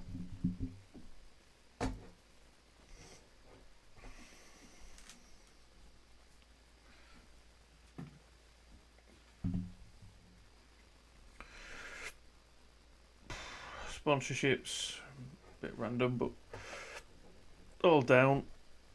But I think that will change in the upcoming years. Shirt sales, a lot of the strikers are in there. 2 midfielders. Apparath did well when he had to. Not sure that's quite how he lined up, but it never is it?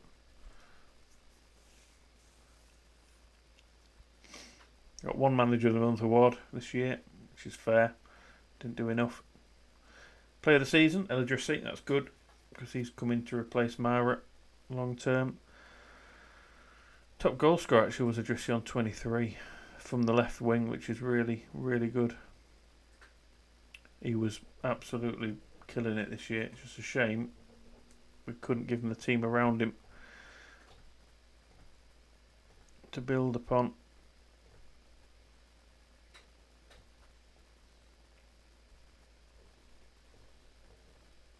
What's Connolly doing? Oh God, yeah, he's not. He's still on 52 grand a week. Wow. Yeah, he was. It was a bit of a gamble. I could have got him a lot younger as well, Eladrisi, but the scout reports always said really good potential, but he had susceptible to injuries. He didn't look to be improving at Ajax, where I got him from, and in the end, I just bit the bullet. I thought I need someone for that position. 25 mil was a lot of money for a 20-year-old. It was showing promise, but this season has been his breakout year. 13 and 8 in 30 appearances. I think he's from that left flank as well. Really good player. I need to sign him on another. Oh no, sorry, I've signed him onto another deal already. I've signed him up, so he's got a lot of potential. But I need to try and keep him around. A lot of youngsters out on loan, and we need to decide which ones are going to be good enough. Todd Anderson, Motta, Zumbi, the young Brazilian, looks quite decent. He may come into the first team next year. Venkov, I need to decide on him. What to do with him. Again, could come into the first team.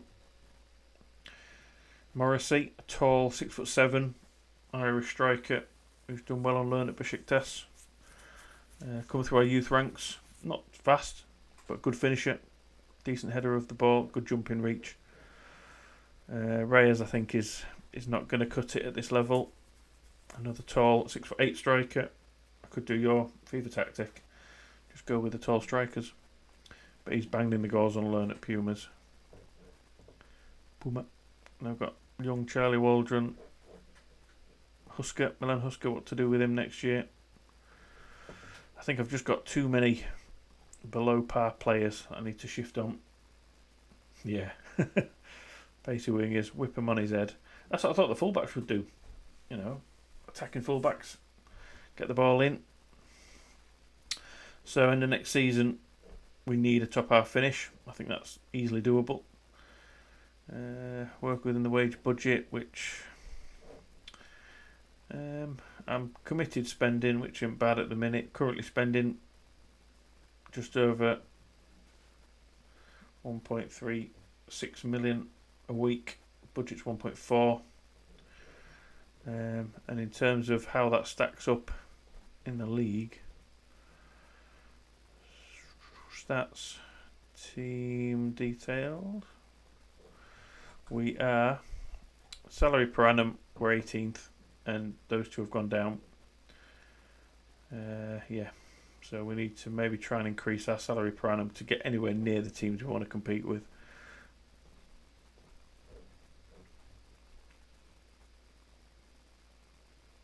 Yeah, I would wait. For 23.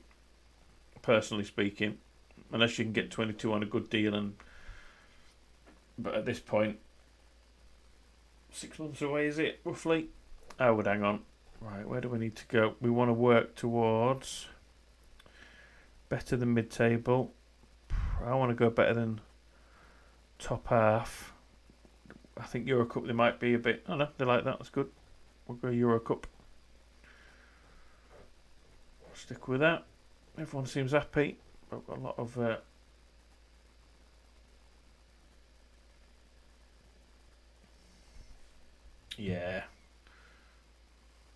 stick with what you've got for now.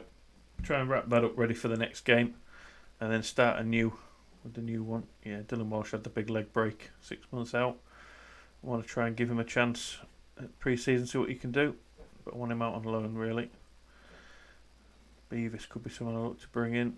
I don't really need a centre back. I need better players. Oh, Eladrisi vice captain. Interesting. What's his leadership? If he's hanging around, I don't mind that at all. And he trains 10 out of 10 every week. Improved. Gone from being a Sky Bet Championship to a Premier League quality performer. He's my 17-year-old midfielder. His aggression's through the roof. But I'm hoping he can develop into a club legend over time as a box-to-box midfielder more than the ball winner. But we'll see how he goes. What haven't I done? Okay, accept current vision.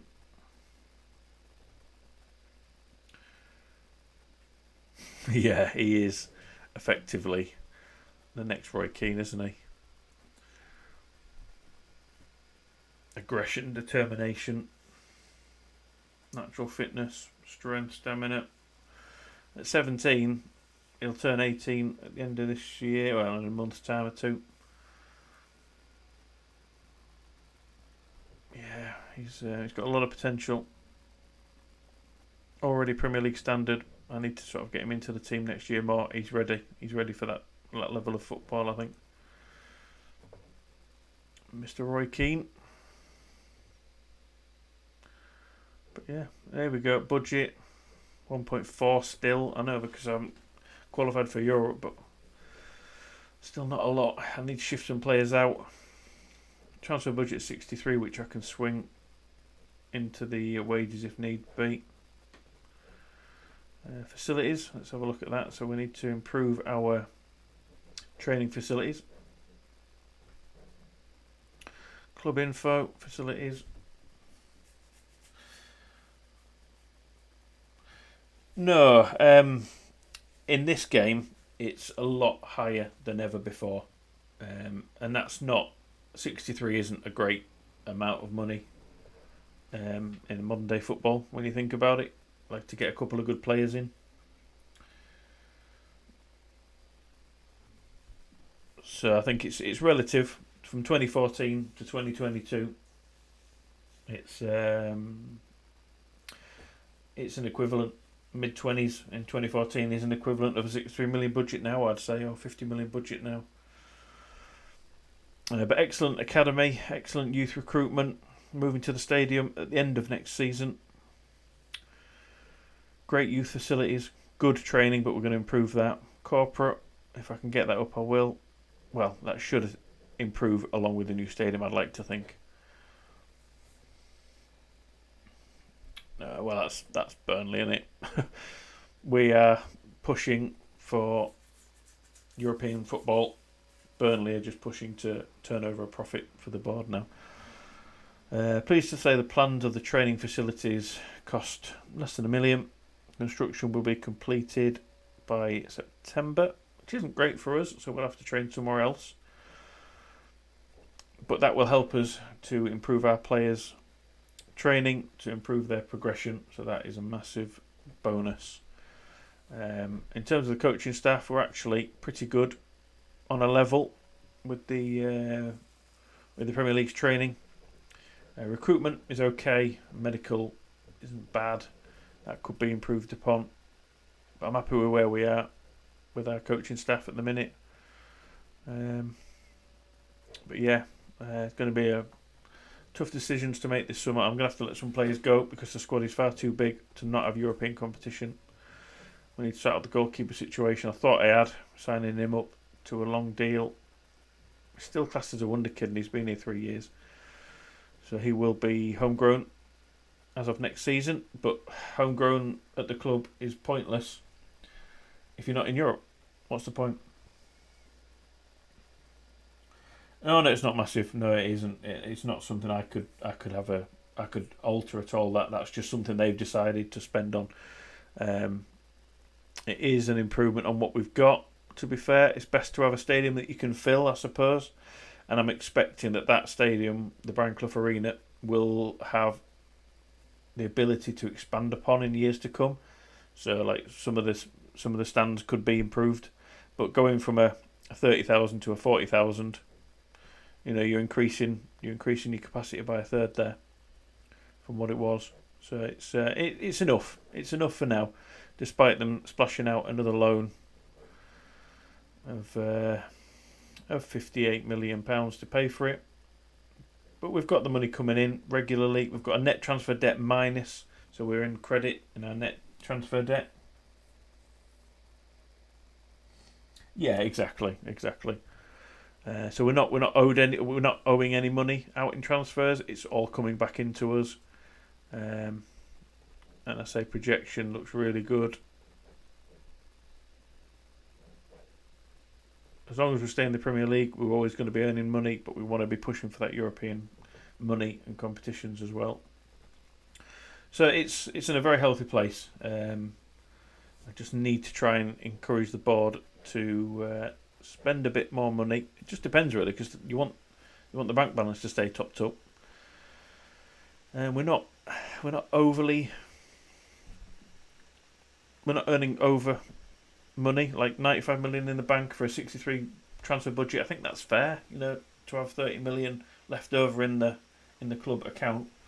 I think is a fair. The trust in me with 2/3 of the club's bank balance here to spend on new players, but with the squad depth I've got, I might need to shift on some of the weaker players. So some of these down here: Hogg, Angus Gunn, Kilman. It's just safe to get rid of him. Maybe Noor, maybe Nurkvern. So two of our homegrown players, they may need to leave. Bodeng hasn't been good enough, but who's going to come in for a 70 grand a week player? Hard-working midfielder. Blanco needs to go out on loan. I want Laycock to be in the team. Luke Thomas hasn't been good enough. So some of these could leave for me to strengthen the main core of the squad. Yeah, no worries, mate. I'll be leaving myself anyway. I'm going off to get some tea now. It's a bit late. But nice chatting to you. Again, nice to speak to you.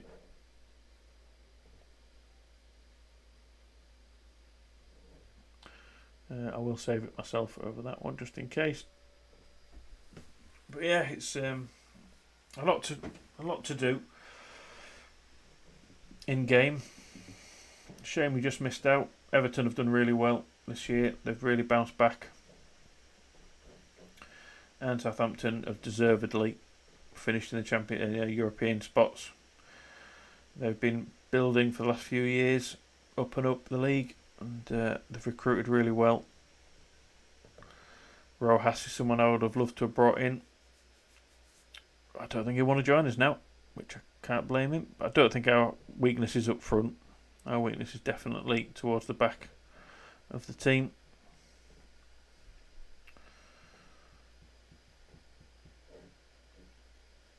And Villa have been pretty good as well. Newcastle, very disappointing with all their money. And Tottenham have got a rebuild on their hands. Getting rid of a lot of their high earners. And the man that I would want to bring in from there is Mason Thomas, but again, it's a striker. Don't need a striker. Harry Kane's happy to sit there taking only 160 grand a week. That's a shocker. Scampos is out. That's 115 saved. Kovacic, 34 years old, 53 grand a week. So yeah, Tottenham have a rebuild on their hands as well. So we'll see what happens. We definitely need better fullbacks, I think. I mean, Jeannot's okay. We need to settle on a tactic for next year. Do we stick with the tactic we've been using to varied success? Do we go to the 4-2-3-1 now? Are we good enough to pull that off? We need someone in that role that's going to be able to score goals. But nice to see El Idrissi scoring goals from that left wing, and Rodriguez scoring goals again up front. I'm not sure what we do there, but I'll have to figure that out. But yeah, thanks for everyone who's watching on Twitch and on YouTube. Really appreciate the support.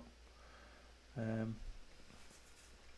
will be doing the transfer window, summer months, over the next couple of days, or a few days, ready in time for a Thursday stream again next week. So yeah, wish me luck for the summer window. It's going to be tricky. It's going to be an interesting one. But I'll see you all again soon. Thank you very much. I'll take care. Hope you all take care, and I'll speak to you again soon. Bye for now.